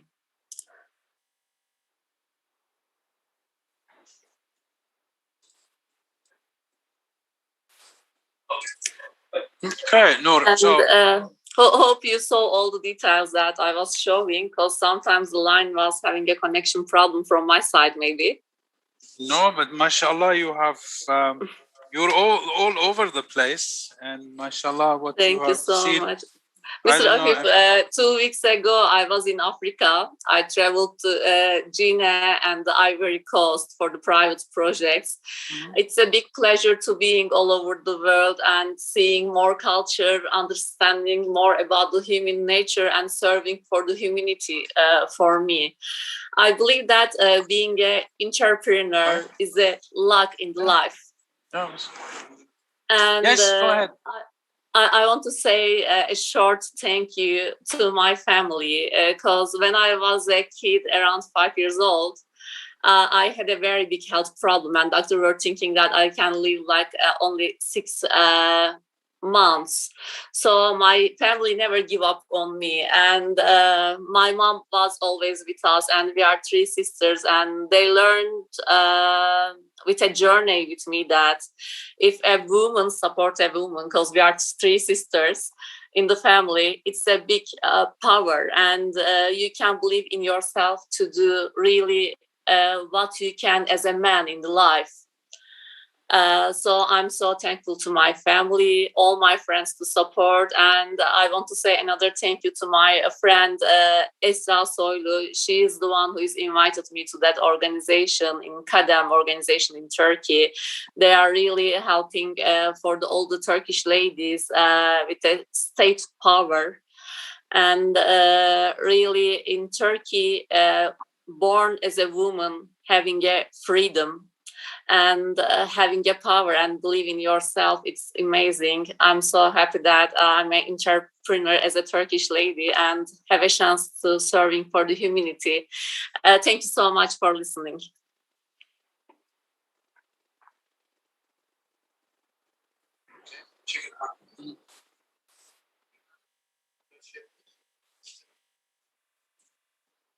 Mr. Afif, it's clear. Hi, Mr. Afif, you're on. Yeah, I'm here. I'm here. Thank you, Noor. Noor, I can see you all over the place. I have a very small garden. If you want to come and help me fix it, I'm more than willing. It will be my pleasure. And I believe Dr. Hashim also has a very small garden. So we're more than willing to provide you the work. You know, it will be my pleasure. Of course, I can come. We have been working in organizing the International Garden Show here in Bahrain for years. And this is mainly to bring entrepreneurs in the area of farming into gardening, bringing technologies worldwide of landscaping and gardening. I myself am a very fan of gardening and have a big garden, from seasonal flowers, plants, fruits, and so on. Amazing. And I'm a smuggler of plants. Don't quote me, huh? I will come as soon as possible. It's a big pleasure to knowing you face to face. If you really have a big interest like this, I will come as soon as possible. Sure. And even here in the region, landscaping became a very important sector, because they're developing a lot of new cities and new towns now, especially here in Bahrain. Of course, I've been looking into the best plants and trees and flowers which suits the environment here.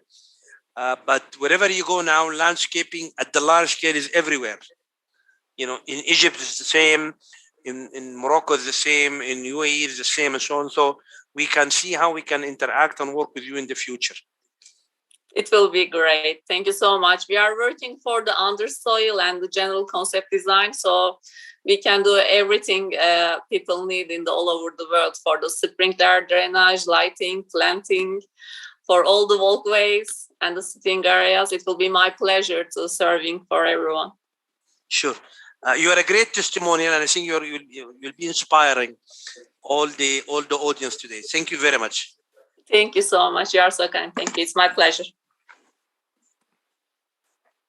Okay, so Noor, don't go, stay, because I have a question for all the ladies at the end. Sure. So I'm keeping you so that you don't run away. Now allow me to introduce our Bahraini entrepreneur, Ms. Sania Abdel Al. Miss Sania is a Bahraini. She's currently, I think she's connecting from Saudi Arabia because she's setting up in Saudi Arabia. Sania, you're here or disconnected? Yeah, she is with us now. Yeah. Hello, everyone. Yeah. Sorry, I was going to call. Yeah. No, but you're from Saudi connecting now. I am in Riyadh at the moment, yes. Okay. I just moved here a few days ago to, inshallah, set up our second factory. So, خلاص, you start your presentation then accordingly. Okay, Sania, تفضلي. Sure. I just need a minute to share my screen. I'll just take a moment. Sonia, nice to meet you. I'm wishing my best for your second factory. It's a big pleasure Thank you. knowing you. It was a pleasure actually listening to your presentation. It's so wonderful to see someone who has such a passion for gardening. Personally, I don't have a green thumb, so I know how difficult it must be and how beautiful the reward is. So thank you for sharing that. Thank you so much. You are so kind. Thank you for your appreciation. I just need a moment. Sorry, but just let me connect my screen.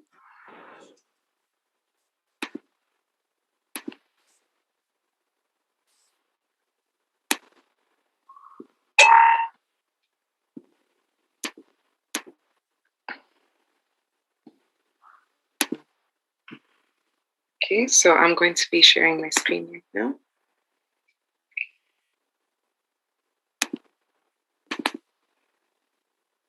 Okay, great. So hello, everyone. My name is Sania Abdelaan, and I am the co-founder of Perfectly Pressed Juice.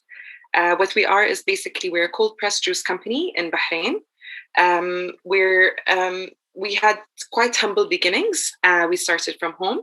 If you're not familiar with the cold press method, cold press is a method of juicing where basically you press fruits and vegetables to get the ultimate benefit of the fruits and vegetables.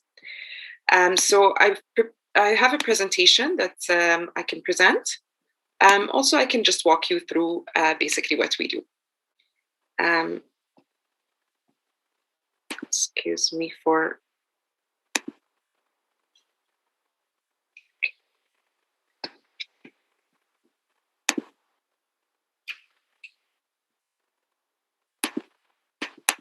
Okay, so I'm just going to go back to, sorry. So basically our vision is to inspire people to lead healthier and happier lives. Our mission is to provide the most nutritious edible products, basically that are healthy. Our values are that we are always operating from natural products, and basically we create natural products. We're versatile, we're accessible, we're honest, and we operate and do everything with passion and drive. So history and milestones, we started in December 2016. Actually, we started from home. So this was an outdoor market, which basically curates talented individuals or businesses which they believe in, and they showcase them on an outdoor market. And we were selected, luckily, to be one of them. I had a health issue, and I just decided, since I found myself juicing to improve my health, I just decided I'm going to do this full time and I'm going to try it out. So I did. And very luckily, within the first 2 hours of basically creating our juices, of showcasing our juices at the market, we sold out the quantity for the whole weekend. So that started our, let's say, ball rolling to basically start this journey into pressing. So when I say we, I mean me and my business partner, because I started developing the idea in 2014, where I started having health issues, and I started replacing dairy with dairy alternatives like cashew milk, and basically started juicing, green juice.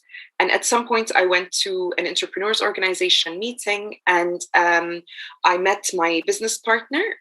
Coincidentally, he was thinking about starting the same business, so we decided to partner up. So our journey took a bit of time because from 2016, it took us about 2 years to actually enter supermarkets, which was our original model, is to make sure that we have our products available, as it's also one of our values, is to be accessible. So that was one of our main goals. So we started in supermarkets in 2018, and till today we now sell in 54 locations across the island, of which are hotels, hospitals, and and supermarkets and cafes. So food safety standards, we're HACCP certified. At the moment, we're certifying for ISO.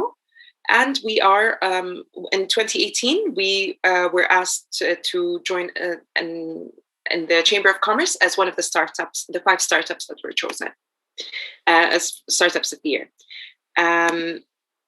Okay, so basically what we do and how we do it, we source local, we produce juice, the cold press, we package, we label, and we distribute to our local, basically supermarkets. The difference between cold press and regular juicing, basically. So the centrifugal juicer actually adds heat to the product, to the juices, by which it causes oxidation. It removes the health benefits of the juices. So when you create juice with cold press, what you're doing is you're preserving the integrity of the product or of the fruits and vegetables. So you're basically juicing to improve your health rather than to have something that has its vitamins and minerals compromised. So at the moment, these are basically our top selling products. As you can see, the top selling products are the healthier side of the spectrum, which are basically the green juices, the beetroot juice, and the juices infused with turmeric, which is one of the things that we do is we infuse superfoods into our products. We've introduced health shots as well. So people are basically getting the benefits of taking the health shots. So this is basically where we distribute on the island. We have several partners which we distribute with. So we're currently in the Four Seasons Hotel, Al Isra supermarket, which is one of the main supermarkets here in Bahrain, Carrefour, and this year actually we've expanded quite a bit into Lulu, Hypermarket, Al Jazeera, and well, we've been selling already in Al Jazeera, but this year we've expanded into Carrefour and Lulu Hypermarkets, in addition to these locations. And many other local hero cafes, which we'd like to call them. So basically, this is our Sania, if you just allow me just 1 minute, I know some people don't know what Lulu Hypermarket is. Lulu Hypermarket is an Indian-owned supermarket, and it runs and operates in the 6 GCC countries, something around 200 supermarkets. So just to give you the size and the magnitude, because some people will out of this region will not know Lulu Hypermarket, Yeah. Tfadali. So we also operate direct to customer. So most of our clients are subscription orders, which we get direct orders of people asking for juice, because juice is not just juice the way we prepare it. It's juicing for health. So it's infusing vital nutrients into basically your daily nutrition, getting your vitamins and juicing for health. So basically, this is our team. We're not a large team. In addition to this, actually, we've experienced some like exponential growth in the past, let's say, few months. We've actually doubled our team in the span of the last, let's say, 4 months. And now we are actually juicing at 2 shifts. And by the end of next year, inshallah, we will be moving into another facility in Bahrain, in addition to the facility we are building here right now in Riyadh. Okay. So thank you for basically attending the presentation. If anyone would like to ask me any questions, I'm happy to answer them.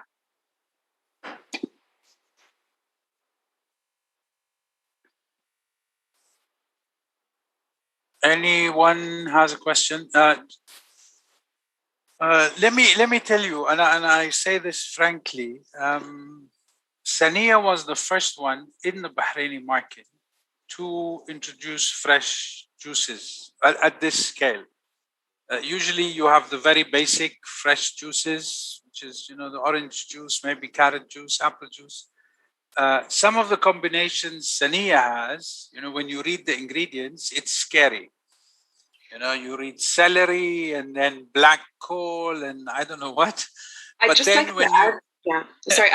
to add that I'm studying naturopathic nutrition and I'm a nutritive health coach. So the juices that I make are not simply refreshing.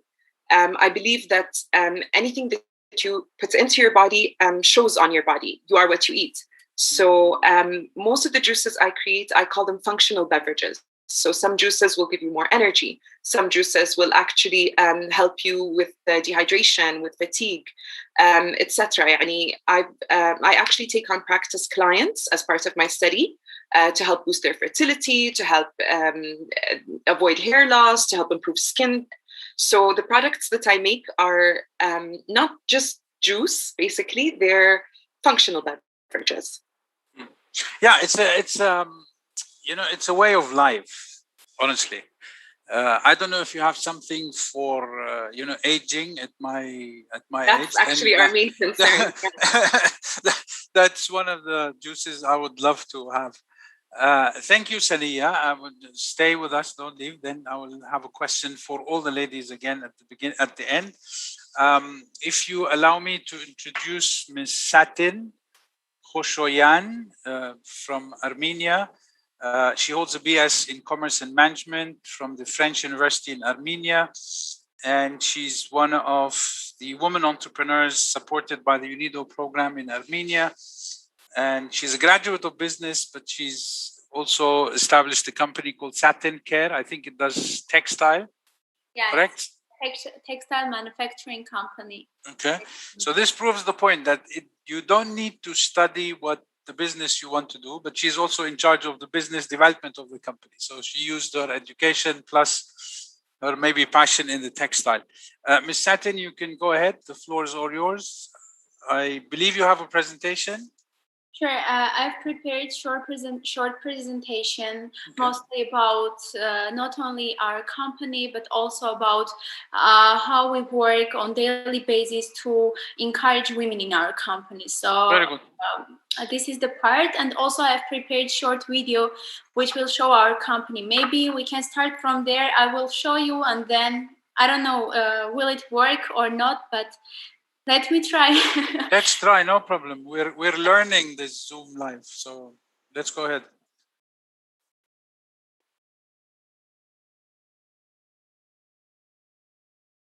Okay, can you see the screen? Loud and clear, yes.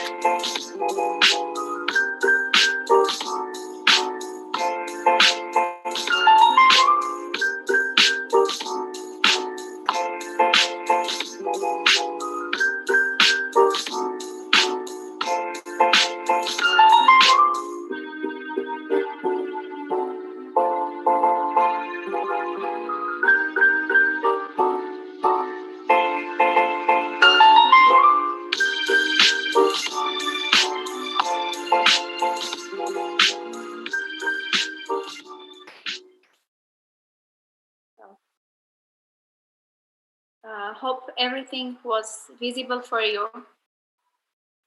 Yes, it is.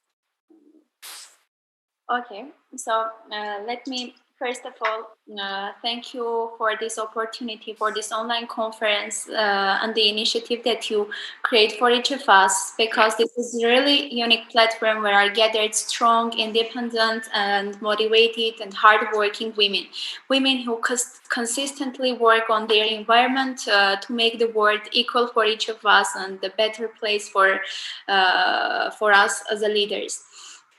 So let me very shortly introduce you,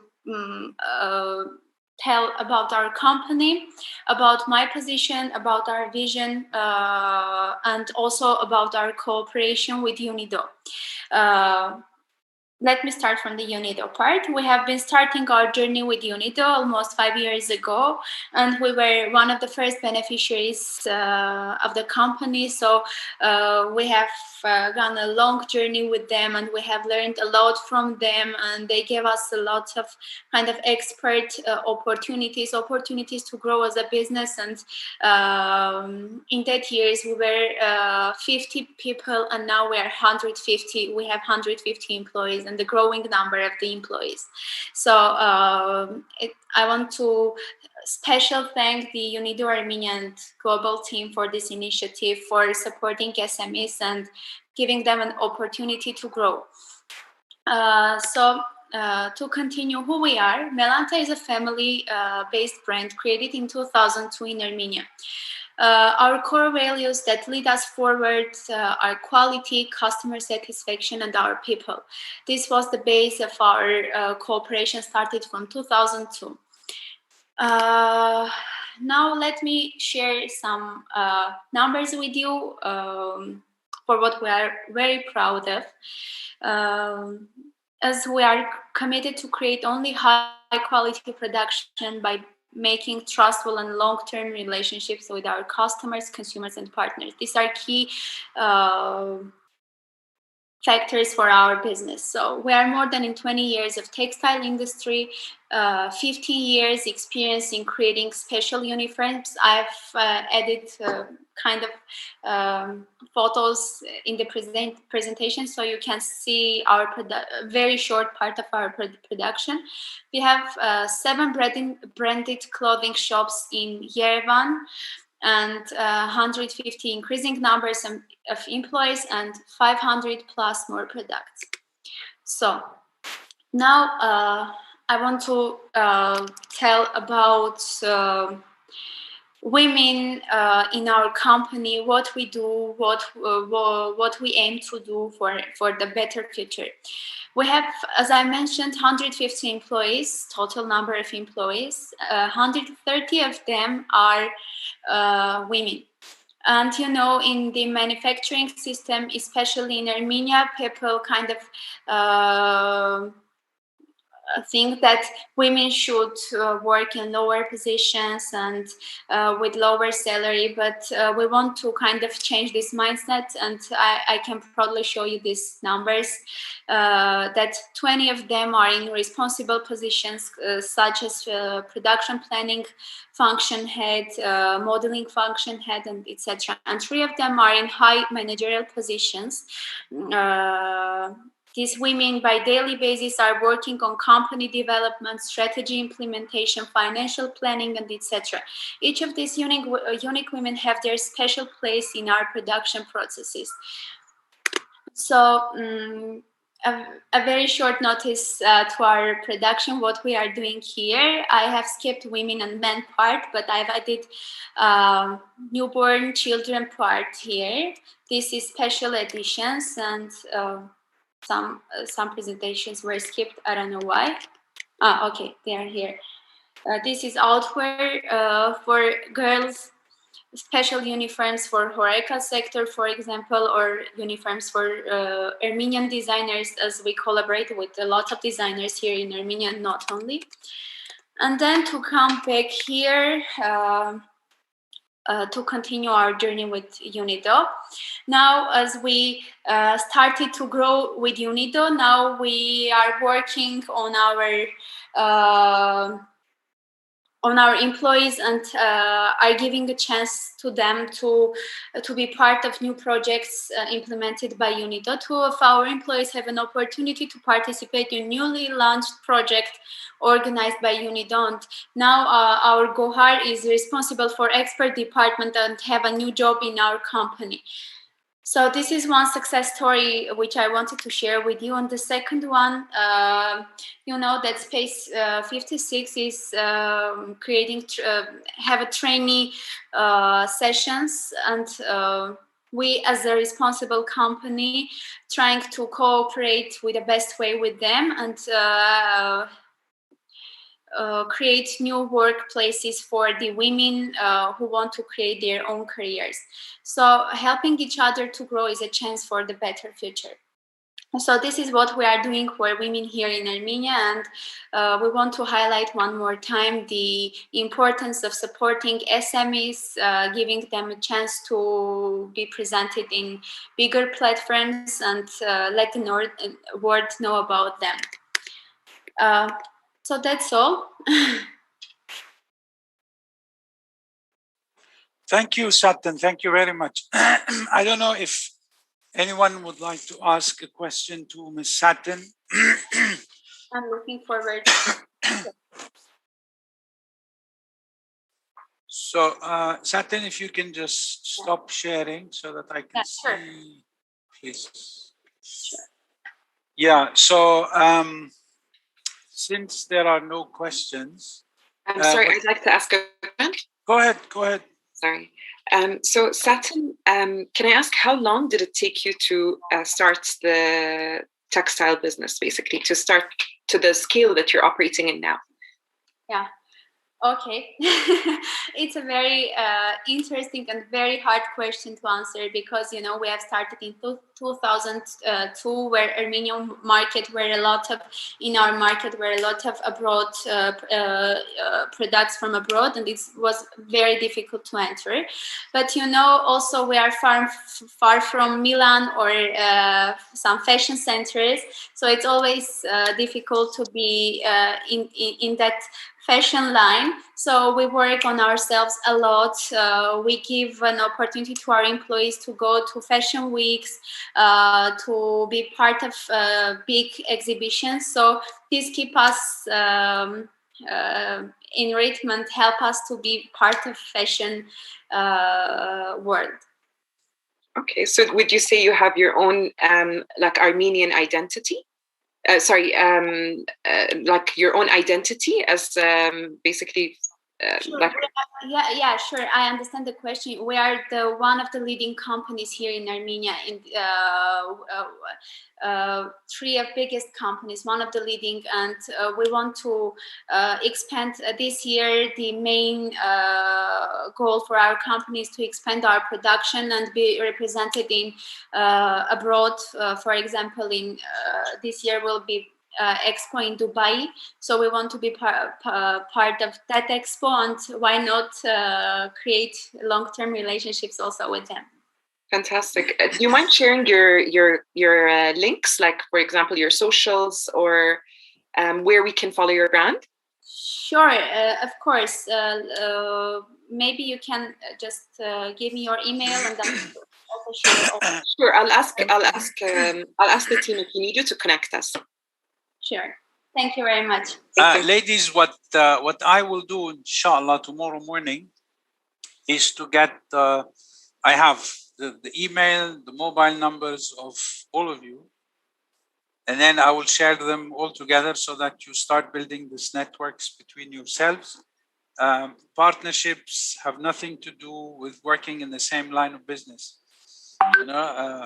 Sania can access, support Noor and Satin and Hadil to establish something in Bahrain, and then Satin can do the same for others, So this is part of the exercise that we want to do. And this is one of the main mandates of UNIDO Bahrain, is to promote joint investment between entrepreneurs. There are a lot of opportunities that you can see, that you can develop together. You can develop completely new ideas. Satin touched on Dubai Expo. I don't know in what capacity you'll be participating in Dubai Expo, but we will be holding the World Entrepreneurs Investment Forum 2022. We held 3 forums before. The 2022 will be held in Dubai Expo, and it will be held on 28 to 30 of March 2022. Which is the last few days of the Dubai Expo. Yeah. The closing day of Dubai Expo is 31 March, which means if you attend our conference, you'll also be able to attend the fireworks on 31 March. But the thing is, it's not only the fireworks, it's the level of high profile people who will be there at the closing of Dubai Expo. So this is why we picked specifically, Dubai Expo said you can take the first days. We said, no, we don't want the first days. We want the closing day, because this is where everything will build up to the last day of Dubai Expo. We have a lot of sessions addressing different topics. Most of you, or all of you, women entrepreneurs from Sudan, from Morocco, Korea, Turkey, Armenia, and Bahrain, and also others, you will have a place where you can showcase there. We're looking at women entrepreneurship. We're looking at financial inclusion and the digitalization and sustainability. We're looking at creative and cultural entrepreneurs in music, in fashion, so it's not focused on one sector. It's open to all, and it will open up your expectations, and you will see what's happening in 10, 15 years from now. Many of you work in fields that is completely digital now, in the textile and the juices and the landscaping and the gifts, and so there is a lot of potentiality there, and we will make sure to invite you and to involve you in these activities. If nobody has any question or remark, I want to ask one question, and I would like all the 5 ladies to answer. I will start with Hadil. The question is, you as a woman entrepreneur today, regardless whether you're small or medium or large or whatever, what advice would you give women entrepreneurs or potential women entrepreneurs who really want to start a business? So what one advice? I know there are so many advice you can give them, but I need the most important advice that you can give to women entrepreneurs who are reluctant or not sure should they start a business or not. And I start with Hadil. Hadil? Hadil? Yes. سمعتي السؤال؟ أيوة سمعت السؤال. تفضلي. النصيحة اللي ممكن أقدمها لأي زول هو عموما في موضوع ريادة الأعمال إنه don't wait. ما في زمن مناسب، يعني زول ما يستنى فرصة أو لحد ما يبقى عندي قروش أو لحد ما أصل صي معين. لا، الزول ممكن يبدأ طوالي في أي وقت.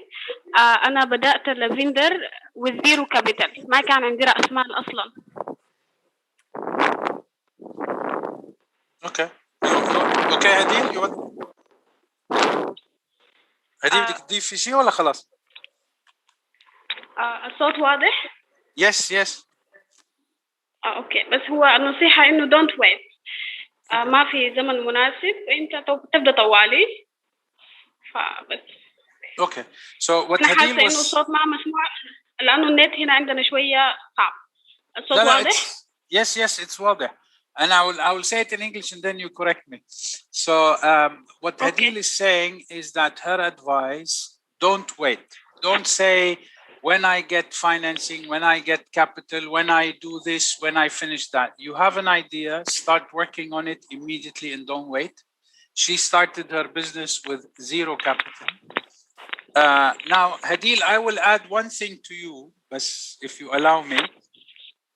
Don't wait doesn't mean you start the business without planning. This is the only thing I would add. Yes. Yani have the idea, plan things well, and then as they say, خلاص, just go ahead and start working on it. صح? Correct? صح أيوة صح. Thank you, Hadil. Kauthar, are you still with us? Thank you. So Kauthar is not with us. Miss Noor, one advice? Yes, my advice to people who want to be a successful entrepreneur, they must be brave and they will never give up. Because being entrepreneur means that you are really strong inside of yourself, in your inner soul, that to keep going on in a hard ways. So you can find always opportunity even in the chaos. So now we are living in the COVID-19 and it's a pandemic years. There is, yes, lots of maybe problem, but lots of opportunities in so many works. So let's keep hope. Let's keep not giving up and, keep your brave heart to fighting with the every battles. That's my advice to people. Thank you so much. Thank you, Noor. Thank you very much. Well said. Saniya? So my advice to entrepreneurs is I definitely agree with Hadil. There's no right time to start. And I love what Noor said as well about basically pushing forward and for never take no as for an answer. I think for me, it's definitely to remember your why you started, and to remember that point where it clicked with you that this is what you're going to be doing. So, I mean, some days you're going to wake up and you're not going to want to do it. So, you know, you're going to want to do something else, but you have to remember your why. I think that's from me. Thank you, Sania. Ms. Satin? Yeah, for me, is all about consistency. So consistency is the key. No matter what, invest in yourself, in your knowledge, work hard, and believe on your dreams. So in that, it's only case that dreams will come true. So I believe on that. Okay. What I'm planning to do is to share with you my wife's number, and maybe you can drop her a few words. She's an industrial engineer who's employed. So I've been trying to push her to start at least anything. You know, I cannot be working in entrepreneurship and helping entrepreneurs around the world. I'm not able to do that with my own wife. So once again, I want to wrap up. Hadil said there is no time to wait. You need to plan. You need to be brave. You need to have, seek the opportunity. Why are you doing that? And then consistency, and believe that you can reach your dreams. And this is one of the biggest issues we face. Most entrepreneurs are reluctant. Most entrepreneurs come and say, what if it doesn't work? Maybe things will happen. What we try to do as much as possible is to build confidence of the entrepreneur in himself, plus in his idea, based on calculated risk. And Sania knows this very well because she's one of our entrepreneurs who we've been dealing with. And honestly speaking, entrepreneurs, regardless of the idea, regardless of the country you're in, the first day you take the first step, things will open up by themselves. You will not believe what could happen. And what I keep on telling entrepreneurs, build networks, meet people. You know, Noor is in landscaping. Sania makes fresh juices. Meet her, speak to her. She could have an idea. She could have a contact someplace. You know, Satin is in textile, which has nothing to do with landscaping. But you never know. You know, people know. And many of the entrepreneurs come to me and say, you know, how can we become millionaires? How, you know, millionaires know one another? And I say, man, they're friends. You know, who are my friends? They are my colleagues, people who I know, people who work with me. But as soon as you're an entrepreneur, you are now dealing with other entrepreneurs. And entrepreneurs should work together so that they grow together. So I can see Sania in 5 years from now being one of the big shots who can be, you know, a keynote speaker to one of our events. And this can happen. You know, I don't know if you heard Dr. Azza this morning. She said, I used to work in one small shop in Khan al-Khalili. I don't know those who know Egypt. Khan al-Khalili is a very, very, you know, modest area. She started there. Now she's one of the big shots of jewelry design. She has her own brand. She has her own line. You know, whenever we mention Dr. Azza Fahmi, everybody jumps. So this is doable as long as you believe in yourself and you're consistent and all the recommendations that the ladies just gave. If there is nothing, ladies, from your side, and I want to thank you for allowing me to moderate this session and get inspired by your successes. And I hope to see you in Dubai during the Dubai Expo, during our event. And we hope to meet, inshallah, face to face when Corona is over. Wishing you all the best and thank you very much. Thank you for hosting this session, Atif. Thank you so much for your kindness. It's a big pleasure to meeting with you here. Thank you. Thank you, and hope to see to meet you as soon as all of you. Thank you very much. Thank you. Abu Bakr, you manage from now. Yes, I'll take it forward. Thank you so much. Thank you. Thank you, ladies. Thank you so much for joining us. Thank you. Thank you. Everyone, it was wonderful to hear you all.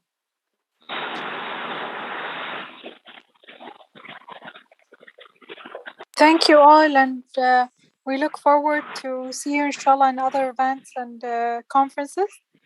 And we would like for the fashion show as well, that we are going to do it live on YouTube.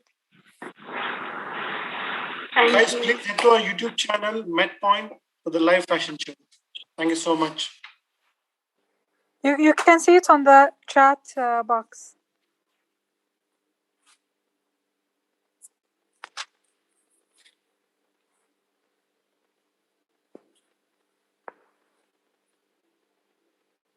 Recording stopped.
Greetings everyone, this is Shireen Mahmoud and I will be welcoming you to the 5th day of the Global Women Virtual Fashion Forum and Show. We are honored and pleased for your participation in this event. We would like to thank our platinum sponsors, Al Rashid Group, which is known as a landmark division group in the Kingdom of Bahrain. And we would like to thank Max, which is known for their trendy fashion designs and it is an international company. We would also like to thank our sponsors, the French Fashion Institute ESMOD Dubai, and this is one of the oldest and known fashion schools in the GCC, and the Royal University for Women, which is known for being the first private university to have the bachelor degree of fashion design for women in the Kingdom of Bahrain. And also Lulu Group International, which is a multinational company that operates a chain of known hypermarkets and retail companies. The participants participating in the fashion show today are Lulu Hypermarket, the Royal University for Women, and the French Fashion Institute ESMOD Dubai. We hope you enjoy the show.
waiting as time draws nigh. Hear the music run down your shoulders. Close your eyes and see the world as it truly is. Be the change you believe in. Create something greater than yourself.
Since 2006, ESMO Dubai is the only French higher education institute fully dedicated to fashion in the GCC. Creativity, innovation, and technicity is our DNA. We shape the next leaders of the fashion industry with professionalism. ESMO Dubai offers the Bachelor of Fashion Design program and short courses as well as fashion business programs. Since 2012, we are the only fashion school in the world supporting the fashion brands of our graduates with our own incubator retail store located in City Walk.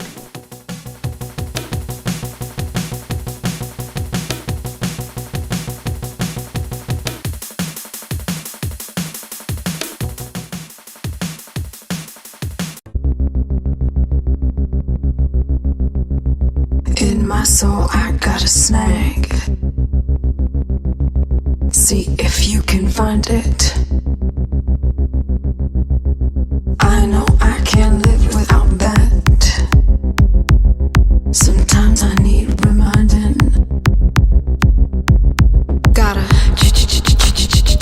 change.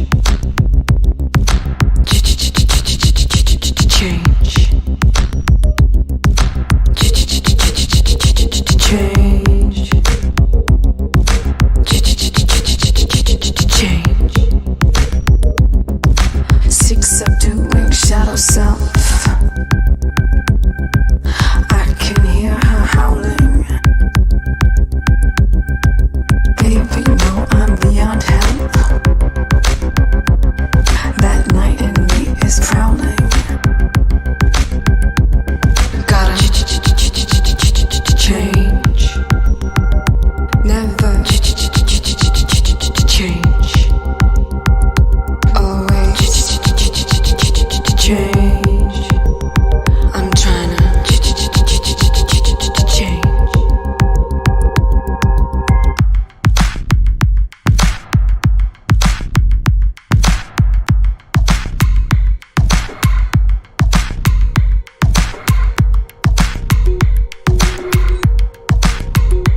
Thank you for joining and watching the event. See you tomorrow.